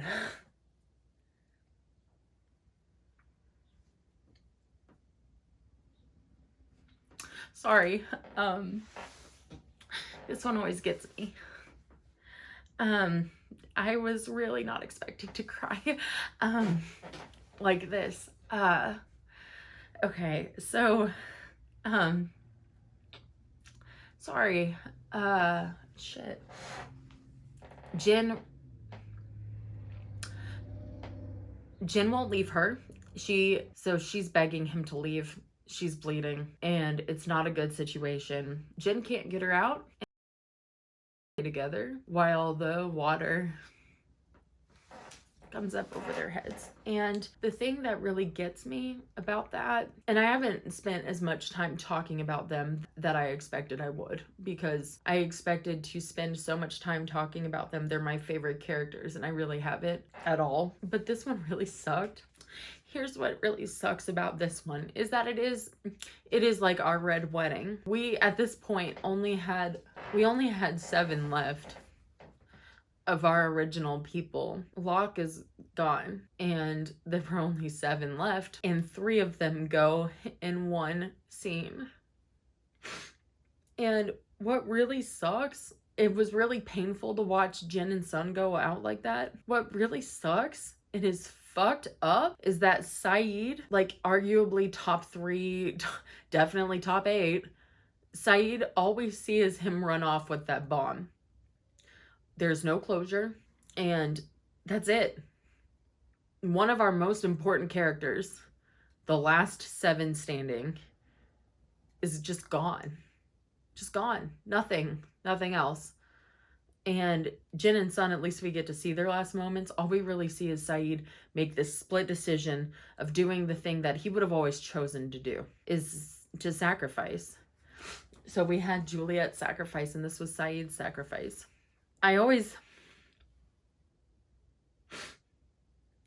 Saeed did such awful things, but I always feel like all the good things that Saeed does, I always felt like at some point he was trying to make up for something he couldn't make up for, but it's something that he didn't need to keep making up for.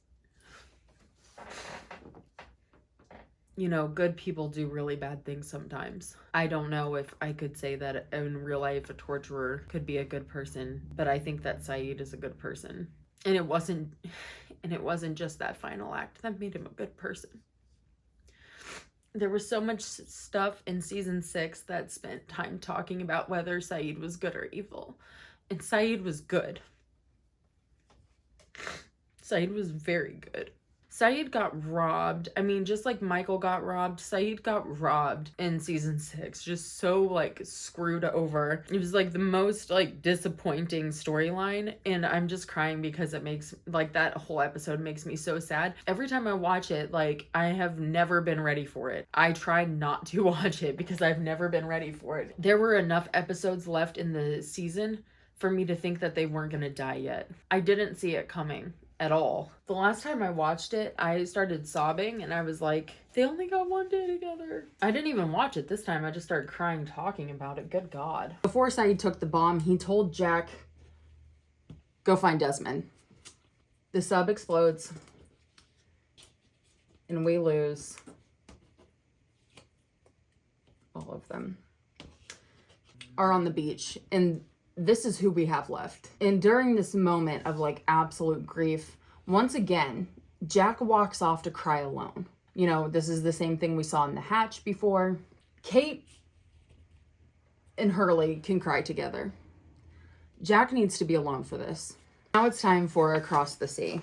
This is the origin story of Jacob and the other brother / Man in Black / Locke / whatever you want to call him, okay?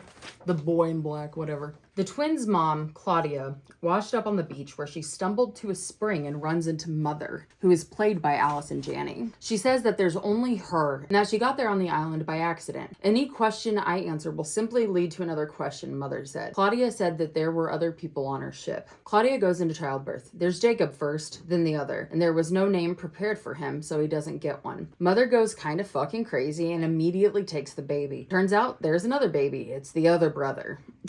One boy was wrapped in white, another was wrapped in dark brown, meaning to be black, and then Mother kills Claudia. Jumping ahead in time, we see baby Jacob and boy in black. Mother seems to know when Jacob is lying because he's the shittiest liar of all time.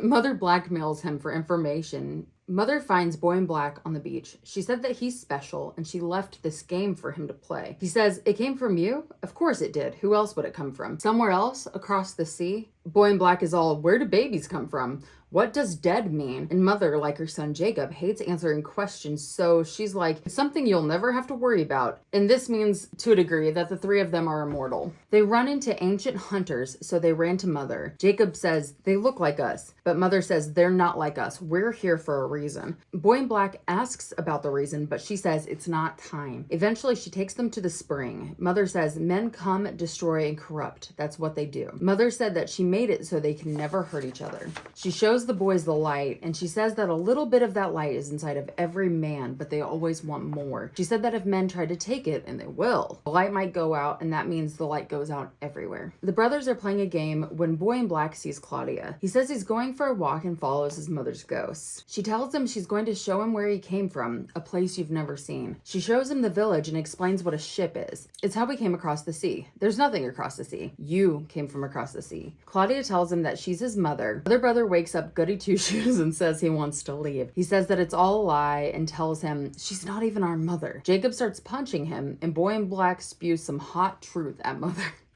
She tells him he'll never be able to leave the island, and he says that's not true. Mother tells Jacob she killed Claudia, but said it was because of the people. They're bad. She said she needed him to stay good. He asks, why do you love boy in black more than me? And she says, I love you in different ways. Will you stay with me, Jacob, please? And he says yes, because he's a trusting little schmuck. Aw, hey, it's man Jacob and man Mother.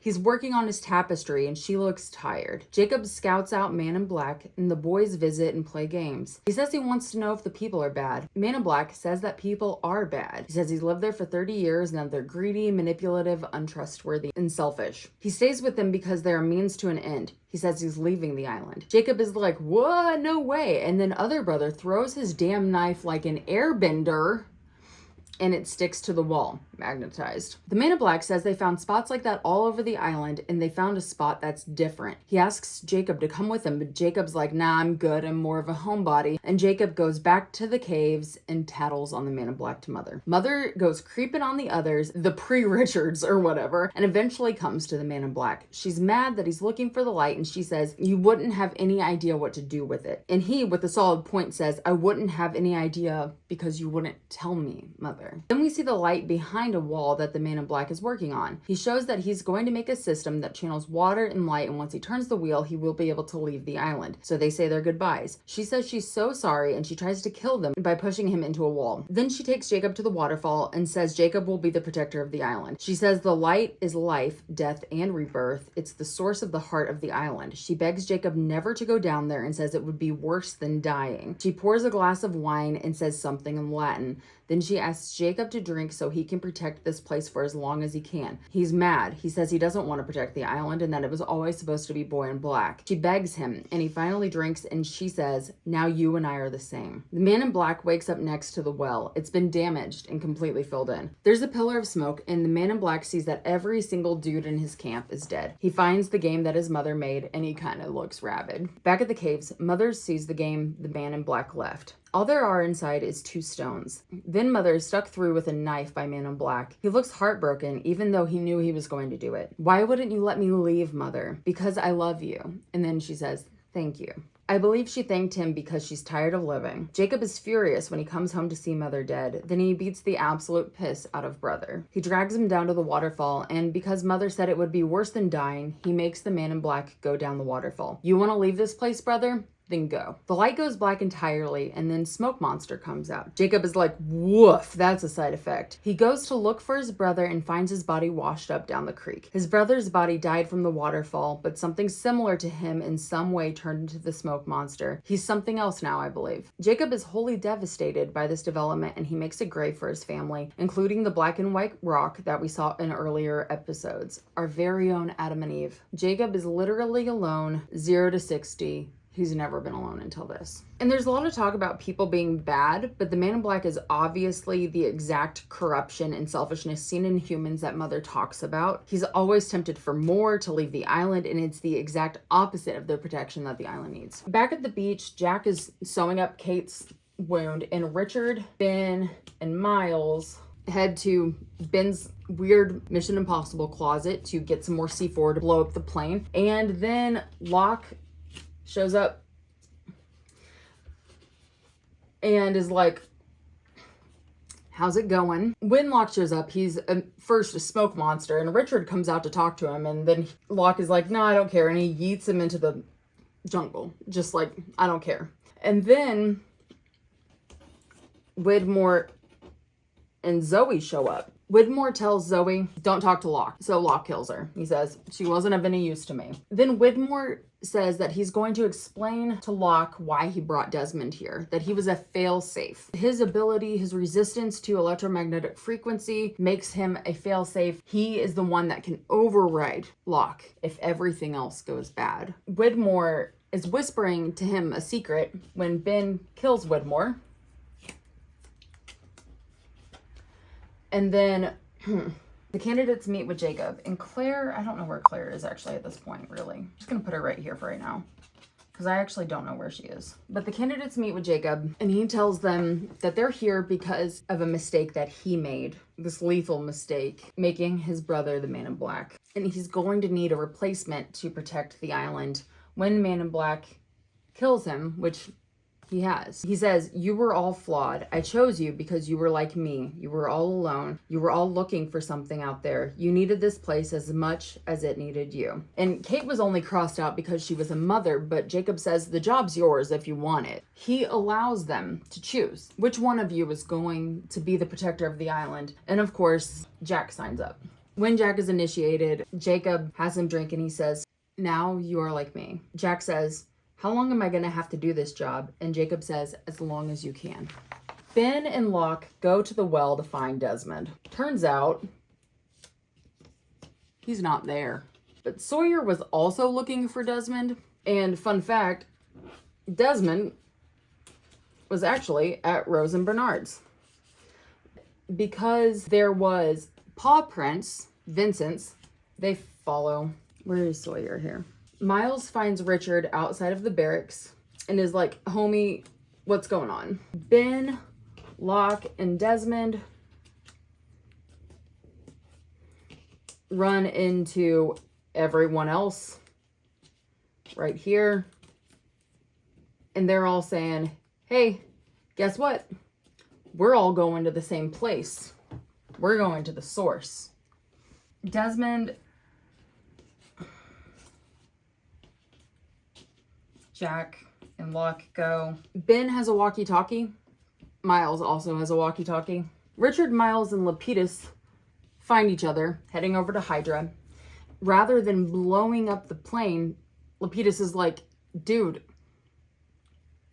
the smoke monster can't take the plane if we take it. we can leave. I'm a pilot. So they start going to work on unwiring the C4. Miles radios Ben and is like, hey, you need to come over here. We're trying to leave. Claire's on Hydra, but she says she's not coming with them. And they're like, come on, dude. Desmond goes down and he tells Jack, this is okay. None of this matters. I'm going somewhere else. We're all gonna be together. And Jack is like, all of this matters. Desmond goes and pulls the plug and the light goes out and he's saying, no, fuck, no, oh my God. And the island starts to fall apart. That's when Locke and Jack start to get in a straight up fight. And it is going bonkers. We're gonna move them down here.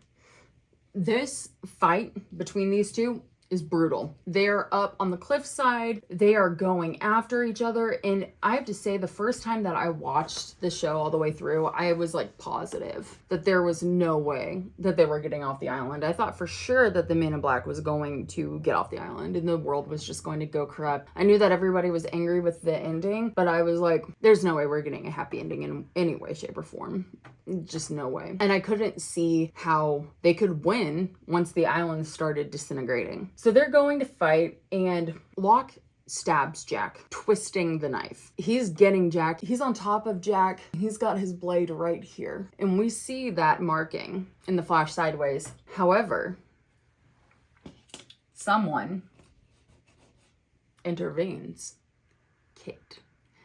Kate comes in and shoots that motherfucker because Jack can almost fix it, but eventually he's gonna have to rely on someone else just a little bit. And once Locke is down, Jack was able to kick him off the side of the cliff, but he needed Kate first. So Sawyer, Hurley, Ben, and Jack are here. And Jack says, hey, I gotta go back and fix this thing here. You two go. So they jump. We're actually, sorry guys, all of this fight was over here. Sorry, my bad. So these two jump off the cliff and they take a sailboat over here. And Ben says, if this island's going down, I'm going down with it.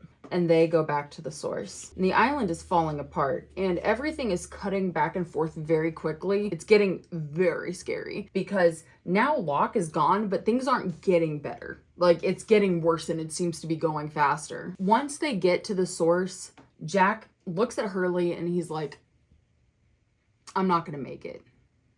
Hurley hates this idea, but Jack goes ahead and inducts him as the protector of the island. Jack goes down, he puts Desmond back on the rope, and it damn near kills him, but he gets the plug into the hole. But it doesn't do anything. And in between, we're seeing everybody hurrying.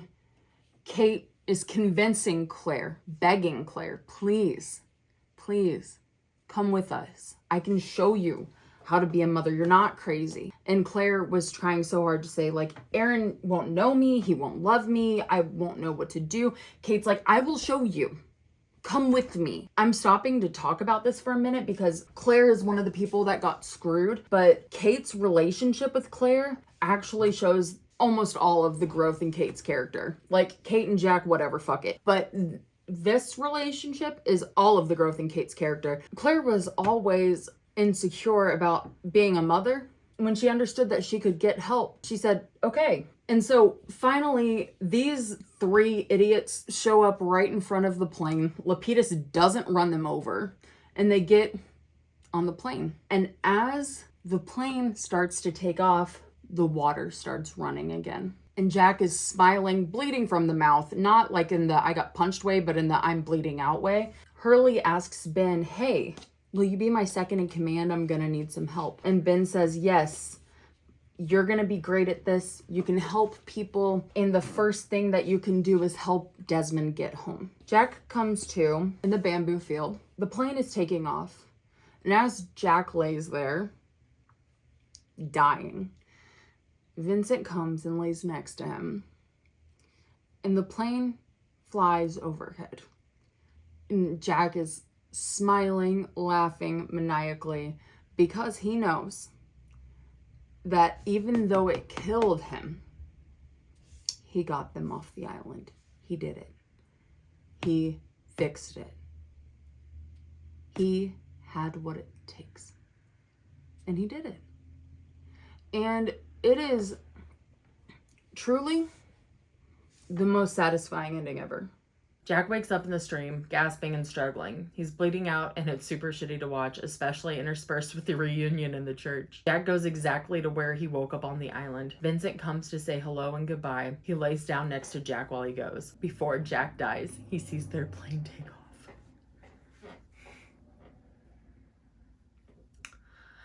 I don't know what could be more satisfying as an ending. I mean, the reunion thing is cheesy. Like, I'm not gonna fight you on that. But Jack seeing the plane take off, that is what I wanted. I didn't want some cheesy happily ever after love thing. Jack wasn't supposed to be with Kate in this real life. I believe that. I don't think Jack was supposed to be with anybody. I think it's a very satisfying ending. And in a lot of ways, it satisfies nothing because there are so many questions that still feel unanswered, except they're mostly answered. It's just a matter of making a big ass poster board and using an entire ball of yarn to connect them all.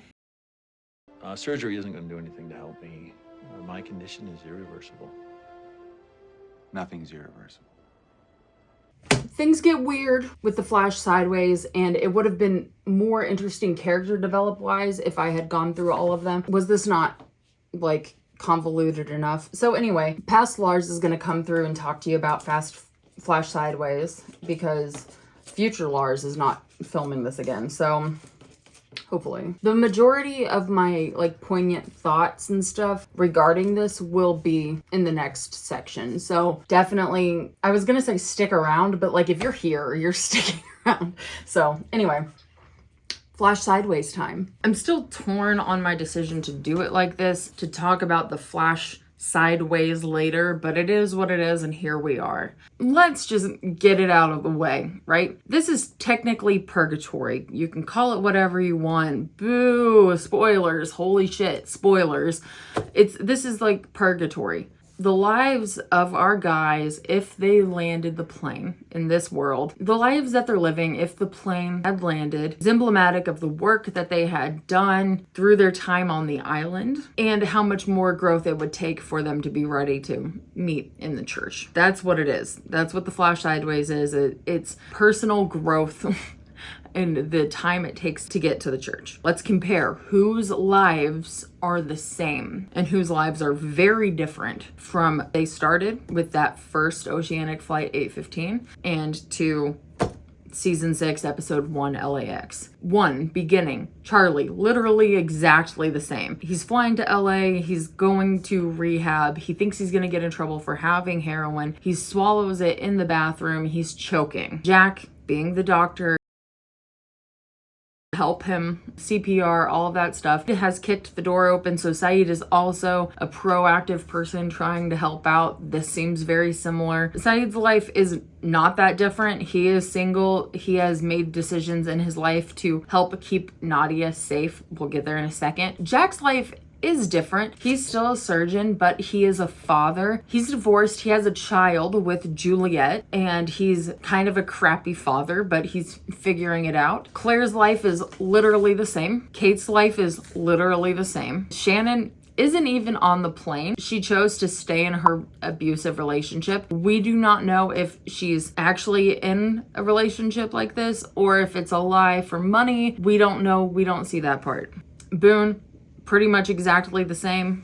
Locke is sort of the same at first glance. He still uses a wheelchair, but he is living with Helen Norwood and he takes care of his father, who is a paraplegic. On the other hand, Sawyer's life couldn't be any more different. He's a police officer and he works on busting con men. So it's kind of like he chose the other life, and his partner is Miles. We do see Daniel and Charlotte, but we'll get there in a minute. Hurley is the luckiest guy of all time. And then speaking of, Desmond is very happy-go-lucky. So their stories are incredibly different. At first, Sun and Jin seem the same, but in ways it's worse. And that's kind of where we're at when we're landing the plane. And then we follow our group's journey to the church.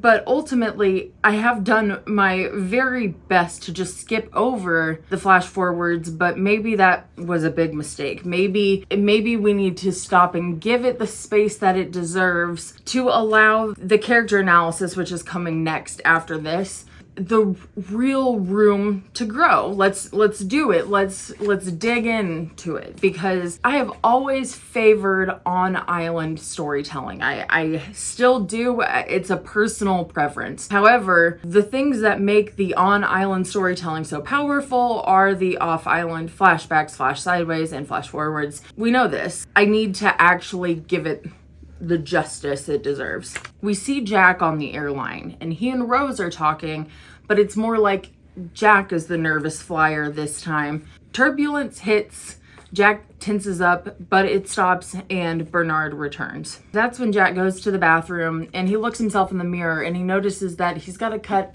on his neck and he's bleeding. Desmond is now sitting in Jack's aisle seat. Jack wants to know if he knows Desmond. He kind of recognizes him, but he says, "I'm not sure." Jack seems to be a little confused. Like, he doesn't really know where he came up with that concept of knowing Desmond. When Jack goes to the bathroom, Kate comes out.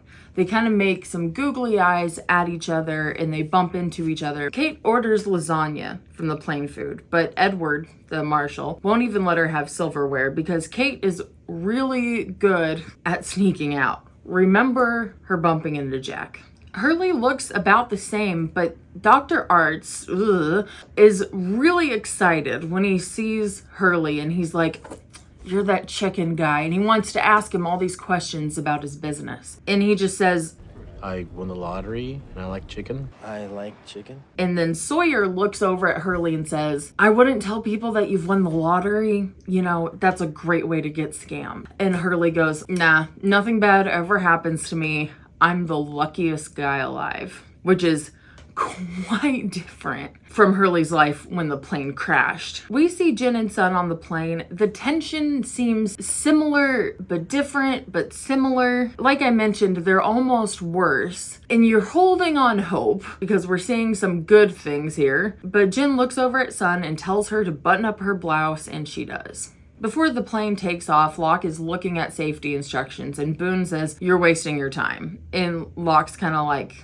they're having this weird dynamic. Same weird dynamic that they had in the jungle where it's like, do they hate each other? Like, I don't know what's going on. Boone says that he went down to Australia to get his sister out of a bad relationship, but she didn't want to come home with him. Locke talked about the walkabout while Boone sits there and drinks, which he seems bitter. You know, he seems tough. Not quite where he was when the plane crashed. Not dissimilar to Oceanic 815 the first time. Charlie's in the bathroom messing around with drugs and he decides to just swallow the baggie. Now, that's not a great idea because it got clogged in his airway. So naturally they call for a doctor. Saeed comes and kicks the door down because that's what Saeed does. He's like, "Ooh, brute force." But that's actually not like a good sum up of Saeed. Like, incredibly delicate technology, hostage negotiations, being a zombie. That's stupid. Take that out. So Saeed kicks the door open and Jack immediately goes over to help Charlie and he says, "I need a pen." He doesn't have his pen, right? Boone goes to get a pen, but eventually they get Charlie breathing. They find the heroin in his throat. Everything's fine. But when Charlie went out, when he started to die, he saw Claire and he started to remember her. So when he came back to life, he wasn't exactly thankful to Jack. He was like, you should have just let me go. I wasn't supposed to live. You should have just let me go. What the hell, dude? I was happy. That's where I was supposed to be. I was supposed to be with her. And Jack's like, "You're welcome." We do see Locke. He is still using a wheelchair. However, this time, rather than being carried onto the plane, he is taken off with a proper travel wheelchair, which is at least an improvement, although he does look quite depressed. If there was any confusion about where Kate stood, there wouldn't be. In customs, they ask Edward, "Anything to declare?" And he goes,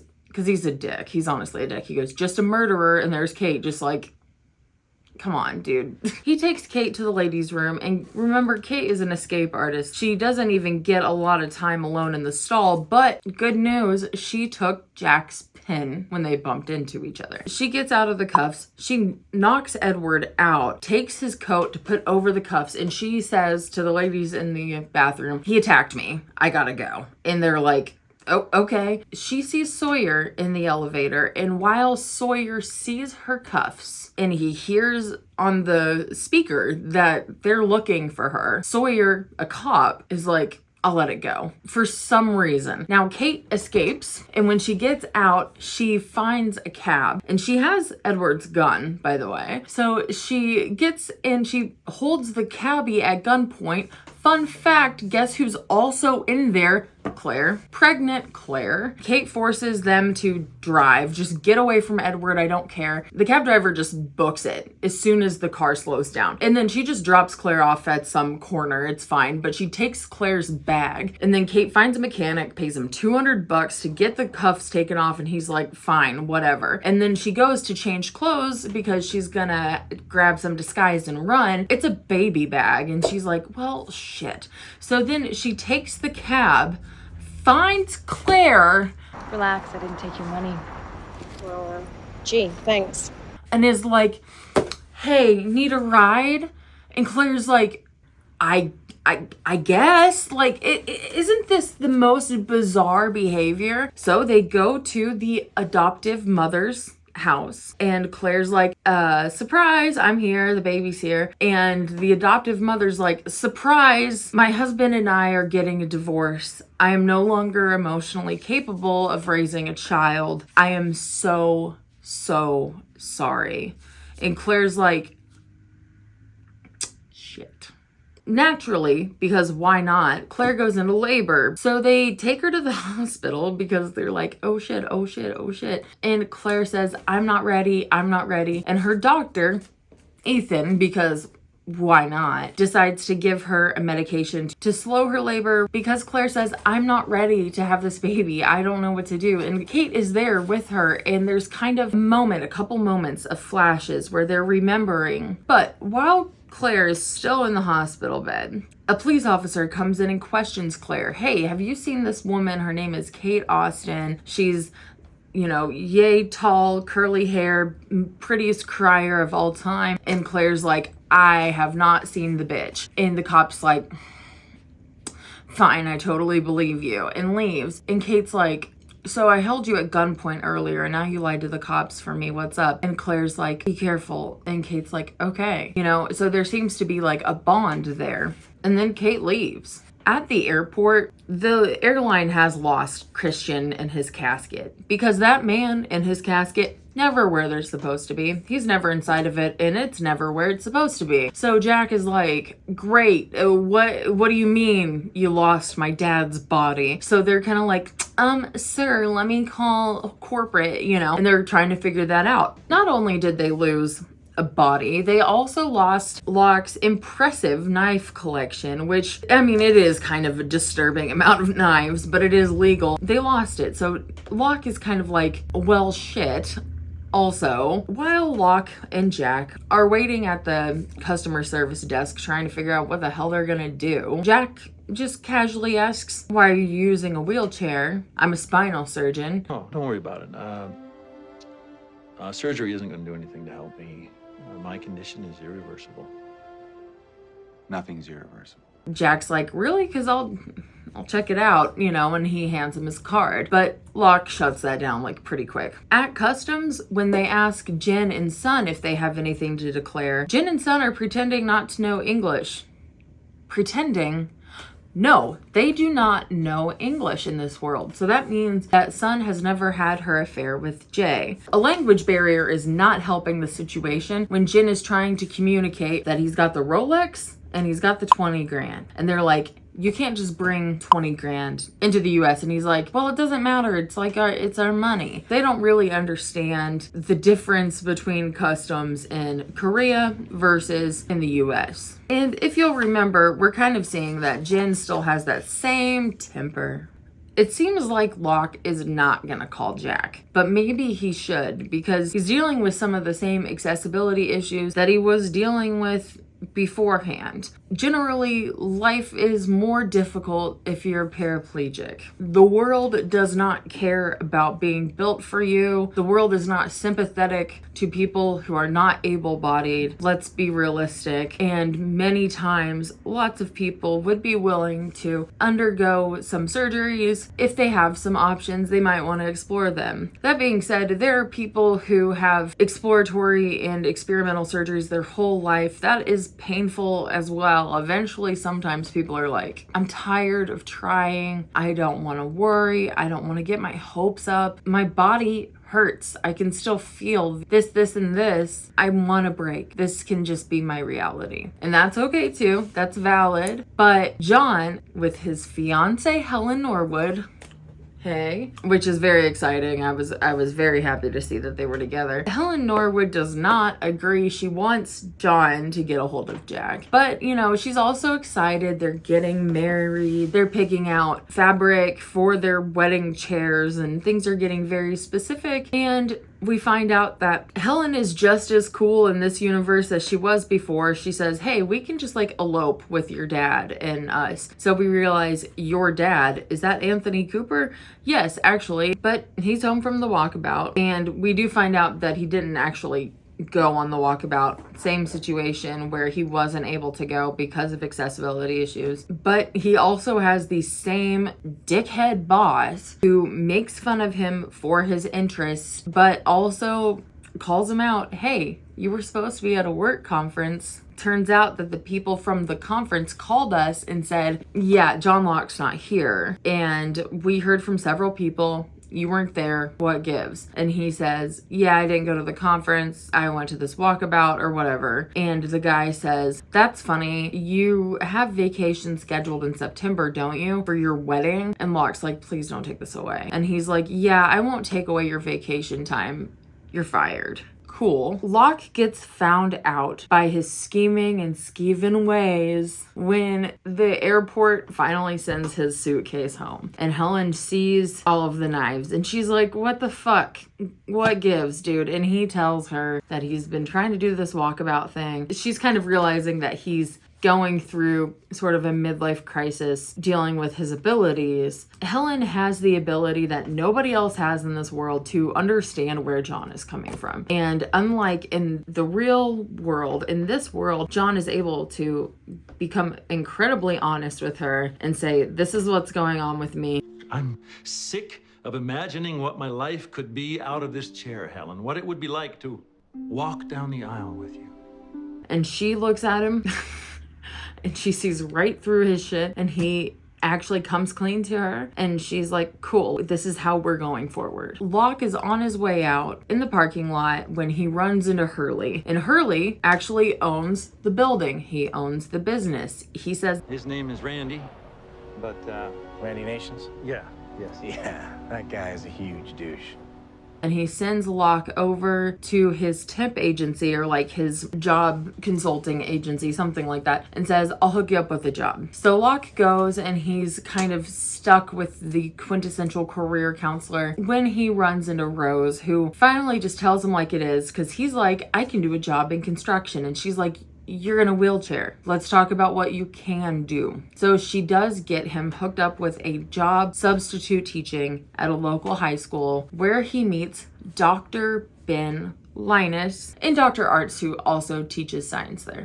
Jack is still trying to figure out, when did I get my appendix out? He calls his mom and says, when did that happen? She says, you were 7. Your dad was so distraught. He wanted to do the appendectomy on you, but they don't allow that because ethics. And he was like, and she said, you don't remember that? And he's like, no. And he's kind of looking in the mirror and seeing that cut on his neck, it's still there. And she's saying, man, Jack, I am so overwhelmed. Your dad's gone. We don't know where his body is. And I don't know if you've looked at your dad's study lately, but it looks terrifying, and I can't find his will anywhere. I'm stressing out. She says this in a much more demanding and frantic way. But Jack says, relax, I will come over, I'll fix it. I'll find it, it's fine. We also see Jack being too busy to talk to his son, kind of running around like, are you good? Are you good? You know, and David's like, yeah, I'm good. Thanks. But he does look like, just like Jack. I mean, he's so cute, this kid. I've seen him in a couple of other things, and I remember seeing him in something and being like, that's David.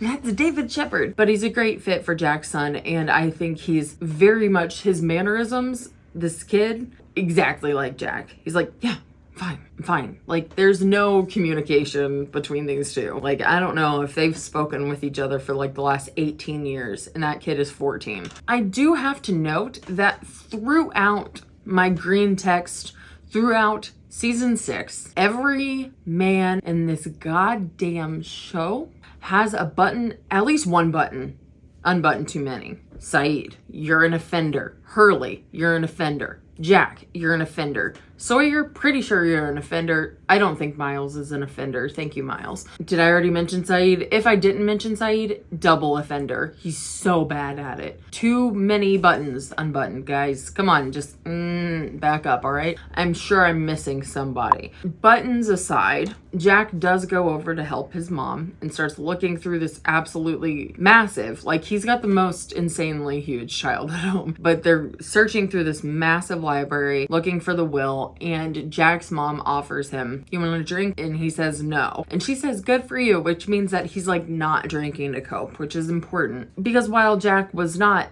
the alcoholic that his dad was, he was drinking to cope even on the original Oceanic Flight 815. That wasn't a very strong reaction. Well, it wasn't a very strong drink. In the flash forwards, we saw him drinking like pretty much immediately after they get home. But while they're standing there looking for the will, Mrs. Shepard says, have you talked to David? How's he doing? I know he was upset at the funeral. And Jack's like, he was? And she's like, yeah. Didn't your son tell you he was upset at his grandfather's funeral? And Jack's like, no, he's not the best at communicating. And she's like, came by it earnestly. And he's like, what is that supposed to mean? I was terrified at David's age. Dad was awful to me. And she's like, maybe David's terrified. And he's like, of what? And she's like, I don't know. Have you asked him? And Jack, for the first time in his life, is like, holy shit, maybe my actions have effects on other people, and maybe sometimes I make people feel bad. Like, Jack's learning empathy at the age of 47. But after this realization, they find Christian's will, and Claire is in it. They don't know who she is. We see Jack leave a sincerely apologetic voicemail for David. It is kind of like, if I've upset you, I'm sorry. It means a lot because our, honestly, like neurodivergent king over here doesn't know what he's doing wrong yet, but he can figure it out. He can learn how to talk to people. But it is an apology, okay? And he's trying really hard. He realizes that while he went over to his mom's house, his son took off. So Jack goes to David's mom's house, Juliet's house, goes into his bedroom. David has his own phone and his own voicemail. We're supposed to believe that this kid in 2004, because this is the original Oceanic, in 2004 has his own phone line and voicemail. Yeah, right. First off, a little late on that being like hip, but second off, expensive. Even for rich people, expensive, unnecessary. No parent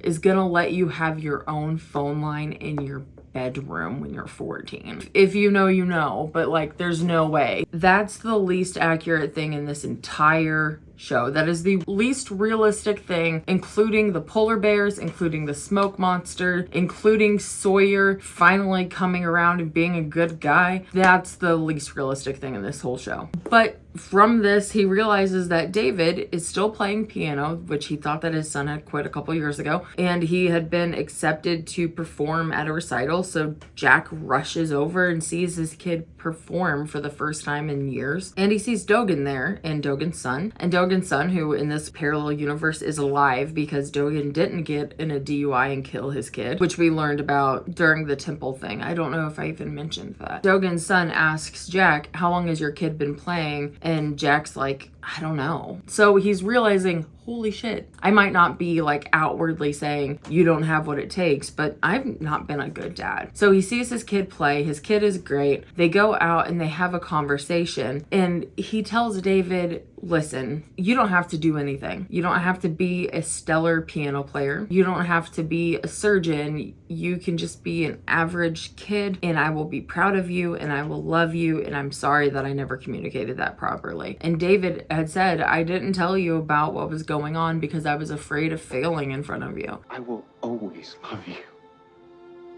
No matter what you do, in my eyes, you can never fail. I just want to be a part of your life. So Jack is realizing, wow, my bedside manner does in fact need to be improved in all areas of my life. So Saeed, with the undershirt still too low, is going over to see his brother Omar, who is married to Nadia. So in this world, Saeed chose to protect Nadia by marrying her off to Omar rather than putting her in the line of fire to be with him. So Nadia is married to Omar. They've got a couple of kids, but Saeed still holds Nadia's photos in his wallet, and it seems like it's kind of known Saeed's in love with Nadia, but it is what it is. Nadia does confront Saeed and say like, hey, asshole, I wrote you letters like every day for a year, and it's like, I wrote you back. I did, but we're right. You know, whatever they say in that scene. I hated The Notebook. I'm sorry. Did you get my letters? Yes. You never wrote back? These are awesome! Thanks! They have their moment, and he's like, I was just trying to keep you safe. So in this world, Saeed chose her safety above his love, but left his heart closed off the whole time. But he's still a dangerous man. He still did dangerous things. He chose not to experience the love that he did before. Fine. But Omar wakes him up in the middle of the night, says, hey, I'm in deep with these loan sharks, and they're like, after me because I, went to different loan sharks to help with the loan sharks, and now I'm in big, big trouble. So Saeed is like, oh, good. If you need money, I'll lend it to you. Need money, Saeed. I need you to convince these people to leave me alone. I know what kind of man you are. It turns out that it's Kimi and them. It's not a good situation. They get to Omar, and Nadia and Saeed have to rush Omar to the ER because he has suffered a punctured lung and is bleeding internally. Saeed tells Nadia, you have to stay here with Omar, and she begs him, Saeed, please do not hurt the men who did this. She begs, and he doesn't say okay, he just hugs her. And she confronts Saeed for pushing her toward Omar, and he just says, I don't deserve you. For the last 12 years, I've been trying to wash my hands of all the horrible things I've done. I can't be with you because I don't deserve you. When the loan sharks eventually do catch up with Saeed, Kimi is in this kitchen making eggs, being so fucking weird, just like weird, unhinged criminal type stuff. And Saeed is like, what's up? And he's basically saying, pay me the money or I'll kill your family. That kind of the regular stuff that we all hear. So Saeed, because he's Saeed, gets a hold of a gun and kills everybody. But he also hears like a banging in this meat freezer, and he opens the door, and there's Jin, who is tied up and has his mouth duct taped. Saeed doesn't know Jin's backstory. He could be a bad guy because these bad guys are bad guys, right? So he just gives Jin access to a box cutter and is like, good luck. Sorry, my face needed to breathe. Okay, Dr. Bin Linus teaches European history at a high school. He talks about the island of Elba and says that Napoleon's real loss was his loss of power. We then see the principal forcing Ben to give up history club so he can chaperone detention. You'll need to add contact info. Stop. I will not then. Due to budget cuts. And he's a real prick about it, and he makes sure to call him. Thanks for your understanding, Linus. It's Dr. Linus, actually. Mr. Linus. But, it's Dr. Linus. He did work for it. We also see Ben sit at lunch with Dr. Arts, who's just a sucky guy. But the conversation surrounding the budget crisis in the US education system is actually a little interesting right here. And it begs the question, why is Locke always up for a forceful regime change? it's a pattern for the guy, like truly. In this universe, Ben takes care of his evil dad, who is sick and apologetic. He tells Ben that he wanted more for him than this, and Ben shushes him and says, you know, no, I love you, I don't mind taking care of you. But ultimately, this is a very highly educated man, much too smart for his station, teaching kids, helping kids, and being paid very little, taking care of his ailing father, you know, lonely and loveless, that kind of stuff. So it's a sad story. And he has plenty of reasons to be bitter. Now, Alex shows up at Ben's house at night and is like very concerned about a test that she has coming up. And she's like, will you help me study? And he's like, okay, in the morning at the library, bring some coffee, don't come to my house. So they go and they study in the morning, and during that time, Alexandra complains about the principal sleeping with the school nurse. And she's kind of creeped out by it because she has to ask the principal for a recommendation to get into Yale, and she doesn't want to ask this kind of perverted guy for help. She doesn't trust him. And she's uncomfortable and feels bad letting this slip to Ben, but Ben's like concerned, but also it's Ben. He's thinking, how can I use this to my advantage? So he winds up taking this information to Dr. Arts. They hack the school's email and find 30 days worth of email exchange between the principal and the school nurse talking about their affair, illicit information, details that would get both of them fired. So Ben blackmails the principal, says, all right, resign and recommend me for your job. And the guy says, you know what about recommendations is that they kind of go both ways. By the way, if Alexandra asked me for Yale, I could recommend Yale doesn't take her. I could actually make sure that no one takes her. So Ben has this choice of his power to reign over the school or use his power, his knowledge to make sure that Alexandra has a good future. And he chooses Alex. And he also gets to have history club back. So that's great. Locke comes out in his wheelchair and Desmond just hits him. He goes right over the hood and he drives away. What the hell is happening? When Sun and Jen were leaving the airport, Customs took their $25,000. They get to the hotel, they're checking in, and Jen is insulted and enraged that the front desk put them in the same room because they are not married. They could never be in the same room. But they get up to their attached rooms or whatever, and Sun unbuttons her freaking cardigan in the sexiest, most feminist icon way, and she's like, 왜? 단추 채우라고 하지 그래? 기내 안에서 했던 것처럼. 사람들이 많았잖아. can I unbutton my fucking cardigan now? And so it seems like here's the deal. Jen has been working for Mr. Peck for a long time. It's a bad situation. They are aware that Sun cannot be with this guy. It's just not allowed. Not in this world. Jen is doing this last favor, this last run for Mr. Peck. 같이 도망가요. 돈도 없이 어떻게? 내 앞으로 된 계좌가 있어요. 이게 다 처음부터 계획한 거야?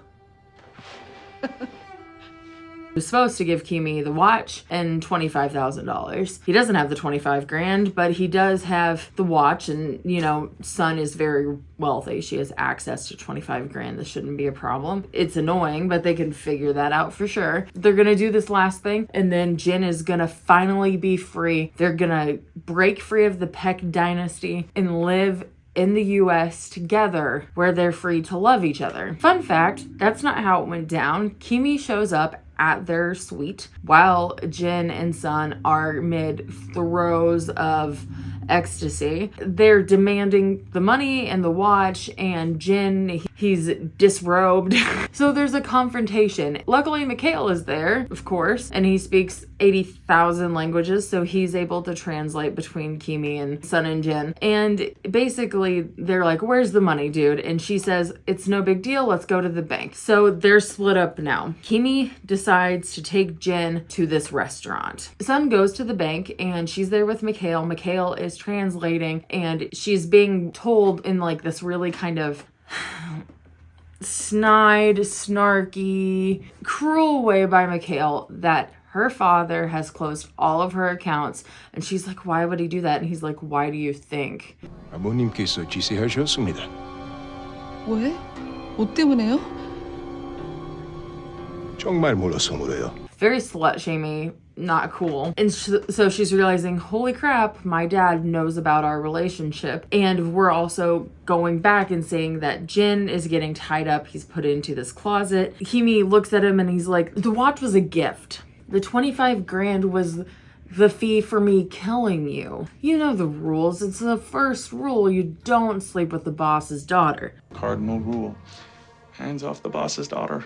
And then Himi closes the freezer and Saeed shows up. Now, Saeed starts the firefight between everybody. So they're going out. Sun and Mikhail have not arrived to the restaurant yet. Jin has access to the box cutter. Saeed's gone and the authorities see Saeed leaving. Jin is in there right now. Sun and Mikhail come in through a different direction, and then there's an attack between Jin and Mikhail. Sun is shot and Mikhail is killed. So when Jin and Sun are leaving, the authorities think these are victims.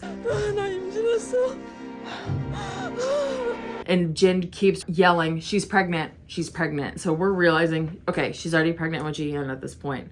As Sun is being wheeled into the hospital and he's yelling, she's pregnant, she's pregnant. We are also seeing Locke, who was just hit by the car, being wheeled into with Ben yelling as well. Desmond's side story is a little confusing to me. Even though I've watched it a bunch of times, it's still confusing to me. In this world, Desmond works for Charles Woodmore. Charles Woodmore and Eloise Hawking are together. They both have relationships with Daniel and Penny. Those are both their half-siblings from two different relationships. And in this situation, Desmond is helping Eloise put on the concert. Desmond is tasked with babysitting Charlie, and Charlie was so dead set on showing Desmond how to remember because he remembered Claire. He wanted Desmond to remember. So he caused a car accident and they both went into the hospital. During that, Charlie broke out and went off to a sketchy hotel, which we also know as the safe house. That wasn't so safe from the flash forwards. So he goes, he hears the name Penny, and when he's trying to investigate the situation, Eloise is like, no, stop it. You're not supposed to know this yet. Stop what? Someone has clearly affected the way you see things. This is a serious problem. It is, in fact, a violation. So whatever you're doing, whatever it is you think you're looking for, you need to stop looking for it. I'm under the impression that Eloise didn't want Desmond to figure out Penny yet because she wanted everyone to have a little bit longer to be together and enjoy it because she's selfish. She's not ready to go yet.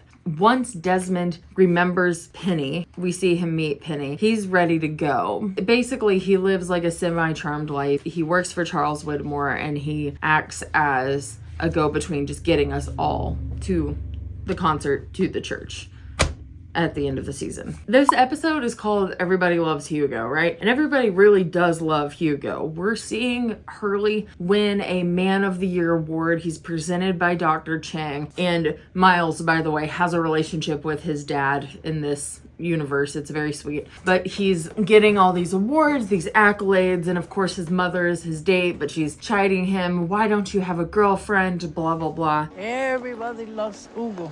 You know who doesn't? Women. Ma. You need a woman in your life, especially one who has that nurse you. Hurley was set up on a date and we see him there, you know, eating the chips and salsa at the Mexican restaurant. We've all been there. He is stood up, but Libby shows up and she says, I know you. And he says, how do you know me? I don't know you. And she says, I can't tell you. You would think I was crazy. He's like, humor me. And she's like, I can't. And she leaves. And as he goes out, she's taken away in a van for Santa Rosa Mental Health Institute. We also see Desmond approaching Hurley in a Mr. Cluck's asking about the flight. And at first, Hurley's kind of a prick about it. What?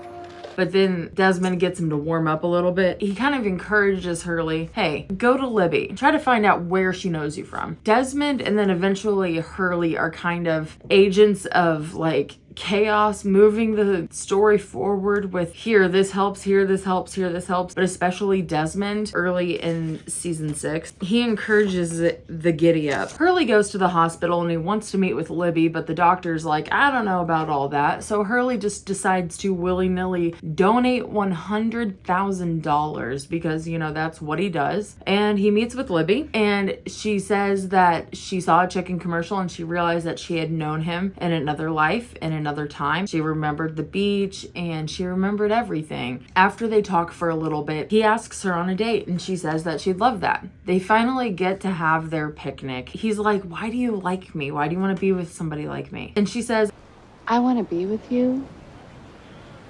because I like you. And then they kiss and they remember the island. They remember what they were together and they remember how they feel about each other. And suddenly they're realizing something that we're all talking about, okay? And it's this concert that everybody's got to go to. It's being held by the Widmores. Daniel, who plays classical / rock music, is playing with help from Charlie, with help from Drive Shaft. They're playing. We've got Charlotte will be there, Miles will be there, Jack, Juliet, Claire, David, everybody's invited. So everybody's going to be there and it's gonna be a big deal. Once Hurley and Libby realize it, this is kind of becoming part of the conversation. Sawyer seems like he's really taken the high road here, right? He has become a police officer. He works to take down con men rather than is one. Got to a point in my life where I was either gonna become a criminal or a cop. So I chose cop. And he's using his rugged good looks and ability to think quickly on his feet to pull some of these sting operations, and that's awesome. However, we do see that he is still plagued by this mystery of Anthony Cooper. The reason why he was on Oceanic 815, he was still going to find the wrong, presumably, Anthony Cooper. He's got a binder like this. This is my lost binder. He's got a binder like this of Anthony Cooper's. You see him calling and calling and calling obsessively. He has a date with Charlotte that goes really well. Miles set them up and he was like, don't screw this up. And Sawyer was like, traffic sounds. Miles was like, don't screw this up. And Sawyer was like, that's what I do. The date goes really well. And then Charlotte winds up accidentally finding the folder. They get into a fight, and when Sawyer realizes later that she was right and he goes to apologize to her, she gives it to him back. She's like, and that's really important because nobody ever tells Sawyer off. Sawyer finally admits to Miles what's going on with Anthony Cooper and why he struggled with this. He's ready to start letting go when Kate wrecks right into him. Whoops. So she's standing there at Sawyer's desk and she's like, I'm innocent. I don't know what to tell you. And Sawyer's like, isn't this weird that we already ran into each other? She's kind of inscrutable and she's wondering, hey, why didn't you arrest me earlier at the airport? What's going on? She's maybe about to crack a little bit with Sawyer. Miles comes in and tells Sawyer about this shooting at the restaurant. They gotta go after Saeed. Now we see Claire rolling up to the adoption agency, and while she's doing so, Desmond's there and he's just very happy and helpful. Desmond goes ahead and convinces Claire. Claire first just is like, fine, whatever. And she stops at the lawyer before going to the adoption agency. The lawyer's Alana. Cool. Alana's been looking for Claire because she's the executor of Christian's will. Great news. Now you have a brother. And she's like, cool. Saeed busts away from that restaurant situation. He goes back to Omar and Nadia's house and he starts packing up. He tells Nadia, I'm never gonna see you again. Stall them. You know, it's just Miles. And just as Saeed is leaving, he gets sidelined by Sawyer. So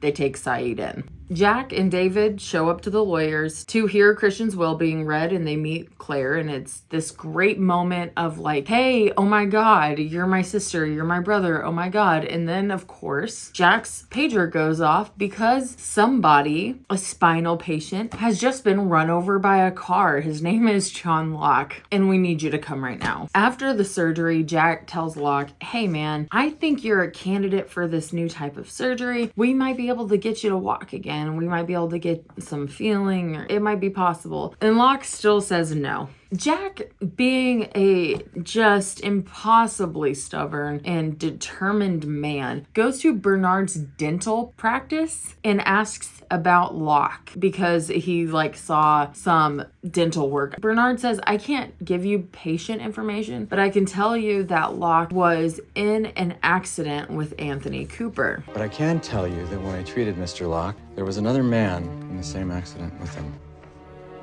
Anthony Cooper. So Jack goes back and looks up.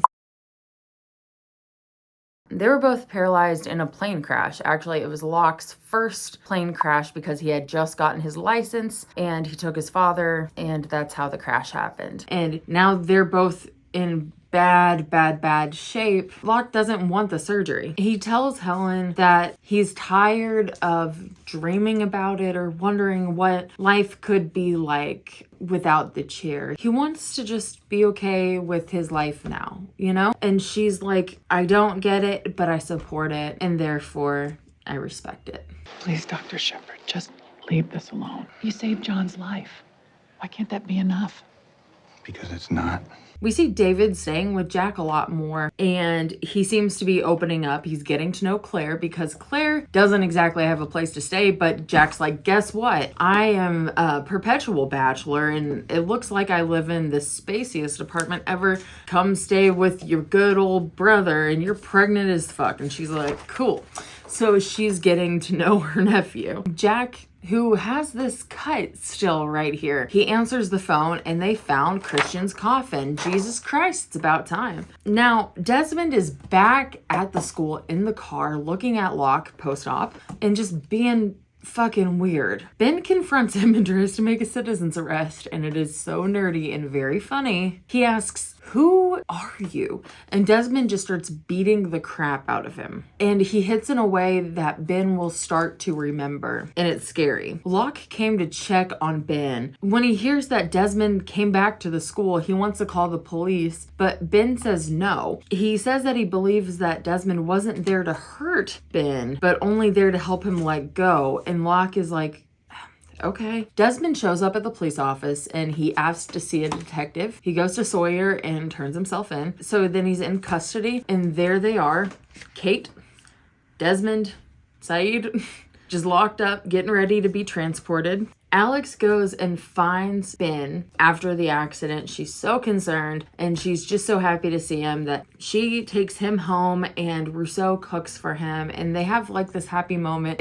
Things are a little flirty between Ben and Rousseau. It doesn't seem impossible. You know, he's got some riz, so we're like, cool. But it's just more that she seems happy, and that's the thing, is that this girl is happy, and she seems like she's had a rough go, and she deserves it. Locke goes to talk to Jack, and he's like, what do you think? Do you think maybe you can fix me? And Jack says, I'll give it a try. Locke's like, okay, I will. And we see back at the jail that our guys are getting shipped off. And it turns out that they pull over. Ana Lucia was driving the truck. Hurley takes Saeed, and Desmond and Kate decide to go to the concert. Desmond meets the Oceanic trucker outside the church where they're bringing in Christian's casket. The church is right beside where the concert is that night. Desmond tells Kate that he can't tell her why he's here, but Desmond says that he's her friend and he wants to leave. And Kate says, leave where? And he says, let me show you. We see Hurley take Saeed to a motel, and nothing is ringing a bell with Saeed, and Hurley is really trying to get Saeed to come around. They run into Charlie, and Charlie is really drunk, and he will not come around to go play the show. He won't come, so, naturally, Hurley just tranks him, and they carry him off. Saeed's like, what the fuck? And Hurley's like, don't worry about it. Miles is at the concert, so he calls Sawyer and is like, hey, will you go check on that pregnant lady and see that everything's okay? And Sawyer's like, sure thing. Then we see Sun in the hospital, and Juliet comes in to give the ultrasound, and while they see the ultrasound, Sun starts to remember, and so does Jen. Jack and John go into surgery, and while Jack's bedside manner is not great, he does say, are you sure this is going to work? Yes, I'm very confident that it will. Really? Well, There's always the chance that I could kill you. But I'm trying to make you feel better. And that is a strong improvement. Because Jack is doing the surgery, he's unable to make the concert that night. And because Juliet is checking on Son, she can't make the concert that night. So David is going to the concert alone with Claire. Juliet is back at the hospital checking on Son while she runs into Sawyer. Jen's Son having their moment, remembering each other, remembering English, all of it is very beautiful. It's true. Just gonna sum it up like that. When Sawyer and Juliet have their moment, it is absolutely earth-wrenching. It is very emotional. It is very difficult to watch. I have a heart attack every time I watch it. It's what we deserved with Saeed and Nadia, but we didn't get. So we have this. And it's honestly great. Saeed and Hurley are hanging out in Hurley's very conspicuous Hummer, and they're having a heart-to-heart when Hurley tells Saeed that he thinks he's a good guy, and Saeed disagrees. And then they see this fight outside the bar, and Saeed goes and protects this young woman, and it is Shannon, and they remember, and they kind of come to their senses, and they kiss, and yada yada. It's supposed to be very emotional. It's fine, whatever. And then Boone is standing by the car and he's like, God, it took them forever. At the concert, everyone is kind of sitting together. They're all remembering each other. Claire is very pregnant. Basically, she goes into labor behind the stage. Why wouldn't she? Before she goes into labor though, Charlie is up on the stage because he did come around in time to play because it's, you know, a show's finale. So of course he did. And they saw each other. So things are like starting to kind of make sense. So then as Claire is giving birth to Aaron, Kate remembers, Claire remembers. And then when Charlie comes over, he remembers while seeing Aaron. So it's like this very like boom, boom, boom, boom, boom, very emotional moment. It's beautiful. It's honestly very well done. And remember that all of this is being interspersed with like this most heartbreaking and chaotic shit while the island is literally falling apart. Finally, Locke wakes up from the surgery. He remembers everything. He can walk immediately. Is like, we got to get to the church right now. And Jack's like, what the fuck? But they go. Here we go. I'm just going to read this bit here. Kate tells Jack that if he comes with her, he'll understand. Locke gets a ride to the church and Ben remembers everything and says most everyone is inside. And he apologizes to Locke for what he did. He gives a very sincere apology and Locke forgives him. He says that it does help. Ben says that he has some things that he still needs to work out and he can't come with them. So he's going to stay there for a while. And then he tells Locke, you can walk. Hurley tries to get Ben to come into the church, but Ben still says no. And before Hurley goes in, he says, you were a real good number 2. And Ben says, and you were a great number 1. And chills, you know? You were a real good number 2.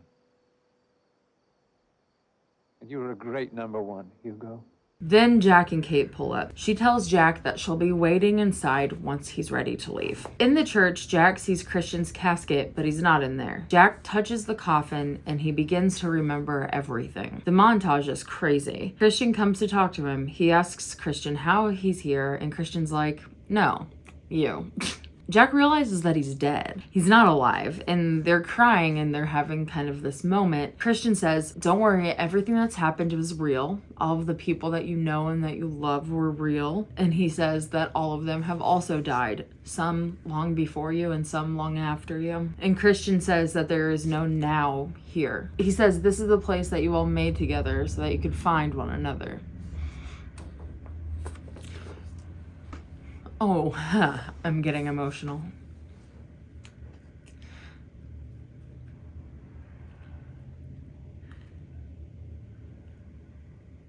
Christian said that the most important part of Jack's life was the time that he spent with them. They all needed each other to remember and to let go. He says that they're not leaving, they're moving on. Jack asks where they're going, but no one knows because it is the afterlife after all. They're in the church together. Jack and Locke shake hands, and everyone is getting in their hugs. And Christian leaves them to let them go together. The church fills up with light, and it is the same light as the island's light. And that is the very end. And then the very end, Jack wakes up in the stream, gasping and struggling. He's bleeding out. You know,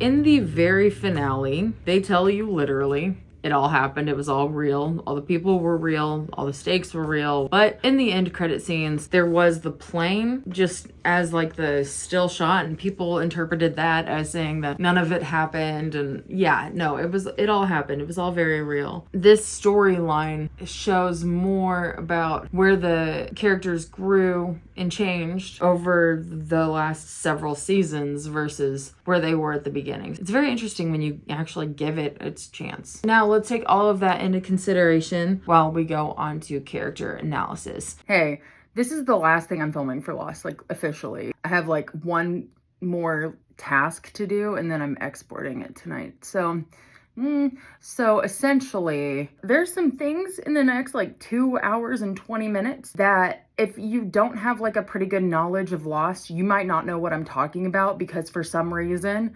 I talked about stuff that I didn't talk about in my video, but it's probably because I filmed a lot and a lot of stuff didn't make it. So ultimately, I apologize for any confusion. I am more than happy to make more Lost videos in the future, add more Lost stuff on Patreon, whatever people would be interested in. But I just wanted to say, if you're one of those people who have said like, I'm gonna support watch, you might not.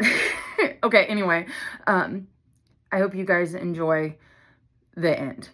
Now is the time for me to exponentially descend into a pit of madness while I talk about everything relating to Lost. And here's the deal. I do have a little bit of a plan. It's not very concrete and it is not set in stone. I am not editing the order in which I talk about things. I am just going to go. So starting off with some criticisms that I had, or responding to a couple of the criticisms that I'm aware of. My brother told me of a couple, so I'll be touching on those. Otherwise, these are my criticisms out 100%. Harold Perrineau played Michael on the show. He had something to say about the end of his character, the end of the life of his character. His statement is talking about the fact that Michael and Walt never had that reunion. Okay. This was in 2008. This was in an interview with TV Guide. He said, listen, if I'm being really candid, there are all these questions about how they respond to Black people on the show. Saeed gets to meet Nadia again, and Desmond and Penny hook up again, but a little black boy and his father hooking up, that wasn't interesting. Instead, Walt just winds up being another fatherless child. It plays into a really big, weird stereotype, and being a Black person myself, that wasn't so interesting. The executive producer, Carlton Cuse, responded by saying, we pride ourselves on having a very racially diverse cast. It's painful when any actor's storyline ends on the show. Harold is a fantastic actor whose presence added enormously to Lost. He clarified a week later while being interviewed by Entertainment Weekly, where he said, my feelings about the social implications are my feelings. My feelings don't determine what the storyline is. When asked if he thought there was something fundamentally problematic with the plot, he responded, it's just an observation. Michael's a Black character and I'm a Black person, so I have feelings based on it. I can't really separate those two things, my race and my country and all of that stuff. How it plays out in the story, I don't know, because I don't know how the rest of the story is going to play out. I accept that this is what the producers need to happen for something else to happen later. And I think that that's important because one of my main criticisms, and from what I understand, one of the main criticisms in general, is what the hell happened to Walt? We see Walt at the beginning of the show. He is a promising character. He is throwing knives like an airbender. He's playing backgammon or whatever with Locke. He's beating Hurley at chess. We also see in some deleted flashbacks that Walt was really a child who wasn't getting a lot of attention, and his mom and stepfather seemed to fight a lot. And even though Walt was crying out for attention, he wasn't getting it. We do see that lots of birds were running into windows, and you kind of wonder, was Walt using his telepathic powers, if he has them, to force those birds to kill themselves? And if so, what kind of implications would that have on the island? And what does that mean for the future of the island? Of course, that one was taken from the actual show. It gives you kind of an insight into where maybe the writers thought it would be going. I felt like Walt was such an interesting part of the story. In fact, if you think about it, the end of season 1, the cliffhanger has two things. The hatch is open and Walt was taken. Even the biggest meme was Michael, Walt! Walt. You know, everybody knows it. I personally thought that was terrifying when we saw Walt be taken by these guys. They shot Sawyer. They tried to blow up the boat. I mean, they almost killed them. Sawyer had to pull a bullet out of his shoulder and Walt's gone. The beginning of season 2 almost acts as if it didn't happen. We're responding more to the guys being thrown into the pit, to Mr. Echo, to Ana Lucia's trauma response that winds up killing someone, rather than focusing on our dude Michael and going to find Walt. He runs off to find Walt and then he turns back around, and then once they get back home, it takes him a few episodes. He's IMing Walt. They're talking, we're concerned about Michael and Walt, and Michael and Walt head off and he's gone for a few episodes. We don't see him at all. And then Michael comes back, he shoots Anna and Libby and frees Ben, and then he takes our guys back on the trip and they do all that. They take him to Hydra and Michael leaves with Walt. Let's stop and think about that for a second. Michael was a significant character in season 1. He had his own episode just like Charlie. Michael was a significant character in season 2, a plot driver in season 2. Seriously. And he did one of the most messed up betrayal things that I felt as a viewer of the show. If it wasn't bad enough that he shot Libby and Ana Lucia, Libby felt personal almost because we're watching Hurley. He's growing. He's dealing with some of his delusions. He's working on his weight. He's hanging out with Libby and he's feeling some confidence to kind of hit on the girl. And then she's gone. She's just gone. We were so excited for Hurley. Everybody loves Hugo. There's a whole episode called it. And she's gone. That was hard. And that just seemed especially cruel. I know Michael has said that he didn't know that they were going to be there, that, you know, he thought maybe it was just going to be Anna and he didn't know necessarily that he was going to have to kill anyone. Does that change it? I don't think it changes it because those two people are already dead. While we're watching this, personally, I wasn't even thinking about Walt and Michael being reunited. I was thinking about what had just happened to the camp, to Hurley. Then we see Michael immediately pushing to get the 4 of them out on that trip with him. So he's immediately saying, Kate, Hurley, Sawyer, Jack, only you, let's go right now. And Hurley stops and says, we haven't even buried them yet. And Michael is so hesitant and he's saying, we gotta go get my boy, we gotta go get my boy. He's not wrong, and Hurley's not wrong. Both of these things are painful and they both deserve attention. We definitely need to go get Walt, we need to get him safe. We definitely need to let Hurley have a second to process what just happened. This is awful. Michael is still bleeding from his gunshot wound.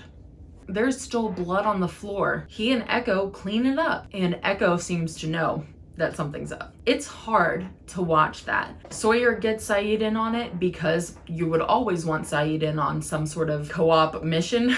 Michael and Saeed talk and Saeed knows that something is wrong. Jack gives him the position. Saeed, Jin, and Sun go out there. Lo and behold, Michael gave them the wrong place. Killing Anna and Libby hit, but they were still tail enders. It was the fact that Michael betrayed them and brought those 4 with him to trade them off. That seemed especially painful and personal because it was like you went through with killing them and you should feel bad about it, and it seems like you do, and yet you're still doing this. I think if you had talked to them, there would have been some sort of way to get Walt. There would have been a way. That's what you think when you're watching it, but that's not how the show did it. We can't change how Michael reacted. I wish that there would have been a way to get Walt and let our group stay cohesive together, and I understand why Michael would want his child off the island immediately. So I can't really blame him, but yes, I still blame him. I understand why Michael would want his kid off the island. I understand why a parent would do anything to reunite with his child. Back to the point, we look at those things that Michael had to do with that show, this huge betrayal. We've got our guys ready to go to Hydra, and as soon as season 3 starts, perhaps the only reminder of Walt is the dog. We don't even talk about them again. There might be a mention here or there, but there's no cohesive reminder of Michael. It's almost as if they didn't exist. That doesn't make sense. We don't see Michael again until season 4 when he's trying to help by the freighter. We see Walt in a couple of flashbacks. When John goes to visit him, we see Walt in Michael's flashbacks when he's trying to take his own life. And we see Walt later when he goes to see Hurley. And we know from some of those post videos that Walt came back to the island to do some stuff with Hurley. Why couldn't that have been part of the show? Him coming back because he was special. Locke should have brought him back. That would have been way better if they brought him back. Oh my God, wouldn't that have been better? That is my biggest gripe. I mean, that's not my biggest gripe. They should have brought him back. He was so promising. And Michael was there in the whispers. It's a failure. And I do see the merit in what Harold was saying, that it's another fatherless child stereotype. And it was interesting to see how much Michael would fight to get his kid. And it's really sucky that we learned to care about this character and he still didn't get something that I think all of us thought he deserved, was to be with Walt. He'd been fighting for that for a decade and was unable to bring him home. I feel like there was a big failure there. There was a big failure there. The next thing that I know people have brought up are the outrigger boats during the time flashes somewhere back there. We can't see them anymore. Somewhere during the flashes, the Zodiac's gone. There are 2 outrigger boats. They hop on that outrigger boat and they're getting shot at during the time flashes. Who's shooting at them? It doesn't make sense. Nobody knows. Post-show, during a podcast, one of the writers, I don't remember who, it was either Lindelof or Lieber, said that those people were from a scouting mission from the Black Rock. So in that universe, they were also stuck in the time loop and they saw our guys and they were like, hey, you took our boat. Who the hell are you guys? So they were trying to track them down. Okay. I guess. Another thing that I've seen is about Desmond. People have said, we don't know why he was in jail or dishonorably discharged from the military. Yes, we do. Oh my. Yes, we do. Desmond was jailed and dishonorably discharged for not following orders and then leaving base. We saw him do those things in the Constant. He screwed up and then was in trouble for that. Dialogue is a tricky thing. It's hard to make dialogue not sound stilted or over-explained. While Lost does have a lot of things confirmed in dialogue, it also doesn't. There are lots of things you have to read into. That is why my freaking document is 177 pages single-spaced, because you have to pay attention to the show. This one was pretty obvious to me. We know exactly why Desmond was discharged. We had a whole ass episode on it. This was something that Drew Gooden said in his video. He felt like people wanted a PowerPoint of all of the loose ends in perfect order, and that's not how this show has ever been. Why would it be like that in the finale? Even to be very clear is that the finale, I already bitched about this. Do not bitch about this again. You already explained it. You don't need to say it again. Oh my God. Jesus Christ. People theorize that all the 815ers were dead the entire time just because of the final shot of the plane on the beach. And I'll tell you my personal theory about the plane on the beach. They spent $10 million on having that plane for that set. They're probably going to milk as much as they can out of that plane. The plane was used for lots of structure building throughout the 815er beach. Come on. Plus, it looks kind of dope. I have to admit, there were some things I was dissatisfied with. The biggest letdown, of course, was Michael and Walt, but the second biggest, and not that far behind, was Saeed and Nadia didn't get together at the end. What the hell? We have Shannon and Saeed, and they're like touching foreheads like they're always supposed to be together. There's one thing Saeed did say when he was talking to the man in black. He said that the only thing he ever loved died in his arms, which is true for Nadia and Shannon. So it's possible that he did love Shannon, but he did not love Shannon the way he loved Nadia. Are you kidding me? What were you guys thinking? What other afterlife would Nadia go to if she wasn't going with Saeed? And what afterlife would Saeed go to if he wasn't going with Nadia? Are you kidding me? In Purgatory, what they were learning was fixing the things that they did wrong in their first life. One thing that Shannon and Boone would have to figure out was their toxic relationship as siblings. In order to move on, they would have to move past this weird attraction, them sleeping together, whatever all of that was, Shannon's manipulation. They would have to get past all of that in order to get to the church. Ideally, what you would see in the church was Boone and Shannon standing next to each other platonically, as siblings would. They would stand together. If it were just my brother and me at a plane crash, we would be standing together. If you fix your shit in Purgatory, wouldn't that be it? That just doesn't it doesn't register with me. It doesn't register with me to leave Saeed without Nadia. A lot of his arc was surrounded by things that she wanted for him. The things that she wanted for him were things he believed he could not be, and he became those things because she believed in him. It is not that hard to figure out why the hell. It would have made more sense that if Nadia couldn't come with him, that Saeed would have stayed out of the church with Ben. I felt like that was a cop-out to make it extra sweet to let Shannon and Saeed be together, because it's sweet to let all of our lovers be together. They were together for collectively just a few days. I mean, I have to look it up now. So from day 14, 15 of them beginning talking to day 48 of her death. So like 30 days. 30 days.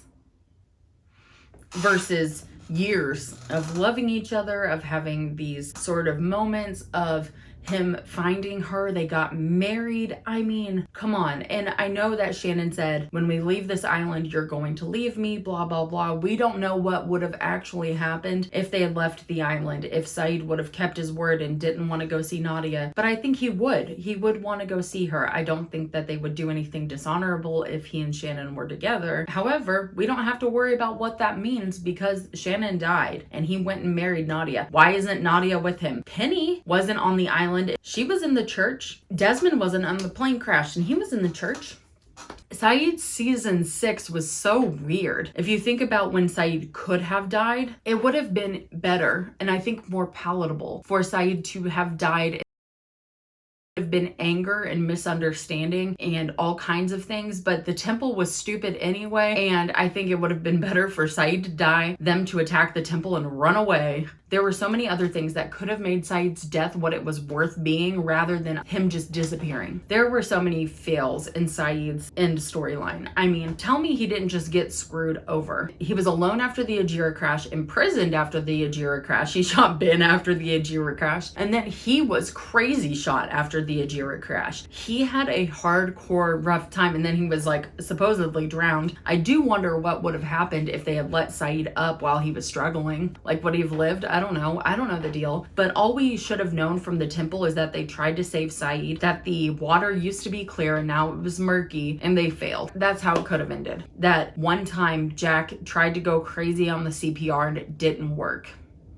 That it really didn't work. Not him coming back to life 4 hours later, failing some sort of test. We didn't need to be, the temple was boring and lame, and it just didn't seem fair. It would have been more fair for his death to be big, painful, and something that we had to process. Of course, I wouldn't expect anything less of Saeed to sacrifice himself to help others because he knew that he could do that, but it just wasn't fitting for such a foundational character. He was one of the Oceanic Six, and just to see him disappear like that, it just wasn't good enough for me. It just wasn't. We went from 7 to 4 in that moment, and we had no process of Saeed's death. That I still am pissed off about that.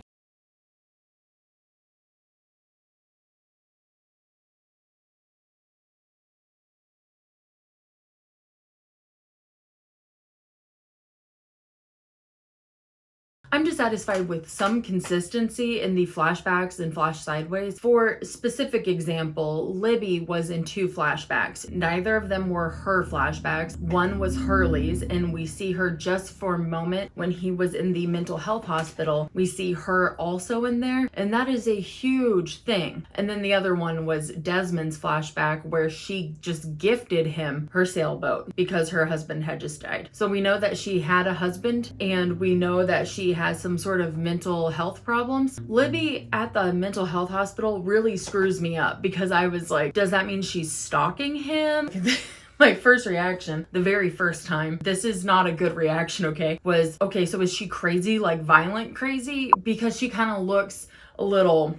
But I'm immediately like, oh, is she crazy when we're talking about Hurley and how having mental health issues doesn't make you bad? Crazy has the connotations of being bad, even when we can use them for ourselves as jokes. You know, it has the connotation of being bad. And Hurley says, I'm not crazy. You know, I'm not bad. And we just don't know what's going on with Libby. And I felt like if they were going to include that, we don't dig into it too much. In the flash sideways, Libby was in the hospital, but we don't really find out what that's about either. Libby and Hurley seem to remember at the same time, and it was really beautiful, and that one was so necessary. And that brings me back to Saeed and Nadia, because Hurley and Libby were just together for a very short time, and they get their reunion, but Saeed and Nadia don't get their reunion. I will never be okay with this. I will never forgive you for doing that. Those were the ones that I think specifically made me kind of annoyed. We have these Rose and Bernard flashbacks, which basically show us that they are the quintessential arguing makes love couple. They argue all the time, but that is how they communicate. That's how they love each other. And I do love that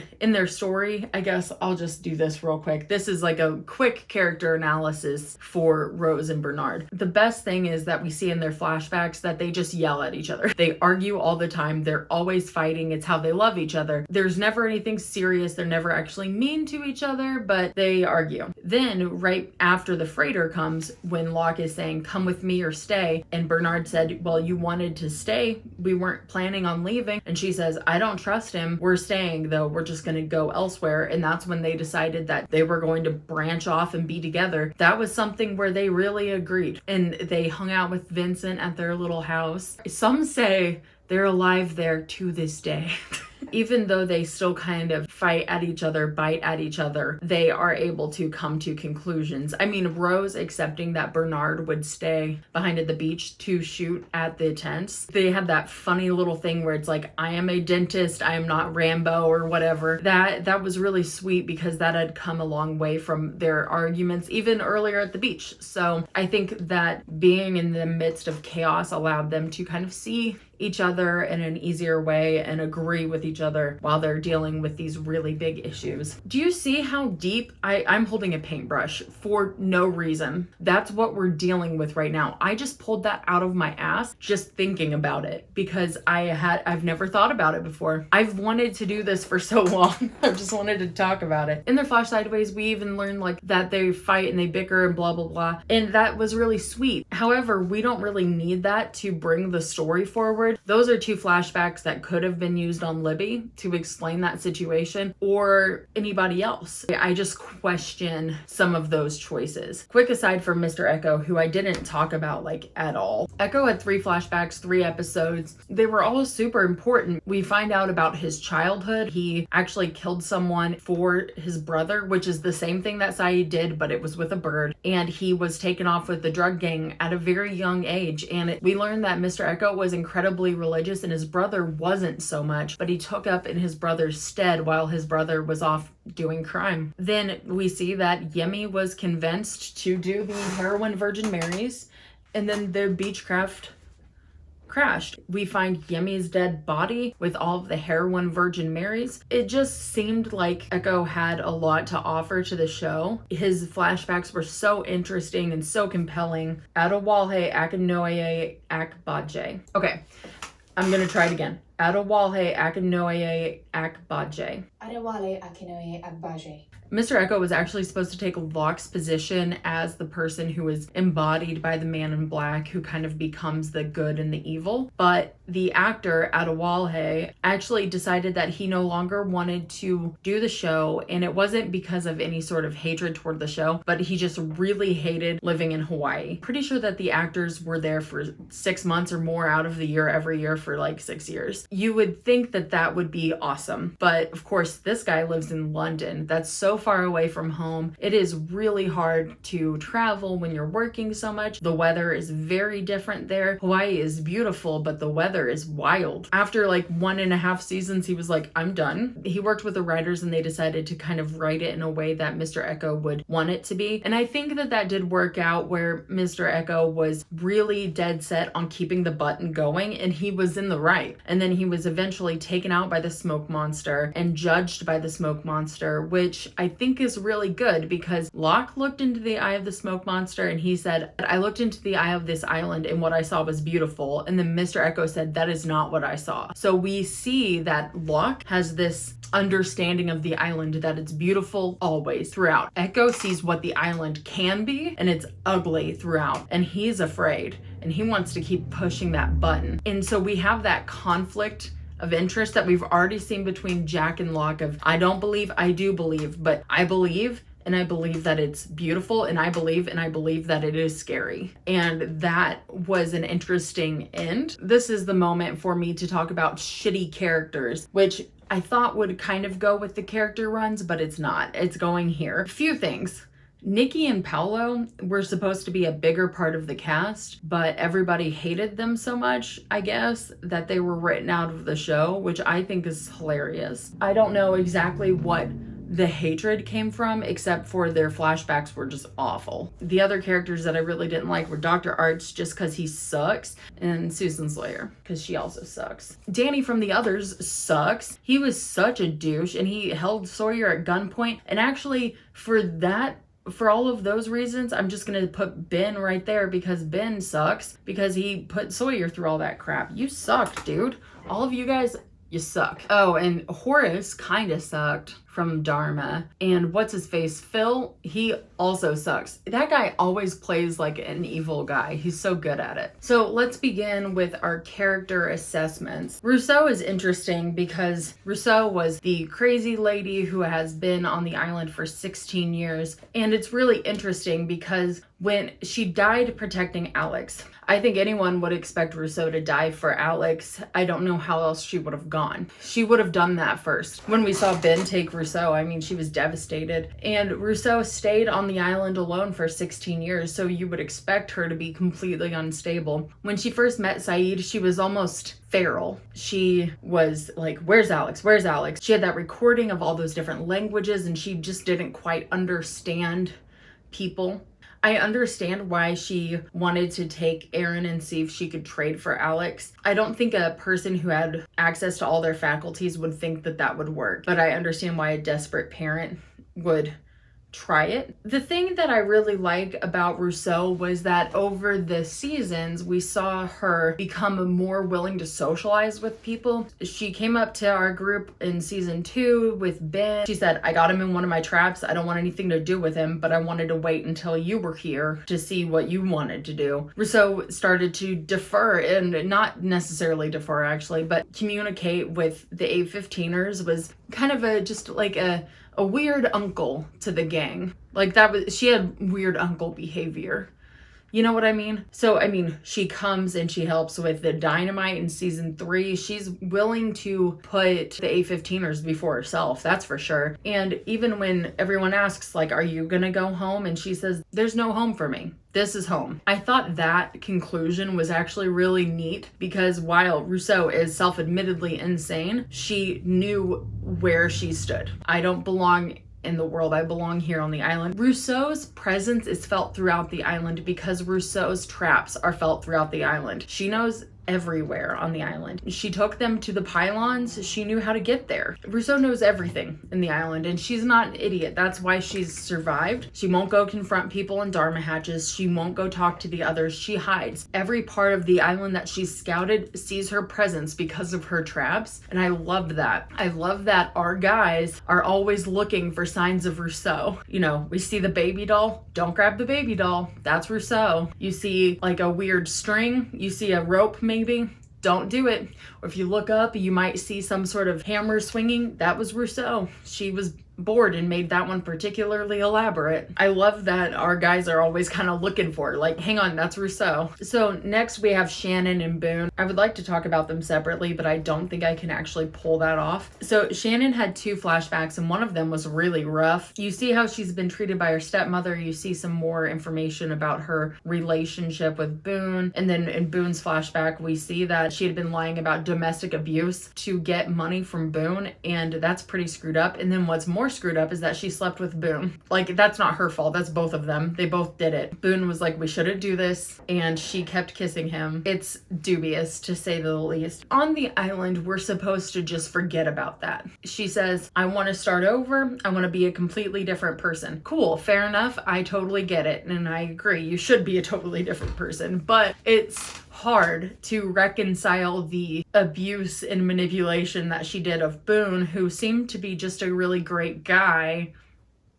I don't think that he would have slept with her, you know, in a different situation. I don't know. Anyway, the good thing is that we can see she was changing. She was becoming more active with whatever she needed to do to help with the camp. She was becoming more vulnerable. She was having these crazy visions of Walt, and she was speaking about them rather than lying and hiding. I mean, before she was even lying about her inhaler. She wouldn't use her inhaler in front of people because it wasn't cool to have asthma or whatever the hell that means. So I mean, we can give her like a little bit, and I guess we'll give her the emotional vulnerability that it would take to say, everybody thinks I'm worthless. You're gonna leave me as soon as we leave the island. You don't love me. And then Saeed, of course, says, I love you. I will never leave you. And I believe you, which says more about Saeed and Weird Magic Island than it does about Shannon. That means that Saeed did have it in his heart to be able to love another person from Nadia. So that's really great that he was able to allow himself to love someone else and be able to be there for someone. And I believe his word. It also shows the pain that Saeed would have to go through by losing Shannon. You know, that was awful. Boone, with his experience, he spent a lot of time trusting Locke. He started telling Shannon off and creating boundaries and saying like, I don't want to talk to you. And Shannon hated that. The only thing that was kind of weird, Boone went over to Saeed and was like, you don't want to be with my sister.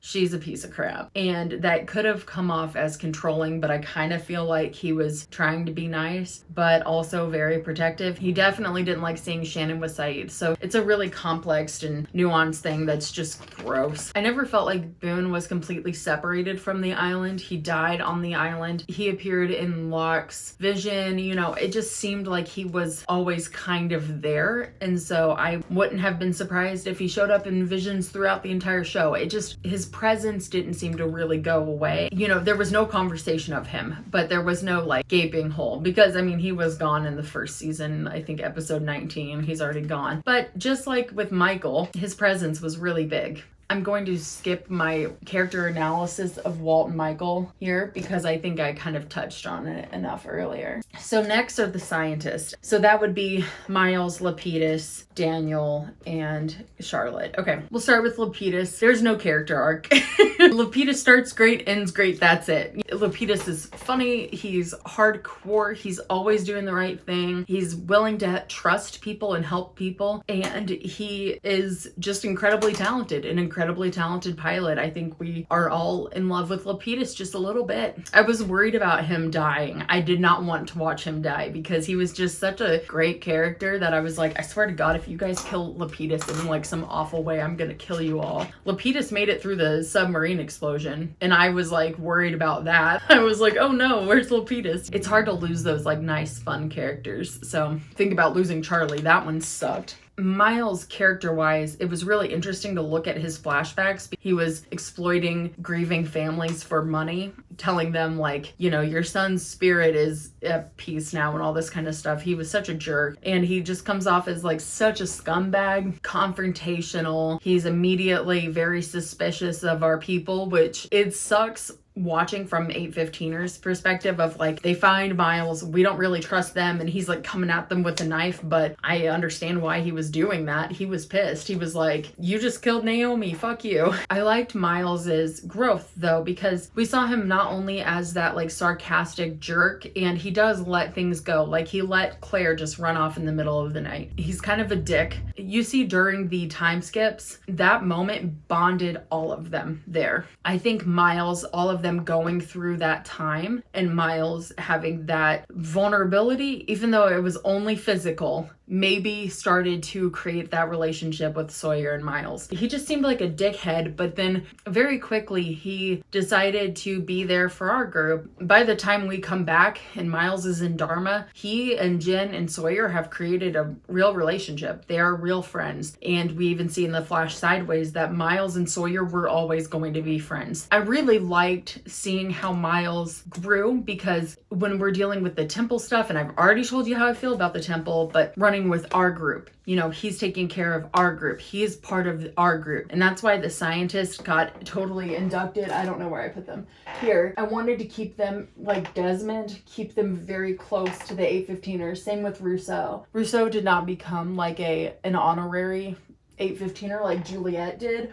But these guys, I wanted to keep them kind of close because they became a part of us, you know? I didn't think I would ever feel like this, but by the end of the seasons, I was like so attached to Miles. I was so happy that he was one of the people that were on the plane heading back. I was so happy that we got to see him and Richard and like welcome to the club with the gray hair thing. I was so happy that he and his dad got to meet and we saw that Miles was able to have that relationship with his dad. Daniel's tough to talk about, and same with Charlotte, but especially Daniel, because I don't know how much his character arc grew as much as he was a device, a real plot device. He had all of this information in this journal. The moments that caused him the most anxiety outside of Charlotte dying were the moments when he was going against what he had written down. So he was just thinking, okay, maybe this will work. I'm gonna try to get a hold of Desmond, and it worked. And then, you know, he comes back in 1977 and he says, you guys weren't supposed to come back. I still don't understand that. The answer is that he was supposed to come back too. It's not that Jack and all of them weren't supposed to come back, it's that he needed to come back too. We saw a lot of cool things out of Daniel, even though he was really squirrely and hard to understand. I think he might be mildly on the spectrum, his character might be, even though it's hard to trust him because he acts so odd that he does care about human life. He wants to render that gas inert. He wants to take care of Jughead. He wants everybody to be safe. He wants to come back and say, you guys can't do this. The Swan incident is happening in 6 hours. Like, we have to do this right now. He's always coming in with that urgency, but he always seems to care about the right things. So at first it was really hard to trust him, especially when he and Charlotte are acting so cagey. There's no reason to confuse people. Hey Jack, listen. Dude, can we calm down just a little bit? Charlotte, once again, same thing. I just thought that she was really interesting, and it was nice to see her in the Flash sideways as well as Daniel, to see them all have their good, happy childhoods and adulthoods like they deserved. Loved that Charlotte's Flash sideways was so sex positive, and I also loved that for Sawyer because he needed to get rejected at some point. I really liked the addition of those guys. I think it's hard to bring in characters halfway through a show like that wind up having some sort of impact rather than carrying through with our other characters that we might have lost. I really liked having them. I thought that they were really interesting. And it took me a long time to like realize that they were all from or born of or similarly related to the island except for Lapidus. I thought that was so interesting. When I realized that, I was like, no way! Oh my god! And then I was like, dude, that was so fucking obvious. Claire is an interesting case, right? Because we have a pretty strong presence of her in season 1. She is pregnant. She is a case risk. She's been kidnapped, returned, nearly kidnapped again. She has this relationship with Charlie that's kind of weird. She's so cute. She's talking to Kate. She has like this Zodiac moment where she's like, oh, Geminis. And we see in those flashbacks that she goes to a psychic, and the psychic is weird because he knows what's going on. Claire is such a little sweetheart. Claire is just a really important member of the community, but she doesn't go on a lot of adventures. She doesn't go fighting people or shooting people. But then when she heads off during the time skips and goes with Christian / Locke, that's when she changes. I mean, when I don't know what I had expected because I knew that she went off with Christian. I think I just forgot that she existed because we got Aaron off the plane. Kate took over Aaron, and Claire was just off in the wilderness, and I don't know what I expected. I just completely forgot about her. And then when she turns up to take care of Jen with that hair,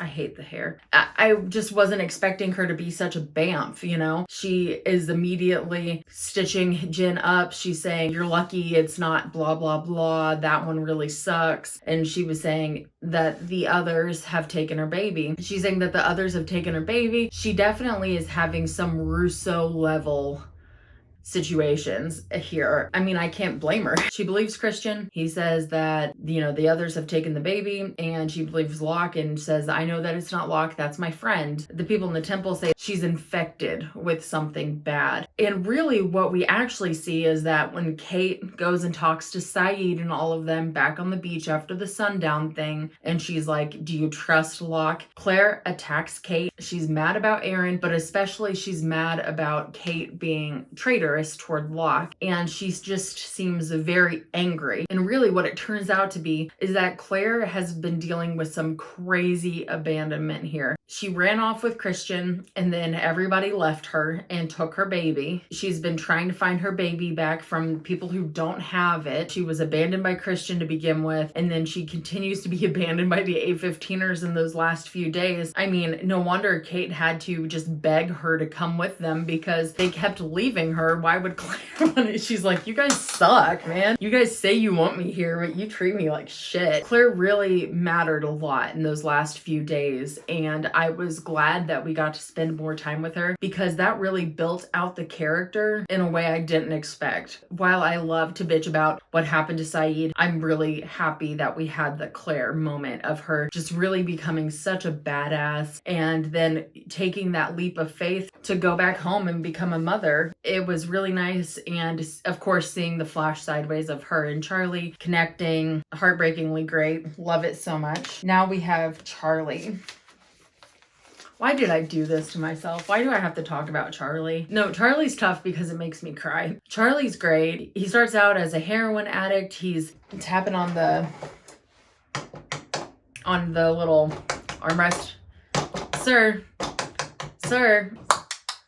like, Charlie he's so sweet, and it's tough because addiction will change people. Not only while you're using, but for the rest of your life. It changes you forever. Charlie comes off as this person who's trying to help, but really we see almost immediately he goes to the cockpit so he can get his drugs. He's trying to get clean. He's defensive about it, and there's a lot of struggle with trying to figure it all out. And Jack, he burns his drugs in front of Locke, and Locke really treated him like shit. And Locke really comes after Charlie a lot. I don't know if the writers meant this, but I think that Locke represents the stigma. Because yeah, sure, Charlie shouldn't have stashed the heroin Virgin Marys, but that was a really complex thing, and I talked about it earlier, I think.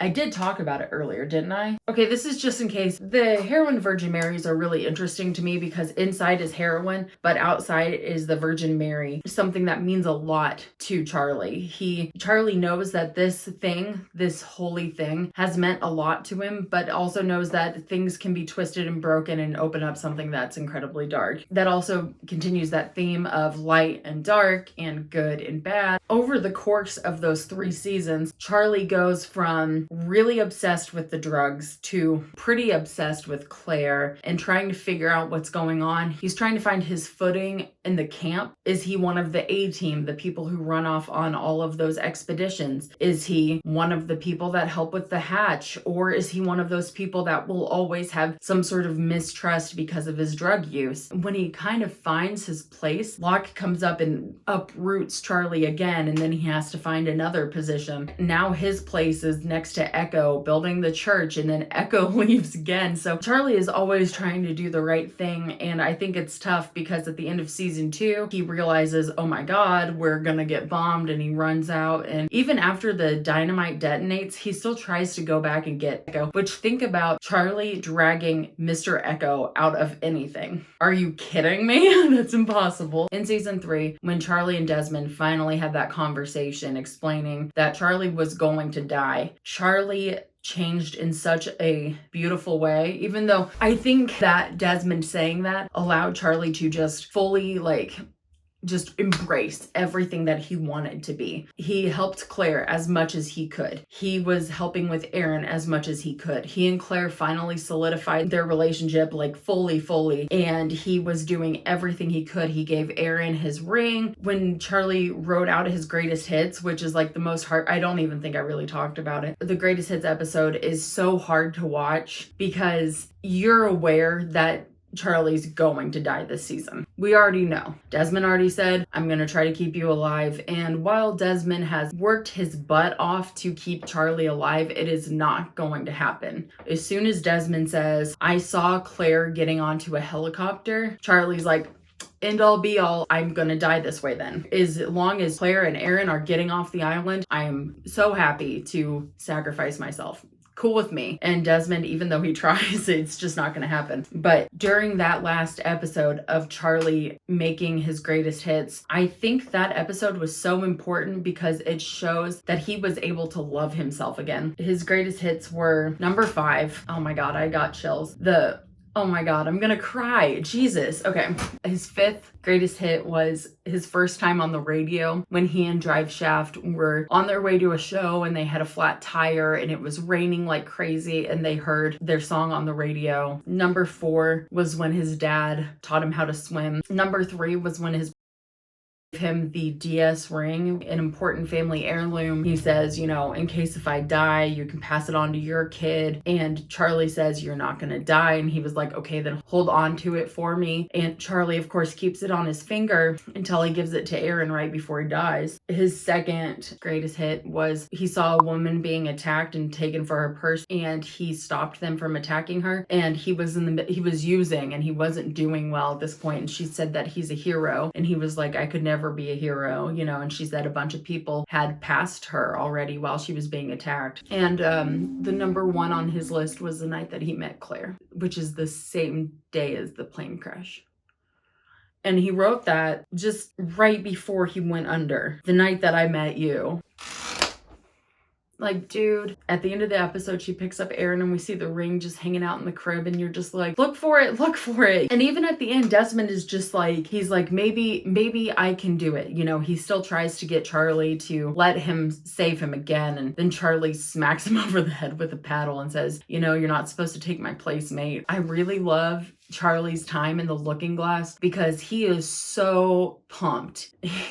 He is thrilled to be there. He knows he's going to die and he is so happy. He is giving Ben all kinds of shit. He's throwing everything at the others left, right, center. He doesn't care. And he's making all kinds of jokes. And he and Desmond are getting super rough with these others. They have to be violent and you wouldn't expect it from either of them. That once again shows when the stakes are high enough, they'll do anything. And Charlie, when Charlie runs and closes that door with the water pouring in through the window, you see Penny's call get caught off. And as soon as Charlie realizes that he needs to tell Desmond and he does what he can, the not Penny's boat thing will always make me cry. I've seen it dozens of times. I mean, dozens of times now. And it will always get me. Every time.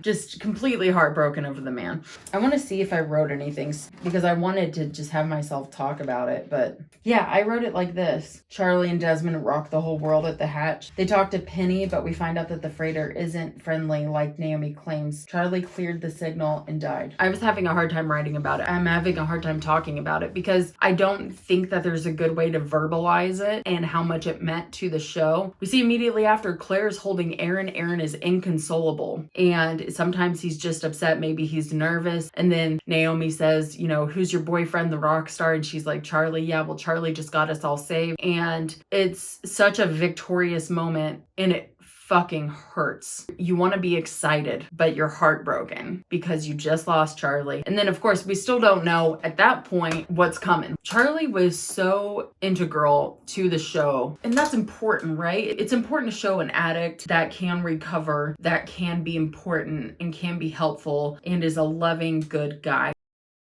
Charlie was never violent. I mean, of course he killed Ethan, but I think we all get it. Charlie was never violent or mean or cruel or anything. He just had a drug problem and all he was trying to be a good father to Aaron. And while Claire occasionally was like, you're creeping me out, and Charlie didn't quite know boundaries, he was such a good guy. What a hard loss for the 815ers. Oh, Desmond. Desmond is really interesting. The first time we actually see Desmond is right after Jack operated on Sarah. He thinks that he failed and Desmond's like, yeah, well, what if you didn't fail? And Jack's like, bro, I'm telling you that I did. And then you hear that Desmond had done a year of medical school and that he looks at Jack's ankle, blah, blah, blah. And they're both training like crazy. Desmond's going to do this sailboat race across the world and Jack is just doing it because he hates himself. That's all we see about Desmond, but it's interesting enough. We recognize him. Then we see him shortly after at the beginning of season 2. Then we see him at season 2. And even though he should be totally freaked out and awful, he's not that awful. He's a little bit paranoid, wondering about who these people are. But as soon as he recognizes Jack and he explains what's going on, he seems completely coherent. He's like, I've got the Elizabeth out there. I'm gonna leave. You push the button. Goodbye. And when Desmond shows back up and he's a drunken degenerate for 3 days, that is my favorite version of Desmond. The thing's a bloody snow globe, which is still one of my favorite quotes. And then he comes back and he's just like handling alcohol, and he's like, Desmond is just done at that point. He's like, I will never find Penny and there is no reason to live anymore. Desmond goes through that phase of, okay, well, let's ruin the button. And then as soon as he goes through those logs right before they don't push the button and he realizes that he made a mistake, he tries to fix it. He goes and turns that kill switch knowing that he was gonna die. And he was like, maybe this can fix the problem. Maybe I can still fix it by turning this key. That self-sacrifice we see from Desmond over and over and over again. Desmond has done so many things. You know, he's done the medical school thing, the monk thing, the military thing, the sailboat thing. Every single thing that Desmond has done, it's for some greater purpose. When you think about Desmond, like in real life, if you met someone like him, you would think he was completely insane because he's like, I've got to stop doing this. I have to do it. This is my destiny. You would be like, you work at a call center. But Desmond always seems to be working on a level that most people wouldn't quite understand. He understands his purpose on a deeper level, and he's willing to sacrifice to meet up to that purpose. What I really love is that as Desmond grows and moves throughout his story, his love for Penny does fuel him, and it doesn't change what he needs to do. His love for Penny and Penny herself makes sure that Desmond always does the right thing for these people that he's learned to love and care for like family. I've mentioned it a bunch of times, but these folks, they haven't known each other for very long, but they immediately become like lifelong friends, family, lovers, because they've been through this situation. And I mean, how else could you relate to anyone else? Like after that, you'd be like, yeah, I was on a magic island for 108 days, and they'd be like, yeah, can we talk about the 51? Desmond's story is one of the most important ones to the entire show. I mean, he's wrapped up in everything. Desmond, in some way, and this is just the board stuff, but I'll talk about it later. Desmond is related to the Not Penny's boat. He's related to the Dharma Initiative because he pressed the button. Charles Whitmore, the others because he was in the hatch itself, all the electromagnetic stuff. He was the package because the rules don't apply to him. He's related to in every way almost everything on the board. He's related to the skips in time. He's related to the numbers. He's on the numbers. I mean, my God, he's just everywhere. I mean, he's everywhere. It's really interesting, honestly. And Desmond, I don't know if Desmond has any encounters with Jacob either. It's just really interesting what happens with Desmond. He's, especially with all of this combinations here with Charles and Eloise, with the island stuff on a weird side, with all of that connections with Charles and Eloise, the off-island element, the fact that Desmond was just off on our mutual friend with Penny and their kid, Charlie. They're just off and around doing stuff, and he's still connected to the island, and Penny is still telling him to do the right thing. It speaks to his character and hers, and I gotta tell you, I love watching them talk to each other. I love they flirt, they talk. She's so witty and fun, and every episode with Penny in it is an episode I love just because I love seeing her. Even in the Constant, when it's painful and not fun, she's still really awesome. So when I think about my favorite characters, Desmond is definitely one of them. He is so passionate and wild-eyed and willing to do whatever, especially in season 6. Once he goes through the package experiment, he's like, whatever needs to be done, I shall do, friends. I do not care.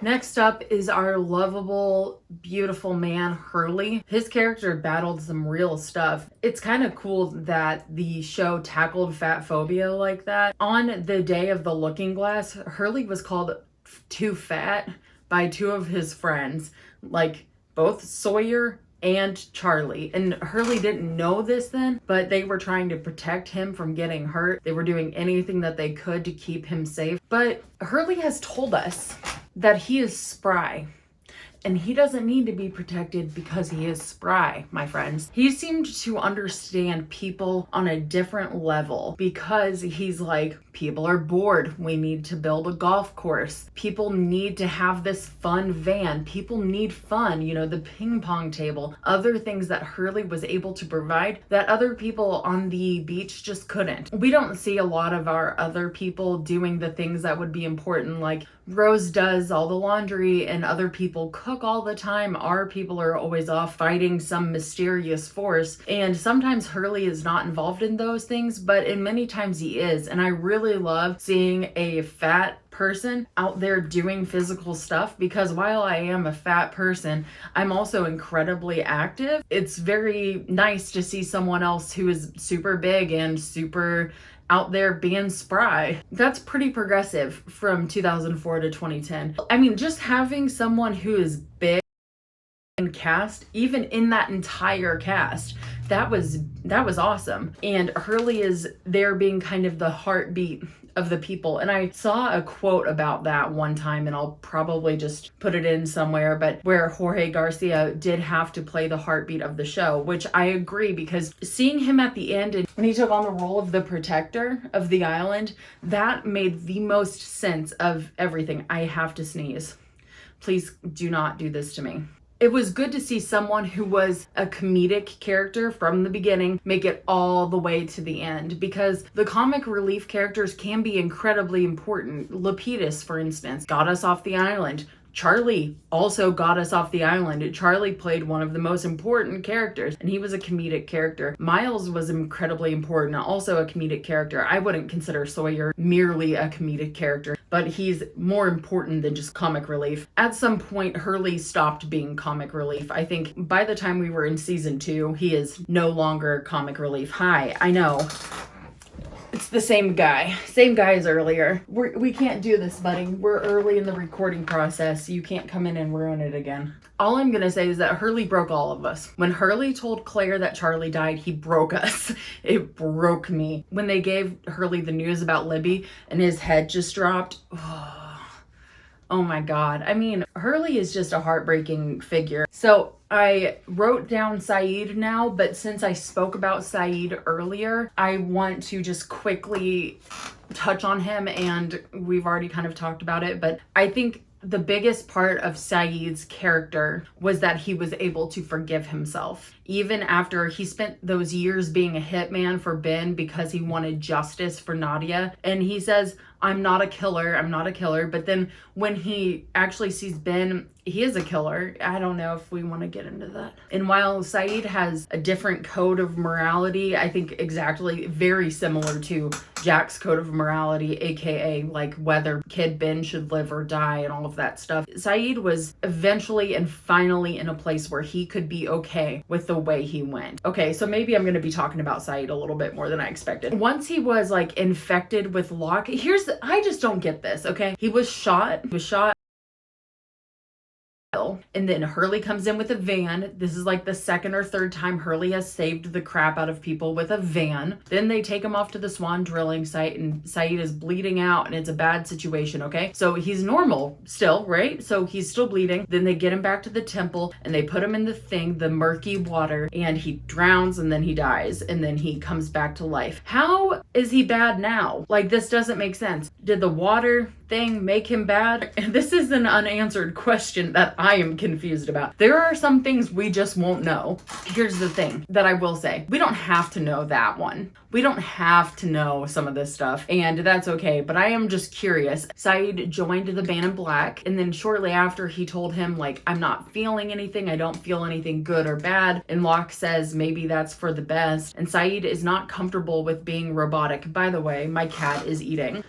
So whatever the clicking sounds you're hearing is him. He's always causing problems. Saeed is just such an interesting character. He's so important, and like I said in my character description, he's just the perfect second in command, and I didn't really think about it that way until I saw something on Lostpedia about him being Jack's second in command, and I wouldn't have called him that, but I would have had a hard time placing him in the hierarchy if I hadn't seen that, because he really is. Saeed and Jack trust each other implicitly. Saeed is completely measured, okay? Think about when Miles and Saeed and Kate head off to the barracks and they're trying to get Charlotte. There was a fundamental debate on whether you were here to rescue us or to kill us. Then Miles is like, which side did you land on? And he's like, I'm still deciding. Saeed doesn't do things on impulse. He knows what he wants, what he believes pretty much immediately. He says, I don't know. I'm waiting to tell. Also, he says, Lapidus is going to take me to the freighter because I have to scope these guys out. I have to vet them. Nobody else will vet them because I am the human lie detector. And while I don't believe that there are such things as actual human lie detectors, in this world, Saeed is that. And I mean, he could tell from Michael's handshake, you know, he knows everything. He could tell from talking to Ben, and then he went and checked the blah, blah, blah. Doesn't matter. I'm just going to say that Saeed's instincts on whether or not someone is telling the truth have never failed us. He always seems to know. Saeed is a measured man. Even when Jack had this pill and he explains to Saeed, he tells him the truth. They want me to give you this pill and I don't know what's in it and I'm worried. And Saeed says, if you tell me to take it, I'll take it. There is so much trust between the two of them. Jack is like, if this will help you, I want to give it to you, but I don't know. And then he was saying, give me the pill, I'll take it. And they're like, don't take it, it's poison, blah, blah, blah. That's the level of what Jack will go to protect them. And Saeed will say, if you think that this is good for me, I'll take it. Like the trust between the two of them, considering just all of this clusterfuck, is amazing. It's exactly what you would call a second in command. And even though Jack didn't want to necessarily be the leader, I don't think Saeed would want to be a first in command at all. He is much better at sneaking around and doing things. He wants to be in the deciding group.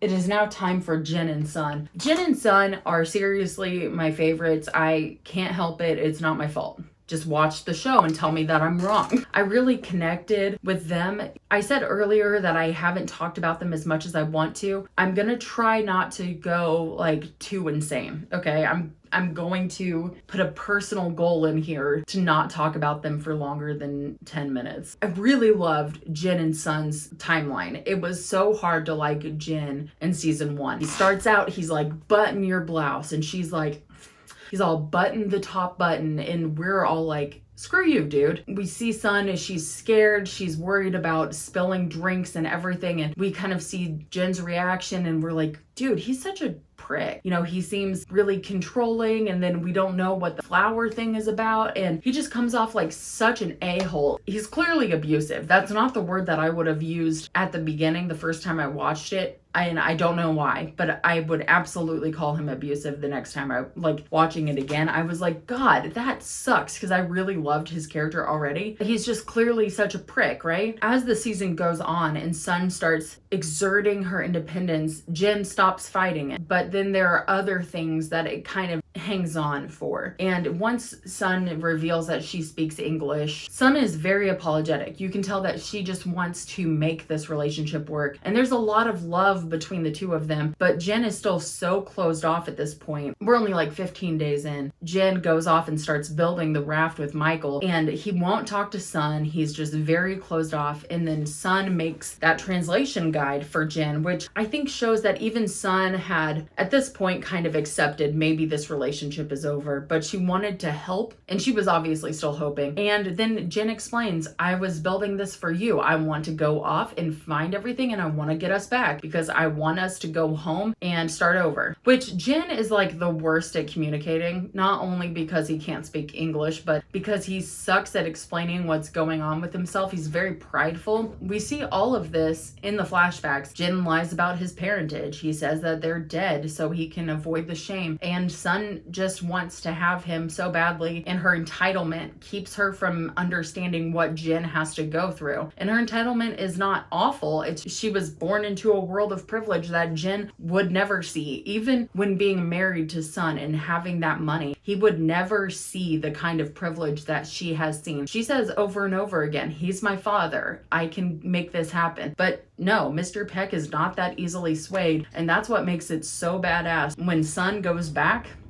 and she takes over, oh, it's so nice. What a thrilling moment. The most promising thing for me was Jin leaves. Jin and Sun have made up, and we know that Jin is on the other side of the island with the others and they're getting there, but Sun meanwhile is just freaking out because one thing I didn't mention, but I don't think, with the raft went a message in a bottle. So if the raft goes away or whatever, then maybe the messages will go somewhere. A couple days after they took off, the messages came back, and so Sun knew about that. Sun knew that something happened to the raft, so she's freaking out, assuming probably that Jin is dead. When Jin and Sun reunite in season 2, it breaks me. There's one reaction I have somewhere that is hilarious where I'm just crying and I'm like, I love them so much. I have an absolute breakdown like devastated, absolutely heart-wrenchingly happy. I love them so much. Why? Why do I always do this? Ah, wow.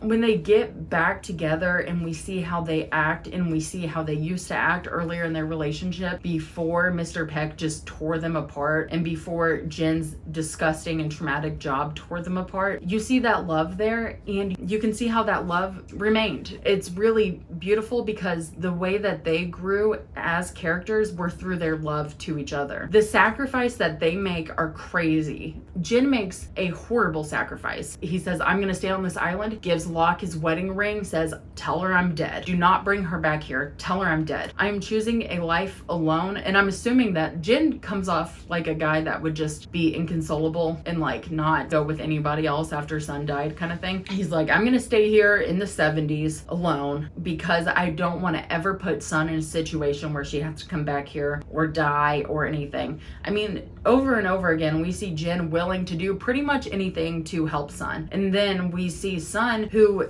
has everything kind of going for her, and she has Ben Linus at gunpoint. As soon as she sees Jin's wedding ring, she's like, my husband's alive, and she is able to make one of the biggest sacrifices that anyone could ever ask by calling her mother and saying, hold on to Ji-yeon, and she goes back to the island to get her husband. As soon as he finds out that the A-15ers are back, he goes straight to Radzinski. He's freaking out. He's like, there was a plane crash. There was a plane crash. There was a plane crash. He was gonna freak out until he wanted to because man, oh man, he had to see his lady. It broke me knowing how little time they had together. They were always looking for each other. Sun immediately went to the main island. She's like, I'm gonna go look for Jin. And the worst part is knowing that if they were in the same time, they would be together. She was over at the DI processing center. He was like right around there. If they were in the same time, they would be together. And they only had that one day together. We saw a flash forward of Sun giving birth and she's thinking that Jin is there and he's not. That was one that really sucked to watch because it's interspersed with a flashback of Jin running and grabbing a panda, doing it for Mr. Peck, which is really meaningful. The jobs that he did for Mr. Peck were symbolic of the things he would never be able to do as a father and husband. Like if you're looking from A to Z, start to finish of character growth, these two get it. Jin went from being a controlling, abusive prick to doing anything he can to save Sun's life, including dying with her. I mean, he became such a sweetheart. This is something I didn't talk about at all. I wish that I had. After Jin starts to form bonds with people, they immediately become his besties. As soon as he and Michael start building that raft together, he and Michael start arguing at each other in different languages, and they kind of learn how to communicate, but they just argue like Rose and Bernard. They just argue constantly, and it's just so sweet because Michael and Jin become friends. He gives Michael his watch. He's like, it's yours, it's yours. Jin and Michael become friends. Jin and Sawyer become friends. Sawyer and Michael become friends. And they're all like besties. Jin will do anything to help Michael. Jin will do anything to help Sawyer, no matter how many issues that they had in the past or how many fights they had in season 1. As soon as Jin understands, he's like the most loyal guy. I love that. And like I said, I did say this earlier, but Daniel Day Kim is a hell of an actor because he had to spend a lot of time speaking in a different language or being unable to verbally say what was going on. So we had to pick up on social cues. Much of the time, we didn't know what they were saying. And same with Sun. I mean, she obviously could speak English, but she had to kind of act like she couldn't. There was a lot of time where we're dealing with a language barrier, at least mostly for us. I mean, plenty of people speak Korean, but you know, this came out in America. it's quite a different thing. And I think that that's quite a challenge that I really liked seeing. Sun going from being such a submissive woman. We saw that she was strong at the beginning and she was sweet and trusting. And then she was in this relationship that started to disintegrate her. She gets with her ex-boyfriend and they make plans to be together. And so Sun is gaining her power back. And then she and Jen are thinking maybe we'll be together again. She's just so submissive and afraid when they first get onto the island. And by the end of things, she's bought the controlling share in Peck Industries. She's like a badass. She's looking hot. Everybody's pumped about it. Everybody's thrilled, including myself. It's heartbreaking that Ji-yeon was parentless, but it was most important to me that they were together. I'm trying to keep it short what all I want to say about them, but I love them so much, and being able to watch their character growth was so important. It would be easy to let them slide and forget about them in the Jack, Kate, Hurley, Sawyer of it all, but like I said with Saeed, it was just really hard to lose them all like that. I just think with just very obvious growth, it would go to Sun, from being so meager and buttoning her stuff back up. In season 1, lots of growth, but all the way through season 6, like, damn. And I really loved,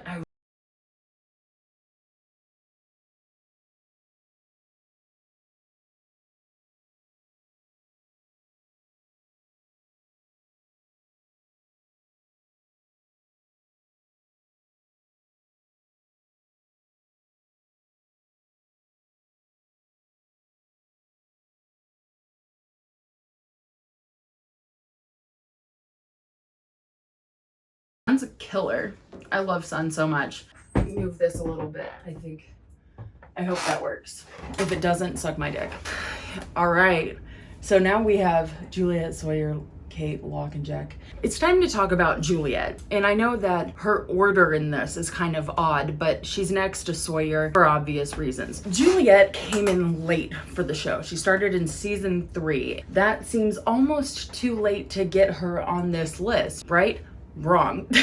I mean, the scientists made it on this list, but Juliet has had such a major impact on the show. She comes in, she's convincing Jack, she's kind of gaslighting him. She does that Love Actually thing where it's like, here's my silent cards, please kill Ben, we all want a regime change. Jack's like, nobody loves light mutiny more than me, however, I don't want to help Ben. Juliet comes off really tough at the beginning, so if I want to think about all the things that Juliet did, she coerced Jack to do the surgery. She then helped Kate and Sawyer off Hydra to get to the main island. She even shot an other to get them off the island, which is a death sentence for her. She helped them knowing that she was probably going to die for it. And then back at the barracks, she knew that everybody was going to be gassed. She dragged Kate out to the forest. She handcuffed her together to come up with this fake story that they were both left out there to make her seem more palatable or forgivable. And then she and Kate get into this big fight. I remember being really mad at her when she was going after Kate about how Jack felt, how Kate broke his heart, and Prince, please don't. My big cat's in here this time. Come here. Nope. Okay, never mind. He doesn't want to come up. Have you ever seen a cat this fat? The answer is no. No, you haven't. I really hated her during that time. I've never really felt any sort of outrageous allegiance toward Kate. I've always felt my allegiance toward Jack. So I really hated her when she was like, I was there for him. He didn't have to say that you broke his heart, blah, blah, blah. It came off as super catty to me. And when Jack and Saeed and Kate and Juliet were walking back to the beach and Jack was saying, she's with me, you need to trust her, I was mad at Jack. I was like, who the hell is this chick? Even though she killed Danny, who cares? She was doing it because she likes you. She likes you. And it also seemed like when we started getting flashbacks for Juliet, finding out that she'd been on the island for 3 years. She only agreed to be there for 6 months. She was there under the guise of fertility treatment. She was told that her sister was dead. Her sister is not dead. Her sister is alive and has a child. Ben just continued to manipulate her and lie to her and feed her all this shit and just say, you can go home soon. You can go home soon. When Jack bartered for that trip off the island, I'm not even sure that she believed it would happen because she was so used to not getting off the island that why would she believe that it would happen? She wouldn't. It doesn't make any sense. I really love Juliet as a character. It just took a long time to get there. When she told Jack that they had the jammer going from the looking glass, that was when my opinion of her started to shift. She was just a side note to how pissed off I was at Jack because Jack kept saying she's under my protection but wasn't explaining it to anybody, and he was alienating himself from the 815ers, and everyone like Saeed and Kate and Sawyer were all just really weary of this. And then we see her wake up Sun. She takes Sun over to the medical hatch and does the ultrasound, and Sun's baby is healthy, and that's so exciting. And Sun's baby is Jin's, and that's so exciting. And I didn't even talk about that. Hang on, I have to talk about this with Jin and Sun. The thing that I really love about Jin and Sun, lots of things, but I guess this ties in, so I'll just keep it together. Juliet was so dedicated to her patients that she was desperate to get Sun off the island. Desperate. When Sun wanted to go with Locke because she didn't trust the freighter, Juliet did everything she could to get Sun to stay. She was like, please leave the island. Sun didn't believe her. And then eventually Juliet just went straight up and told Jin, hey, your wife cheated on you. She thought that the baby wasn't yours. Jin runs off, and of course Sun is devastated. I think she slaps Juliet across the face. She's like,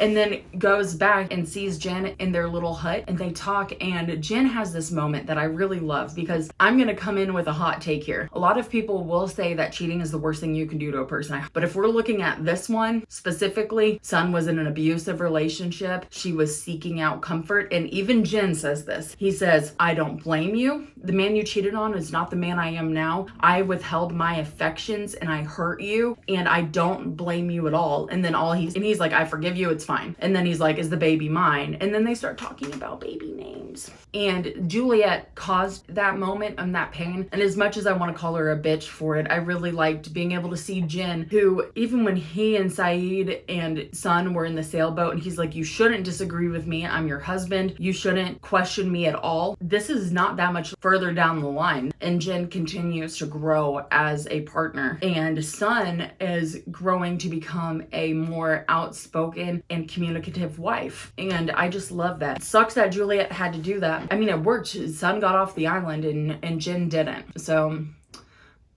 we see this a lot, that Juliet will fight for her principles. And also Juliet is a badass. She gets in that crazy fight with Kate. She gets in that crazy fight with Charlotte, which also shows that Charlotte's a badass, but she doesn't trust anybody. And she even says, I'm trying to think if she says it to Sawyer when they're wondering, like, is Ben telling the truth about the freighter? She says he might be, because he's been right before. He might be. And she will give credit where credit's due. She even says to Jack, when she and Jack are kind of hooking up and stuff, that she's like, we can't really be together because Ben will hurt you. He will take you from me. Everything that I love, Ben takes from me. And Ben has some sort of hold over me. By the time that Ben comes back to the island, Ben has no hold over her. And I don't even know if he sees her. Let me think about this. Okay, so they're at Dharma.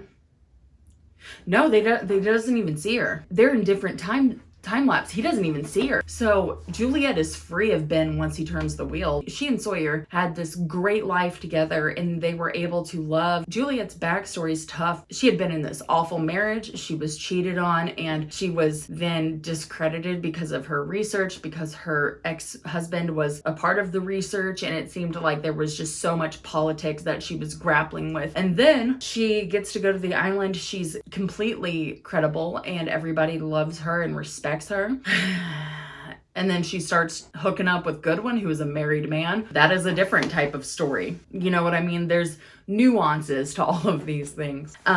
But Harper is a real jerk, but she hooks up with a married man and she's starting to love him, but she seems like she understands that Ben will keep this from her. And eventually Goodwin is killed because of Juliet. And that gives Harper pain and all kinds of stuff. There's so much to be respected about Juliet, but I love the most about her is that when she's measured, she makes these decisions that are tough decisions. And sometimes she comes off like a bitch, but she makes these decisions that are really important and really good. And that's why when she fell down that drilling hole and she just smashed that bomb with a freaking rock. She knew that she was going to do a tough thing, but she felt like she was doing the right thing. And even though she didn't reset, she didn't stop the Swan incident from happening. What she did do was get everybody on the same timeline. What she did do was give everyone a chance to reunite and therefore fight the Man in Black together.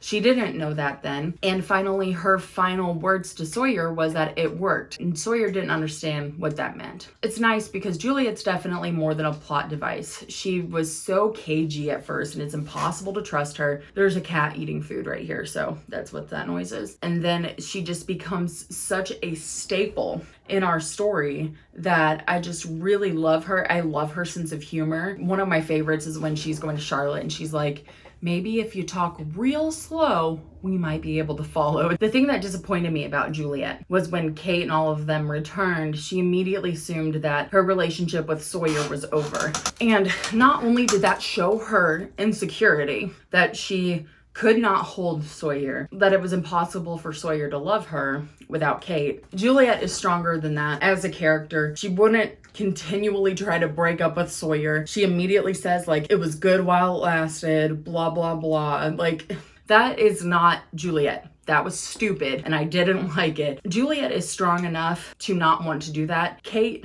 is petty enough to maybe engage, but Kate is supposed to be this evolved mother there for the bigger cause at this point. So why would you put that in there? It doesn't make sense. I didn't like that. I didn't like that even minutes before they were about to go down there, that she was still trying to break it off with Sawyer, even though Sawyer was like, let's get on the submarine. Let's go live a life together. He was so in love with her. And I just was disappointed with that. Did I just spend 20 minutes talking about Juliet? I guess that's how it goes. Now it's time for Sawyer. Holy crap. If I have to think about a character that grew the most, well, I can't necessarily say it was Sawyer, but Sawyer really did grow a lot. If you think about it, he's our problematic cowboy. I have some of his nicknames. I started doing this at the beginning of the show, and then once I got past halfway through season 2, I'd stopped. He called Kate Freckles, Sassafras, Sweet Cheeks, and Sheena. Called Jack, Doc, Dr. Do-Right, El Jacko. These are things that he called Hurley. Lardo, Jabba, Pork Rings, Barbar, Mongo, Mutton Chops, Stay Puffed, Deep Dish. He called Claire Blondie and Mamacita. Shannon, he called her Legs and Princess. Charlie was Rockstar, Joey Ramone, Guitar. Locke was Rambo and Daniel Boone. Boone was Pretty Boy. Saeed was Al Jazeera, Genius, and Captain Arab. He called a lot of people just Tattoo, including Walt. He called Jin Korea, Kato, and Chewie. He called Sun Tokyo Rose. He called the flight attendant Earhart and Ana Lucia Honolulu. And then he kept calling this one guy Neil Frogurt because he made Frogurt in his real life. Our first scene with Sawyer is him lighting up a cigarette and not giving a shit that his plane just crashed. He seems like he doesn't care. He's already looting through the plane. He is grabbing stuff. He is holding off on all kinds of things. I mean, if you think about it, at this point, we are like day 10, day 14, somewhere in there. I just looked it up yesterday, so whatever. When we think he's holding Shannon's medication and he is not budging. He's like, I'm not telling anybody. The only person I'm telling is Kate, and I'm going to coerce a kiss from her to do that. It's like, you're such a prick. Like, you are such an asshole to do that because Shannon is over here dying. He could have just stopped and said, I don't have it. But instead, he went through the torture, which shouldn't have happened, but like I've said this before, he made sure to bring them on his level. He was like, I'm a piece of shit, you're a piece of shit, you're a piece of shit, let's do this. You think that you guys are so good because you want to help this chick. Let me show you what good can take you to. Let me show you how it can be. And Sawyer scarred all of them. All 3 of them didn't come out of that unchanged. And yet, Sawyer and Saeed started to trust each other later on. Were they ever friends? No. But Jack and Sawyer sure as hell were. I mean, Jack and Sawyer talked, and Sawyer was like, I slept with Ana Lucia, and Jack was like, why are you telling me this? And he said, because you're the closest thing I have to a friend. They are friends, even though they went through all of that. And Sawyer, that happened in season 1, Con Man. And then in season 2, kind of at the end of season 2, Sawyer calls Jack his friend. By the beginning of season 4, Sawyer is jumping out of a helicopter to save the rest of these people. Like, Sawyer has grown so much. He's the one who runs out of Ben's house to save Claire. He's the one who does all of these things to save people. He's pulling on a rope trying to bring Locke up through ground that cannot be pulled up through. Sawyer changes. He goes from telling everybody to toughen up. He's like, I'm a complex guy, sweetheart. He's all like, I just shot a bear. You know, from being that guy to always being there, being consistent in understanding. But the tough thing about Sawyer is when we come back to the island on the Ajira Airways flight, Sawyer is so assimilated into the Dharma life that he is not willing to let it go. He is in love with Juliet. He's gonna marry this chick. He's like, I love my life here. He had pretty much forgot, you know, at this point, it seemed like a lifetime ago what had happened with the 815ers. He's assuming Locke is never coming back. I think that they're probably all assuming that Locke is never coming back, at least to a degree. And yet, Jen and Miles are still taking their time searching the island on a grid, looking for their people still. And Miles is like, when are we gonna stop looking? And Sawyer's like, we're not gonna stop. We're gonna stop looking when we find them. And that's crazy. You know, that's intense. So you think that he's fully moved past, but obviously there's something that's still there for his folks. However, his relationship with Juliet has skyrocketed beyond his relationship with Kate. He and Kate had sex like twice. They made out a bunch of times, mostly in front of other people. But he and Juliet moved in together. Like, Sawyer seemed like he wanted to have some domestic partnership with Kate, blah, blah, blah. He wanted to be comfortable. But by the time our guys came back, he was saying, you don't understand. We had a good thing set up here. And just the fact that Sawyer was so willing to have this relationship with Juliet, he was willing to get on that submarine in 1977 and just start a whole new life with her. He was like, let's do this. I don't care about this island. I don't care about anything. I want to be with you. Juliet and Kate having consciousness, they were like, we have to go stop this. We have to go fix this, blah, blah, blah. And Sawyer just wanted to be with Juliet. I think that's the most remarkable thing about Sawyer. After Juliet died, he said that some people are just meant to be alone. So he had reverted back into who he used to be, saying some people just meant to be alone. But when he first chose to go to Locke's camp when the freighters showed up, he said, I'm doing what I've done since the beginning. I'm surviving. That's not the same at the end. Him surviving would have just been throwing everyone into the Dharma prison, letting them get shot, and just pretending that none of it happened. That would have been him surviving. Instead, he sneaks our guys in jobs, and then they all agree that they're going to head out into the jungle, they're going to the beach, and they're starting over. That's what they're gonna do. They're gonna start over and they're gonna find Locke. It's interesting because at the end of the day, these guys stay together. Even at that point in the show when everything is so divisive, you can't tell where people are going with Jack or Sawyer. We have no idea. Sawyer is on this side of things, Jack is on this side of things. They seem more contentious than ever, especially after Juliet dies. I was pretty sure, I was like, oh my god, Sawyer might actually kill Jack, or Jack is gonna have to kill Sawyer in self-defense, and this is gonna happen like this, which I wouldn't have been surprised by just because of their ongoing animosity, but there was still that love there for each other. As they fight, it's painful to watch, and when Jack jumps off the sailboat, it's painful to watch, but eventually Sawyer and Jack come back together, and they always end up together. Jack sends Sawyer off with Kate. And it's the same thing that I'm going to be talking about kind of in the next few people. Sawyer and Jack and Kate all have an understanding of protecting each other, even when they hate each other. And it's mostly because Jack and Sawyer both love Kate, and they will do anything to protect Kate, which gives them a big common interest. And that is something that makes this group go, is that love triangle. It's annoying as hell, but it makes the group stay together, at least at the top of the group. Ultimately, Sawyer going by James for the second half of the show. Pretty much after Sawyer killed Anthony Cooper, he was almost constantly James after that. Of course, I'm going to call him Sawyer the whole time just for continuity, but after he killed the real Mr. Sawyer, he was James after that. We started out on the beach, he's reading all the time. He gets headaches and Jack has to get him glasses, and he talks about Little House on the Prairie and he calls it Little House, and he's funny and he's smart. And by the time he's living in Dharmaville and he's got real glasses and they wake him up in the middle of the night, he's holding a book. You know, he's able to be himself. He's able to be James, the man he wanted to be. He doesn't have to be a con man anymore. And then everything changes very quickly. I mean, here's the thing. My brother and I were talking about this, okay? This is 4 days right here, and Juliet's dead. Sawyer had a perfect life in Dharma that he was in love with. He was going to propose to Juliet 4 days and she's dead. They come back and they ruin his life, and then in 4 days, she's dead. She's dead.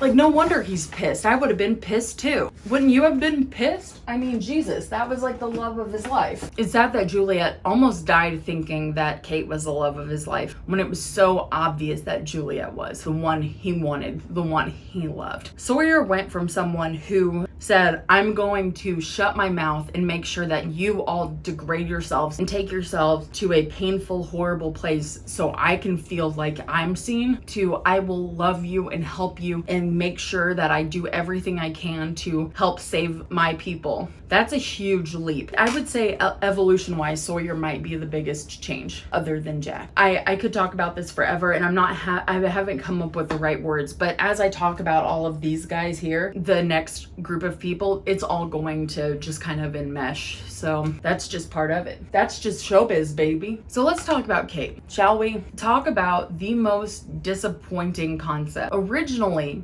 Jack Shepherd, Matthew Fox, was supposed to die in the pilot, and Kate was supposed to be the Jack of it all. And I don't know how much her storyline changed. She was still going to be this mother in the thing, or how much they knew about that, because the showrunners, etc., have talked about how they would have ended the show after season 3. So all of that would have not happened, right? Kate is the survivor take on Manic Pixie Dream Girl. She's mysterious and hard to understand, and you never really know, and you don't know if she loves you. She'll kiss you, but she will never tell you she loves you. Kate is seriously like Manic Pixie Dream Girl. Like, you don't understand where she's coming from. You don't know. She's emotional, but she's also confusing and sexy and all this stuff. And she's beautifully acted. I've said that a million times. But I really don't like, out of all of our women characters, all of them are beautiful. Beautiful.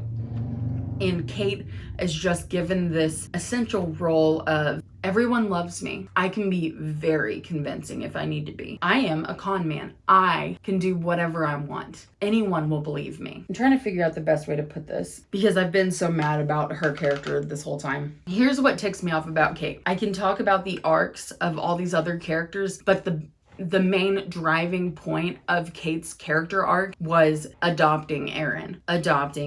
You know, she came back from the flight, the Oceanic 6 comes back. She says that she was pregnant with Aaron and that Aaron was her baby, and they continue this lie, and then she just embodies the lie. She takes it to the point that Aaron is her son and she loves him so much and blah, blah, blah. She wants to pretend that things never happened. That's tough because Kate and Jack have a fight. I guess I can mention this. I barely talk about this. I don't even think I've talked about it before. Sawyer got caught and he was in jail when one of his cons named Cassidy came in and was like, by the way, I have a baby. Her name is something. I forget. I think it's like Clementine or some shit. The baby's yours. And Sawyer's like, go fuck yourself. And then right before he jumps from the helicopter, he tells Kate this is able to kind of commiserate with each other. And I still don't know. I kind of wonder if Kate told Cassidy the truth. If so, then Cassidy would be the only one that knew until Hurley's mom. Kate's off doing this stuff for Sawyer, meanwhile saying that Aaron is her baby. And Jack, who is losing his mind at this point, is saying, you can't have it both ways. You can't pretend that nothing ever happened while you're also doing this shit for Sawyer. And Jack sees it that way. Of course, Kate sees it as, I'm doing this shit for Sawyer, but I'm also, she's my friend and she understands me and blah, blah, blah. Our kids get along, etc. But Jack sees it that way. And the problem with Kate is that she just won't communicate. She won't tell him what she's doing. She just refuses to explain things. It seriously is the Manic Pixie Dream Girl thing. She just won't explain it. She refuses. And I hate that the thing that changed her or that grounded her or that stopped Kate from running was a child. Oh, motherhood fixes her. That's dumb. We could have done anything. She's been smart and resourceful and tough and all kinds of stuff this entire time. And the thing that fixes her is a baby? Lazy.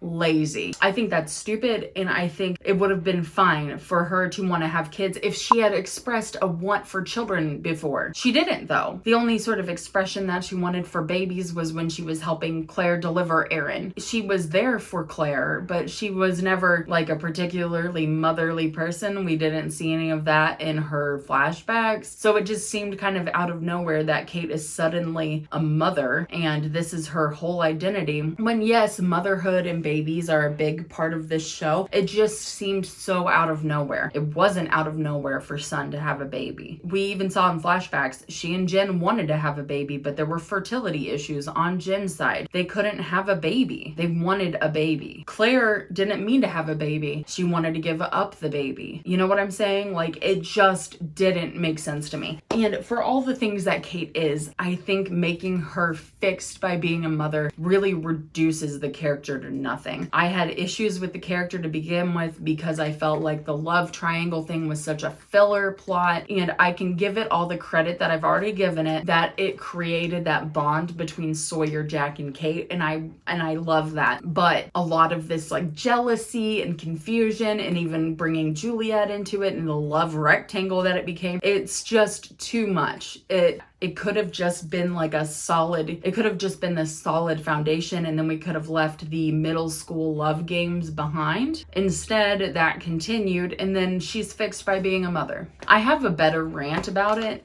that I will probably have played by now, but that's just really how I feel about Kate, and it frustrates me. The hardest thing about Kate is that she just won't communicate. She just won't. The best moment for her, of course, is when she gets a chance to shoot Locke, the Man in Black, and gets him off of Jack. I wasn't expecting Kate's character to have any place in that final fight, but it made sense that she did. It just sucks that her ability to move Locke off of Jack in that moment, her badassery, her violence, was only seen in that last episode, and it hadn't been seen for a really long time before that. You know, she was a mother, and so we don't see her coming up in the big fight, even though we could, because Kate knows how to shoot a gun, she knows how to stab people, kill people, she can do whatever the fuck she wants. Kate is resourceful and she's smart, and I've been saying this over and over again, but we had forgotten about that crap for so long.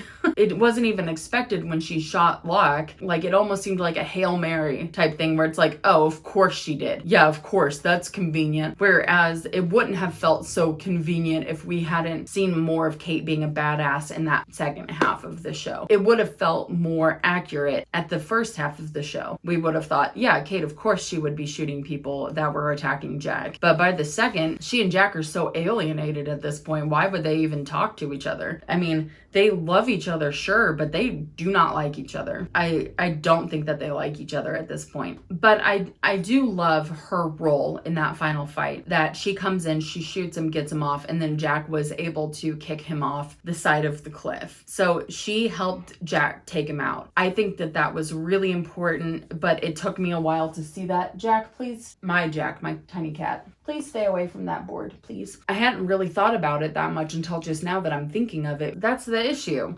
I should have been thinking about this. This should have been interesting enough for me to think about, because I mean, I've overanalyzed this entire show and I didn't even think about why it felt so I rewatched everything right before I started filming this again. It barely made it in. That's crazy, right? That should have been a big part of this. That should have been a massive part of just Kate taking out the Man in Black. She saved Jack's life. She saved the island in that moment. She saved the island. And of course, Jack kicked him off, but in that moment, Jack would have died. And immediately, before he was able to put the plug back in. But we don't even think about it. I didn't think about it. I don't know. Did you think about it? Next up is John Locke. Woo, what a character. I mean, Locke has had it rough. When he was conned out of the kidney, it was like a gut punch. It was like, oh man, that guy sucks. Like, that guy sucks. So who's gonna kill him? Like, I mean, are you? Okay, I'll go. I mean, I'll do it. I hated that guy. I had no qualms about anybody killing him. I was like, is Helen Norwood gonna come through with a shotgun and put a few shells into his back? Because I would love that. It would be awesome. I love John's story, and he is a tough character. John's tough because I feel like his character is so painful. He's always saying, don't tell me what I can't do. He wound up in a wheelchair. He lost a kidney. He was in a cult. He was set up by the cult guy, by the Wish.com version of Jesse Pinkman. You know, nothing quite like somebody telling you that you can't go on something you've planned for months because you use a wheelchair. When Locke comes to on the island and he's able to walk around, I mean, that's a crazy moment. He comes over and he helps Jack get those plane guts off the guy. He's one of the first people we see. He's up and moving around. He's taking advantage of being able to walk. He's pumped. That immediately gives him some sort of like communication with the island. Locke comes off like a zealot, and he kind of is. I mean, he comes off incredibly zealous about the island. He's telling Boone, like, we have to listen to the island and we'll know how to do it. And Boone's like, are you sure? When we look at John's flashbacks, he's kind of this scared, meek man who has been through way too much for any one person. And yet, as soon as he gets to the island, he is self-assured. He seems to know everything. He doesn't seem to be afraid of anything that he's supposed to do. Of course, there's that night when he's banging on the hatch door after Boone dies, and he's like, this is not what was supposed to happen. And it's heartbreaking, of course, but it seems like Locke always has some sort of sense of where to go next. And that screws with Jack because Jack has no idea what to do next. And even Locke comes in and says, you need to be the leader of the group, even though Locke could easily have been the leader of the group. Locke knew that he wasn't supposed to be. How did he know that? He seems to know things that people don't know. One of the reasons why Ben was so attracted to Locke was that Ben was the one in the wheelchair and Locke was the one walking around. People don't get sick on Magic Island. People don't get sick on Magic Island. Locke gets his ass beat by the island over and over and over again. He has several leg injuries. I'm trying to think. So it is his 6th leg injury on island when he has the compound fracture. That's his last leg injury because he dies after that. And when he comes back, he's not Locke, he's the Man in Black. So he has 6 leg injuries on island. One of them is a knife. He just pulls it out. He gets shot in the leg in a pit of bodies, and there's a Walt standing up there like, Locke, you have to get up. It's weird. Locke also seems to be drawn to other people who have spiritual forces. I mean, I think Boone has some spiritual forces, being someone who was connected to Locke and was also connected to visions. He was connected to Walt, who obviously has some sort of spiritual force on the island, Mr. Echo and his Jesus stick and all of that. Locke seems to have some sort of understanding of things. Locke, even though being one of the candidates, seemed to be beyond the candidates because he was one of the only ones that understood the importance of the island. That's why when Widmore questions him right after he shows up in Tunisia, Locke says, I came back on purpose, and Widmore's like, why? You were supposed to be there. You are the one. You're the one who's supposed to be there. But Locke knows that the most important thing is to get the guys back, and he believes that. He believes that he has to get them back because he knows what's right for the island. I still believe that that's true, that the Oceanic 6 had to come back, or the Oceanic 5, whatever, had to come back in order to stop the Man in Black. And while the Man in Black did not know that when they were telling John that, it's funny because Locke still did the right thing. Even though he was one of the candidates, I don't think he could have ever been the protector. He was too far beyond that. The candidates need to be human. Really human. And Locke was almost more like a deity in his way. He was almost closer to Jacob than he was to Jack. He seemed to know things, and even though when they were walking through the forest and he can't find the cabin, he still knows that he needs to get a hold of Jacob. He never stops believing. That belief gets him pretty far. Locke did a lot of things that felt uncomfortable and wrong, but a lot of his things were defendable.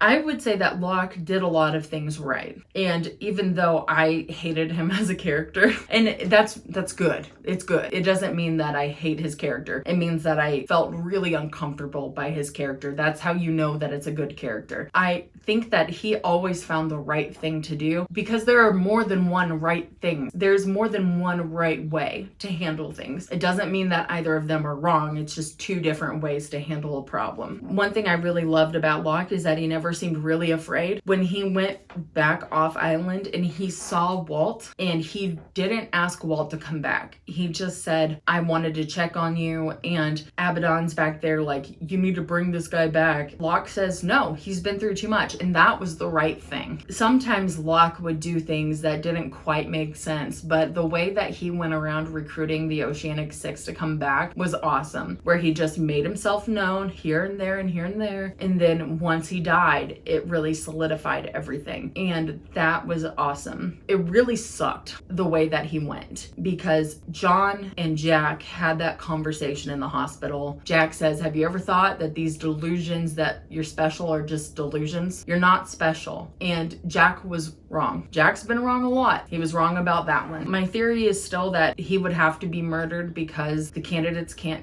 kill themselves. So I still think that Ben or someone would have to come in and Locke for it to work, and I still think that Locke would have to die to get our people back. So that sucks. Now, as an actor, Terry O'Quinn really killed it by bringing the Man in Black back. It's a completely different person. He's got this weird, creepy twinkle in his eye, whereas Locke, our Locke, had this fun, believing twinkle in his eye. Even when he was intense and angry, he was still, you know, Locke. He was still the orange smile guy, but he was different than Jack. He kind of ruled New Otherton like a dictatorship. He ruled things differently. He kicked Kate out of the barracks. He's like, I don't care about you guys. He's different. Different isn't necessarily bad, but I could see why it would make things contentious between Jack and Locke, and why it made it easier to believe that Locke would turn into a bad guy. Even though it wasn't Locke, it just made it easier to believe because he's gritty. He rubs you the wrong way, and that's the point. I think it was awful to hear the Man in Black mock him and say that he was sniveling and stupid and that he was just dumb enough to believe that he could come back and blah blah blah. I think he disparaged the memory of Locke, and yet it was really fun to watch. And when you sit there and you watch somebody and you hate them, that's when it's good TV. When you're sitting there and you're like, screw that guy, I'm gonna kill that guy and Anthony Cooper. Okay, we're going. That's how you want to feel when you're watching a TV show like this. You want to be like, screw that guy. You want to be that passionate about a TV character. Finally, we have found ourselves at Jack. How do I even talk about Jack? Jack came to the island in a weird place. We thought that he had it all together. From our very first scene of him pre-crash, very first flashback, he is telling the flight attendant that the drink isn't very strong, and she gives him 2 more airline bottles. He has a family history of alcoholism, and he wants 2 extra vodka shots in his whatever drink that was. We think he's really got it together, but he's really struggling too. His time on the island is weird. He says until Locke finally convinces him that he doesn't want to be a leader. Yet, what the hell else would he be? He has put himself in a leadership position. He comes back and he gives the live together, die alone speech. And he's got a good point. We don't know when rescue's coming. We have to make this work. And that was incredibly controversial at that point. People didn't want to go to the caves. The thing about leadership in situations like this is that it's going to be controversial, I would assume. I mean, I've never been stranded on a magic island, have you? I don't know how it goes. I'm assuming that leadership decisions like this would be incredibly controversial. And what sucks is that Jack's move was a smart idea, and then Ethan had to go ruin it by kidnapping Claire. We are so not moving to the rape caves. I had to watch the show again to see how broken Jack was in the first half, to be able to understand how he got so broken for the second half. Because he didn't come off that way in the first time, but have you ever heard of a functional alcoholic or high functioning depression or high functioning mental illness? That's Jack. He is high functioning and he depends on something. He depends on something very dearly, and that is being able to fix things. If Jack can't fix things, then he can't do it. So this is season 4, episode 10. Holy crap. This is the same episode that Jack has the appendectomy. So this is during that Cassidy Kate fight. There's a lot of distrust between the two of them. Jack is way more unhinged than Kate at this point. This is the old Jack, fully obsessed. He's drunk. There's so much alcohol on that table. He's yelling at her, tell me. She won't, but she says that it's for Sawyer. He wants to know who Cassidy is. He's freaking out. Jack's feeling betrayed. He says, Sawyer made his decision. I'm the one who's here. I'm the one who saved you. Wording here continuously. They'll say, didn't Jack fix you? Or Jack will fix you. Jack even says, I'm the one who saved you. That's called a savior complex. I'm the one who saved you. This is another thing. He saved Kate and he saved Sarah. He's fixing all these people, but he loses them. He will lose her, just like he lost Sarah, because it's never about what happens when they're fixed or when they're saved. It's about when he's saving them. So he leaves, and that's when Jack completely spirals into addiction. It does seem like Kate is completely willing to forget everything that happened at the island in some capacity, like she wants to pretend that Aaron is hers, but she also wants to do shit for Sawyer, shit that's so secret and personal that she won't even tell Jack, her fiance at this point. So which is it? Is she fully assimilated into the world, or does she still have one foot on the island? This shit is not compelling. It's annoying. It's a girl pulled between two boys. It's stupid. I'm mad that I'm typing this right now. Can't fight it. When Jack comes back to the island and he and Hurley are walking to the lighthouse, he says he came to this island broken and he was stupid enough to think that coming back would fix him. I mean, we saw him fighting to come back. He was taking flights over the Pacific all the time. He was wasted. That's all he was doing. All these folks, they don't have to work. They're set for life. They've got money. And so he was using his oceanic free flight thing to just get wasted and fly. And he was completely belligerent. He's mean. And before that, Jack is never exactly a happy guy. He's not a joking, happy-go-lucky dude, but he is at least polite. And by the time we're seeing him on the airplane, he's a total douche. He's not the same. His voice is lower. He is angry. He's grown out his hair. He's unshaven and he is a mess. He's slurring, and it speaks to the acting here. I mean, he is so infuriating to watch. In one of his flash forwards, when we see him talk to the current chief of surgery, the chief of surgery says that the car accident happened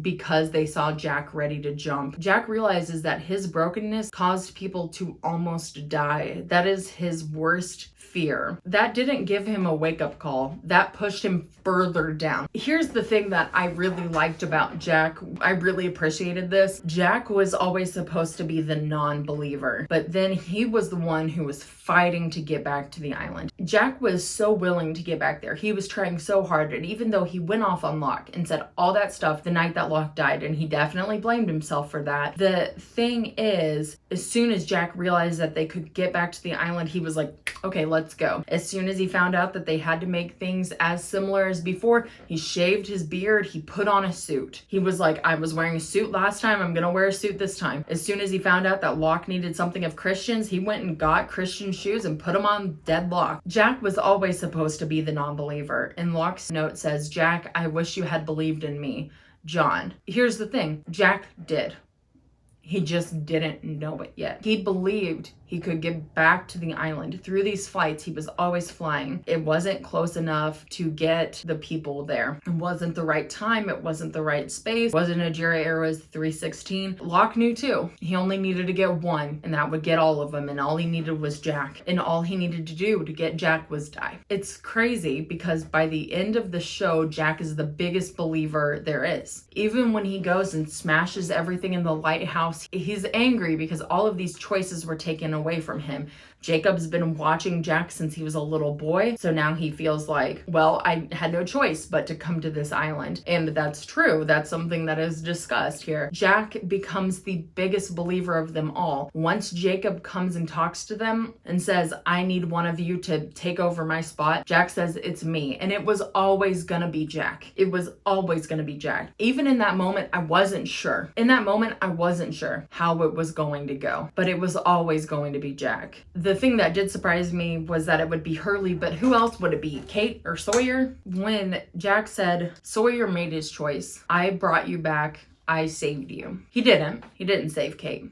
They all saved Kate. They all saved each other. That's how that went. He had this like sanctimonious, he knows everything. He knows how to do everything. And by the end, when Jack volunteered and he was ready to do the right things and he dropped Desmond down the hole and then he went back down and had the big fight with John, Jack was done then. all that sanctimonious air of being a know-it-all, all of that didn't matter. It didn't matter in that moment. He didn't care because Jack, even though he was broken, he knew he was broken. This was the thing he had to do. And I think probably the most important moment for Jack, honestly, was when he was faced with Locke and Sawyer and said, we aren't supposed to leave. I'm staying here. I will help you get the people off the island, sure, but I'm not done. I'm not done on this island. And that's when you knew, man of science, man of faith, same person. Man of science, man of faith, same person. That was the coolest moment for me. No matter what would happen, when Jack said, sure, I'll help you guys get off the island, but I'm staying, that was it for me. That was the full evolution of Jack saying, I'm not leaving the island because I have something else to do. And John Locke is gone, but the person impersonating him is saying, we have to leave the island. The roles were switched, and it was really neat to see. I don't know how it felt for other people. I know a lot of people hated the finale, but to me, when Jack crawls out into the jungle and he lays there and Vincent comes and lays next to him and we see the airplane cross the reflection of his eye, that's the last thing he sees. He's laughing before he dies. That's amazing to me. That is the ultimate thing, that Jack saved them by sacrificing himself. This whole time, he never sacrificed himself. He never got that close to anyone because he just had to keep moving on to the next thing. He never finished it. He tried, but he never finished it. This time he finished it. And he was able to pass knowing that he did it. He did it. Woo, baby. I really personally relate to Jack and the perfectionism, the obsession, but I think it was really good to see this highly acclaimed doctor lose his mind. It was good to see him when he and Sarah were going through divorce and he was like demanding to know more about the man that she was cheating with. It was good to see someone who seemed like they had it all together just lose their mind, because everybody else we had seen in really vulnerable positions before that. And once we see Jack kind of lose his mind like that, it's good. It's good to see that. And it's good to see him be able to grow on those moments, especially when he had really spiraled down in those 3 years off island. For me personally, this whole time, the whole show, the parts that mean the most are the parts on island. Knowing that Jack died on island, doing the thing that he needed to do, and believing. That's a great resolution. That is a great resolution. In my completely mediocre, amateur opinion, that is a great resolution. Reunion aside, it's a really neat way to end the show. And now, coming up next, we're gonna go through the board. I don't know exactly how I want to explain this board, but what I do know is that we're getting close to the end now. Some might even say it's on the board. I'll see myself out. What just rocked? Oh, I guess we lost our black rock pin. The board is important, not only because it's an important visual device, but because I wanted to let everyone know that if I had enough patience, here's a thumbtack. That was gonna drive me crazy. Is that if I had enough patience, because I do have enough yarn, I could have connected almost every single thing to every single person because it is that intense. I could have connected all of these people to Juliet's sacrifice. I could have connected the Dharma and the Hatch to Juliet's sacrifice, and Electromagnetic and the Source and Ben to, I could have connected all of these things, Anajira Airlines to Juliet's sacrifice. I could have connected that to Daniel Faraday and to Charles Widmore and to Eloise, where is she? Eloise Hawking.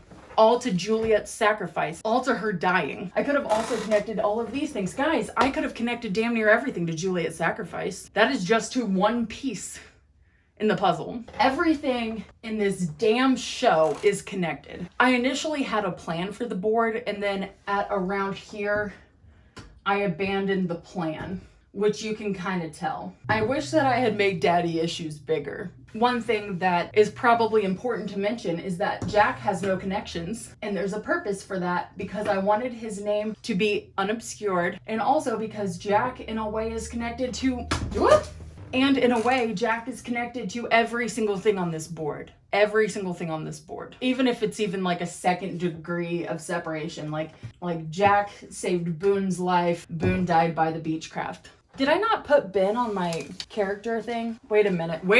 We gotta talk about Ben. I didn't even put him on my list. How the hell? Ben is, I talked about Desmond, I talked about Jin and Sun. Ben's story is by far my favorite. By the end of the show, and the more times that I watched Lost, the more times Ben became my favorite character. And that is insane. Ben comes in for the first time. Technically, Ben first comes into focus with Rousseau. The first time we see Rousseau, Ben is involved because Saeed wakes up to Rousseau's recording. Where is Alex? Wo ist Alex? And you know where Alex is? With Ben. Ben's fingerprint is seen everywhere. The Walt of it all, that's Ben. Claire being kidnapped, that's Ben. Everything that came as an exterior force was because of something Ben did. So we don't know who he is in season 1. We just know that he's bad. He's the others personified. Now, of course, Rousseau heard that they were gonna come get the boy, so she did all that issue, yada yada. But by the time we're in season 2, we are seeing Henry Gale, which I didn't write up here. It's too late to reconnect things, but I mean, Ben comes in with Henry Gale. You know, Ben is involved with Not Penny's boat because he was the one jamming the signal. Ben is involved with the freighter and Charles Widmore. He's involved with everything. It's weird because you see Ben's reach and it goes to a certain point. It stops with the Dharma because he ended Dharma. Okay, so the purge meant that everyone that Ben didn't choose and that Richard and all of them, that Jacob actually didn't choose, died. The poisonous gas that our scientists rendered inert, Ben used it before. It's called the purge. I need to, guys, this is why I'm crazy. Allowed to enter or violate any ruins, drill more than 10 meters. Okay. God, I'm probably gonna spend this entire chunk just talking about Ben before I can even talk about the wrap up because Ben is so important. This is why I have to let myself just go because Ben is so important to the fucking show. Ben has always interested me as a character. The reason why is because he is connected to everything on this board. Ben is one of the most central figures in the show, if not the most. I would say Ben, Desmond, Jack, and Jacob, as far as being connected to everything, I would put Ben, Desmond, Jack, and Jacob 100%. You know when the scientists went to the Tempest and rendered the gas inert, the reason why they said that Ben would use the gas as a weapon is because he has before. Ben and Richard and the others used the Tempest gas to kill the Dharma in something called the Purge. Stuff like this is what I find so interesting because we barely see it in the show, but you can find it. I'm sure that people were much more annoyed with Lost when they watched it the first time because having these episodes a week apart or more would be so confusing, but when you're watching it, it's kind of easy to pay attention to. The flashbacks are out of order, the flash forwards are out of order. You don't really know, especially on Island, what time it is because this guy doesn't age, so there's no benchmark for him. It's hard to know when you are on the island. It's hard to know what's going on. I have a cat that's going crazy out there. You are fine. Sometime between 70 and 73, they established themselves on the island. The Dharma Initiative became aware of a defensive group of an indigenous people. It's what they call them, which is interesting. Mikhail claimed that the Dharma Initiative foolishly initiated a war against his group and called it the Purge. On the other hand, the others had previously exterminated other groups who came to the island, like the US Army. I would say after all of this, Ben has become one of my favorite characters, if not my favorite. It's hard because I hate him at times, but he came in season 1 and all of this stuff, I need to find out how much I can see of that. Ben takes his time at the hatch to get to know our people. He gets to know Saeed. He gets to know Locke, especially Ana Lucia. He gets to know some of these people really well. And the first time that we really know that he's really bad is when he says, they're never gonna let you have Walt. He's so manipulative and it's impossible to go up against him. They say in the end of the show, the Man in Black, you can't talk to him because as soon as you talk to him, you're on his side. I feel that way about Ben because as soon as you talk to Ben, you're kind of screwed. handle a conversation with him for a little bit and do okay, but eventually he's gonna come around. He can even screw with Locke, which is a person that's hard to screw with. Locke, as good and as a believer as much as I said just a few minutes ago, Locke is good at what he does, man, and he gets what he wants. I mean, it's why he got all the things that he wanted, because Locke doesn't fuck around, man. He gets what he wants. Even during those times when he's screaming and yelling and blah, blah, blah, he's not that different from Ben. But in other ways, they are worlds apart. And we see the impact. I mean, we see an insane impact on Juliet. Juliet even tells Harper, when Harper comes back about the Tempest, Juliet says that she can't interact with Ben because he has some sort of grip on her, that he will get her. He will nail her down. He knows her weaknesses. We even see that with other people in the group, including Richard sometimes. Sometimes Richard comes across as subservient or submissive to Ben, which is not the case. They aren't even really on the same team, because these people are the others, you know, they're their group or whatever, and Richard has led them, but Richard's really an agent of Jacob. They're not really on the same team because Ben wants his group to survive, but Richard is just there as an intermediary. I mean, we see it all over the place where Charles Widmore was forcefully removed after the purge, after they used the gas to kill everyone who didn't join the Dharma. So Charles Widmore was forcefully removed as a leader and Ben took over. So even Widmore has some sort of subservience to Ben, and then he employs a massive freighter and Kimi, fuck that guy, just to get Ben. Ben is important and powerful. When Ben and Alex go and meet everybody at the radio tower, I would have said, you can't believe a word he says. There's no way. He's impossible to believe. The first time I would have questioned maybe my absolution in believing Ben was when Juliet said that he may have some merit. I trusted Juliet at this point, right? As Ben moved forward, you started to see a little bit of humanity in him. And it's confusing because you need to believe that he has no heart. When Kimi kills Alex and he says he changed the rules, that broke Ben. He was different after that. The guy had feelings before, but he was a tactician. He was a war major kind of guy. He would do anything to win, but it doesn't mean he didn't have feelings. I wouldn't even consider him a sociopath or a psychopath. In a lot of ways, he's worse because he understood human emotions, and that's why he was able to do things. Ben had to be incredibly broken down, and if you look at his childhood and blah blah blah, you know, he had a tough go, but Ben was impossible to understand before this. And it's even weirder that Ben was reborn on the island and has some sort of communion with the island that only a few people like Richard and Locke will have, and still he's so bad and Jacob works with him. It's hard to understand that. How can Jacob be so good when his representative Ben is so bad, right? Like, what is the deal? And how do we trust either of them? Because these people are shitheads, right? like it's so confusing. Actually, this might make more sense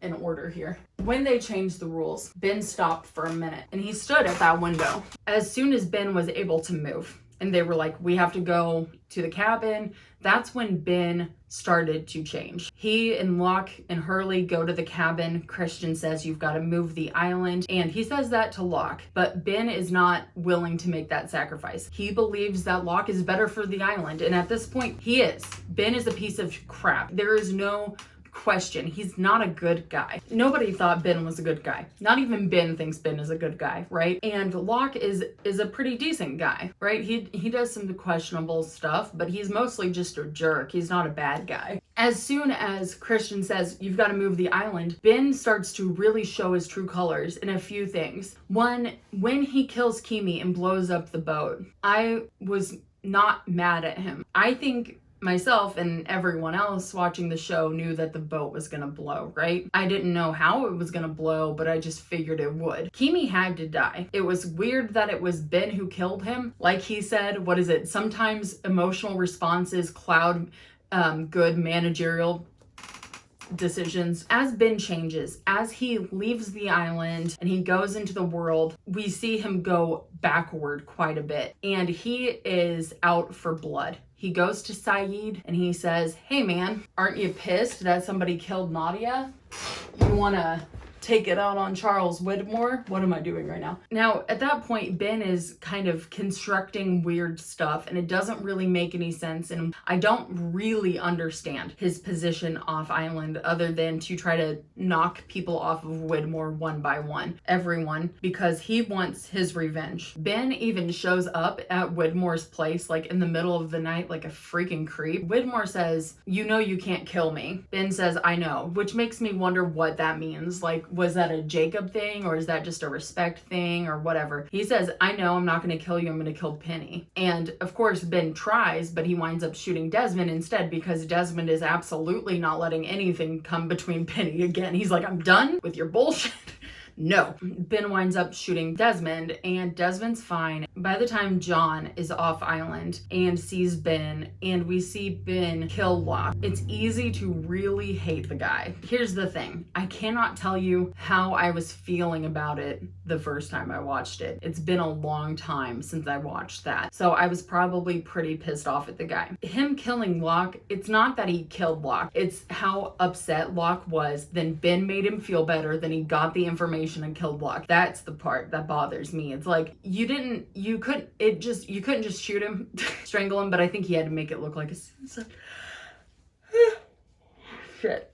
Ben is confusing. He always says that he'll do anything to win. And I think at this point, winning for him was coming to a place of comfort with Alex's death. He was trying to get revenge, but ultimately the person that needed to be taken out was him because that was the reason why Alex died. He could have given himself up. He thought that in service to the island, he couldn't give himself up. But that's ludicrous because they had Locke. Locke was the one who needed to move the island, not Ben. He could have done that. He could have taken it. Alex could have been alive still, and that would have been heartbreaking, of course, but he could have done it. By the time Ben is really back on the island, and even though he's got his butt kicked and he's with Locke, he still needs to be judged by the monster. He doesn't admit to Locke exactly why yet, but he's ready to take himself out. That's kind of what he's hoping for. And when Alex shows up and demands Ben's loyalty, Ben gives it because at this point, that's the only thing he cares about is making it right for Alex. So he gives it. The man in black is good. He's better than Ben. He's been around a little bit longer. So when he tells Ben, "You've done all of this stuff for Jacob. You have sacrificed your life and your career and all of your time on the island and ultimately your daughter's life for what? You never had any answers. You've been left in the dark this entire time. Why? Why?"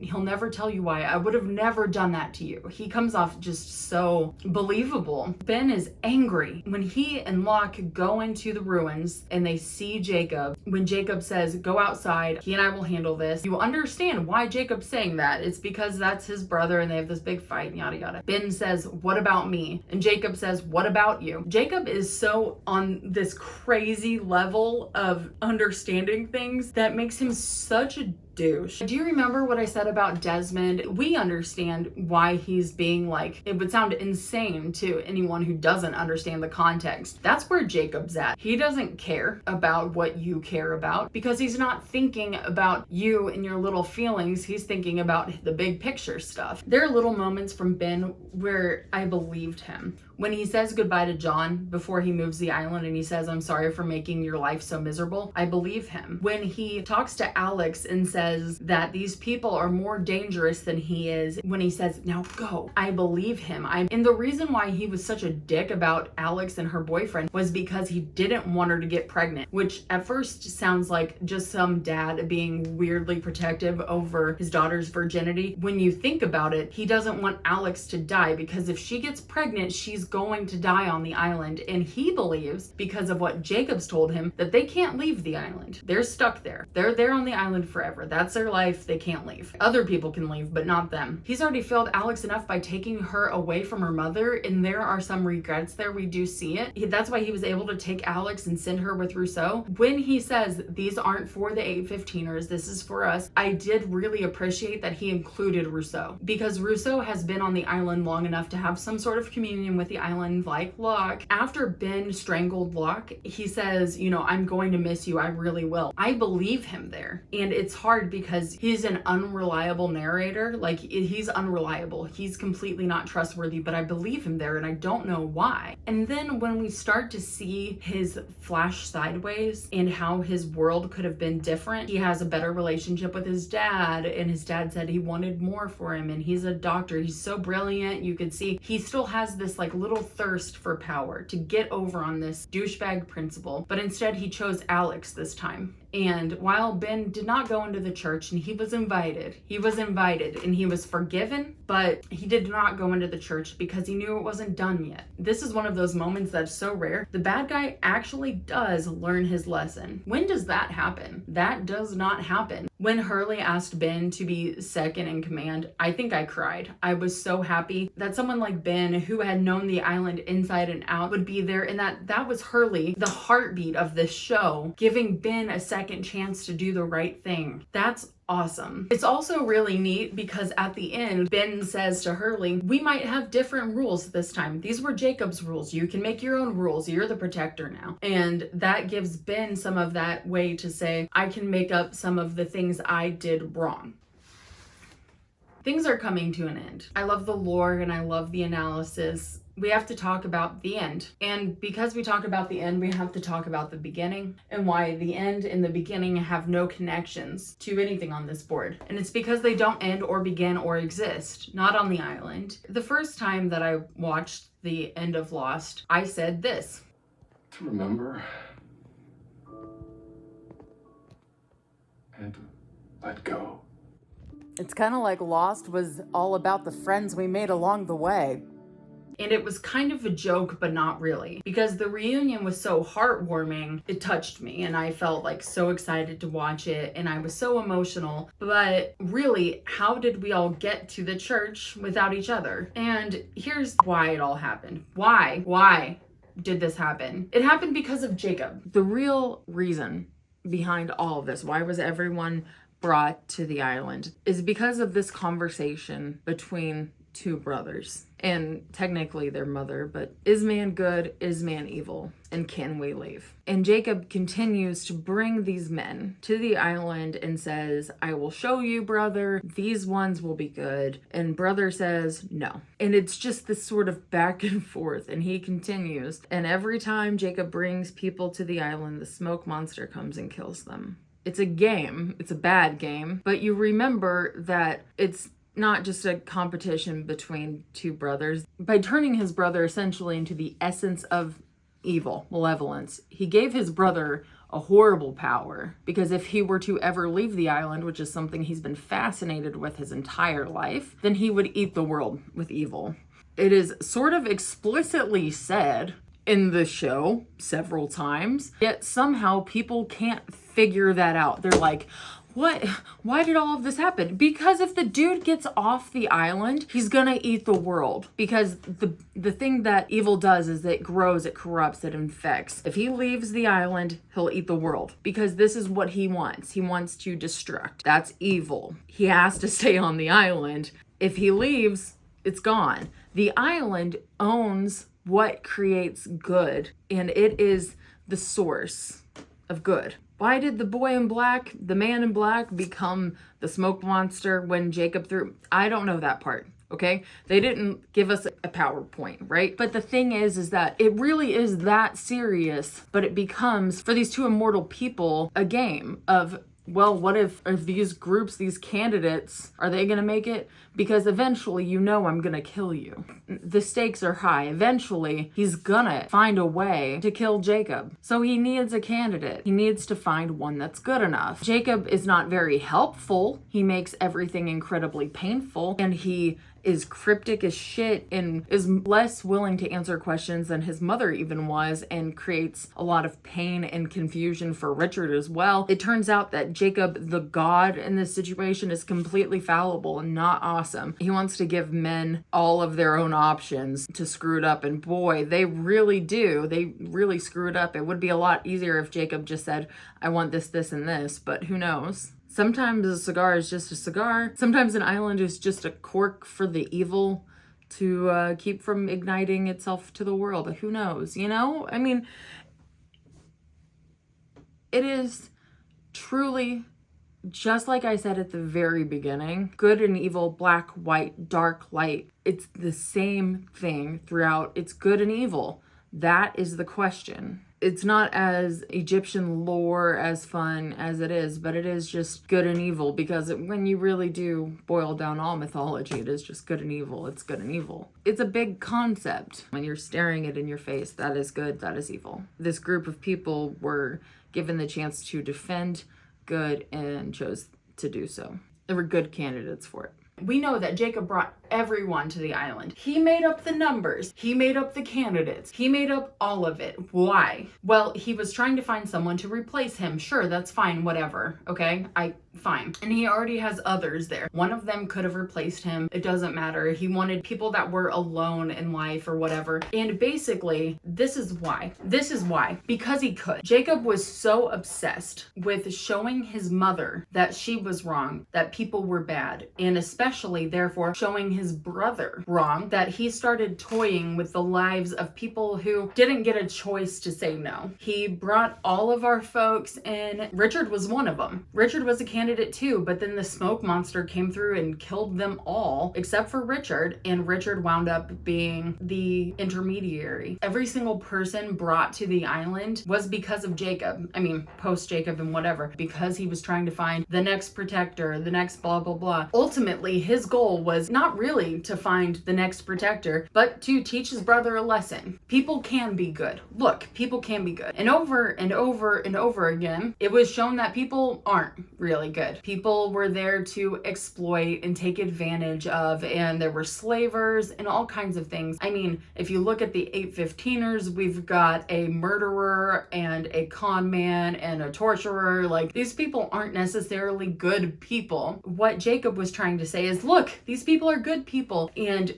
all the Man in Black was saying was, I just want to leave the island. The Man in Black, when you hear him out, he's saying, I just want to leave. I've been stuck here my whole life. I just want to leave, which sounds legitimate from a human form. However, he now embodies evil. When he says he wants to leave, he means that he wants to go and start to infect and spread over the world. It might take some time, but eventually he is evil incarnate, and his evil would take over the world and diminish and then destroy the earth. It would be fine because he was free. He could take over. He could be everywhere. But he was so angry that his mother had lied to him and blah, blah, blah. He was wronged, yada, yada. Who cares? Because of all of that animosity between these two brothers, Jacob didn't stop. He continued to bring the people here to show what could happen. And the Man in Black continued to kill every candidate, every possibility that would keep him from staying on the island even longer. There was this war between the two of them. If you really think about it, Jacob could have had a second in command. I mean, he could have inducted Richard or anyone else to have a security blanket, to have a safety net. It would have been fine, right? He could have been fine. I mean, when there was Jack and Hurley. When there was Mother and Jacob. They have had two people have that position before. However, that's not in Jacob's rules or whatever. Jacob made these weird rules. Like when he told Richard that he was not going to interfere. He wanted people to decide it on their own. And in many ways, that's similar to a lot of current popular religions that will say that God gives people their own free will and he doesn't interfere. But like Richard said, if you don't interfere, that guy will. And that's what we're dealing with. This isn't Jesus. This is these two guys that live on the island that just let these people suffer and screw themselves. And that's not to say that Jacob's bad, but the reason why everybody was brought to the island and brought there to suffer and deal with all this stuff is because of Jacob. And it was because he could. He was a bored deity that wanted to prove a point, and in many ways he failed continuously because people continued to do bad things, and if they were doing good things, the Man in Black would snuff them out because whatever. And at that point he wasn't a man, so we're not talking about humanity, but these things failed over and over and over again. Ultimately, we didn't see any real good until everyone joined together to create good, because every person on my board is flawed. Even our good boy Boone is flawed. Even our beautiful lady Rose is flawed.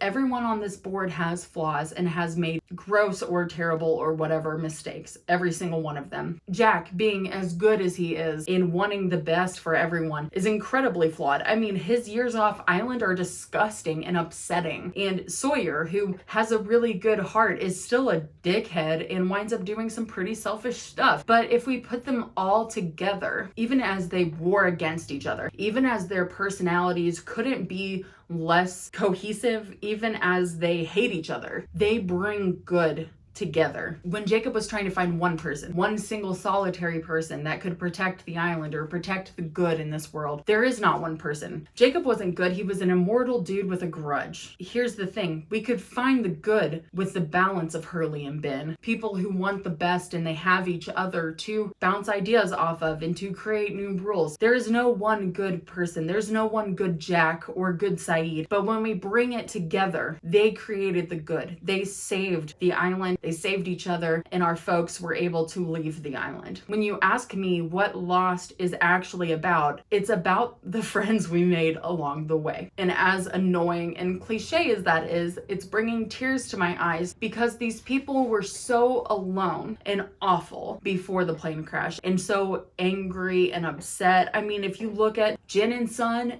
a completely submissive, abused person, an abusive person. If you look at Saeed, a completely self-hating person, or Hurley, a person who was completely obsessed with these numbers. If you look at how much our folks grow, they could only come to that growth together. The show is about the characters and how characters and folks in real life can change and grow when challenged and when united. Even when they are divided, these are all united. From the pilot, when Saeed climbs all the way up and everybody finds the French recording, when they are all catching each other as they're climbing up, to the very end, when Jack is holding his side and he's bleeding, they are holding each other up.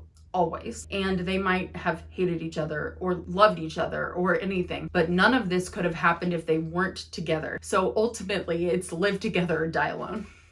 And I didn't care about that speech. I never liked it. I didn't ever find it particularly moving until the other day when I thought about all of this and how it all comes together. They had to live together or they would die alone. We saw it over and over who died. So when you ask me what the show's about, it's about the friends we made along the way. Are there unanswered questions? Sure, you're going to find plot holes in everything you see. There are issues everywhere, but there's nothing quite like this show. Not yet. Not quite. There's something about being angry or wanting more answers that I think shows the real purpose and the care for the show, is that we are angry because we want more. Give us more. Give us all the answers. We wanted to know so badly. And sometimes you just don't get to know. This stuff is pretty obvious to me. Richard wanted to live forever so he could never go to hell. And then eventually he gets his redemption and his hair starts to gray and he's ready to go home. Sawyer and Kate both go home, but they do not go home together because that would be a crutch. They aren't supposed to be together. Miles goes home with friends. This man had never had any friends. He had never made any connections. He was always just a mean guy. And he goes home with friends and people who love him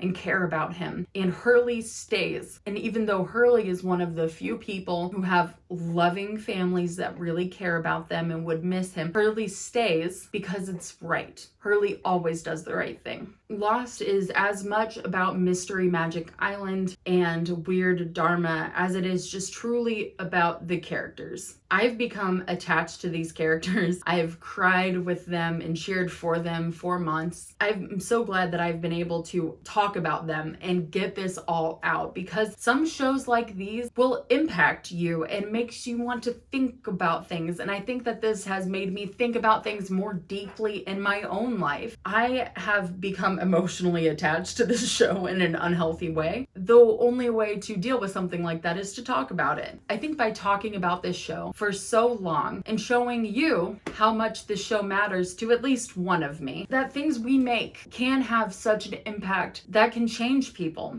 I think that this show has changed me in a way. And I think everyone has been impacted by some media that they've really enjoyed, whether it be a movie or a TV show or a song or whatever. There are things that can change you. And this is one of them. It was worth talking about. Like all good things, including the show, everything must come to an end, except for Lost. because there is no beginning and there is no end.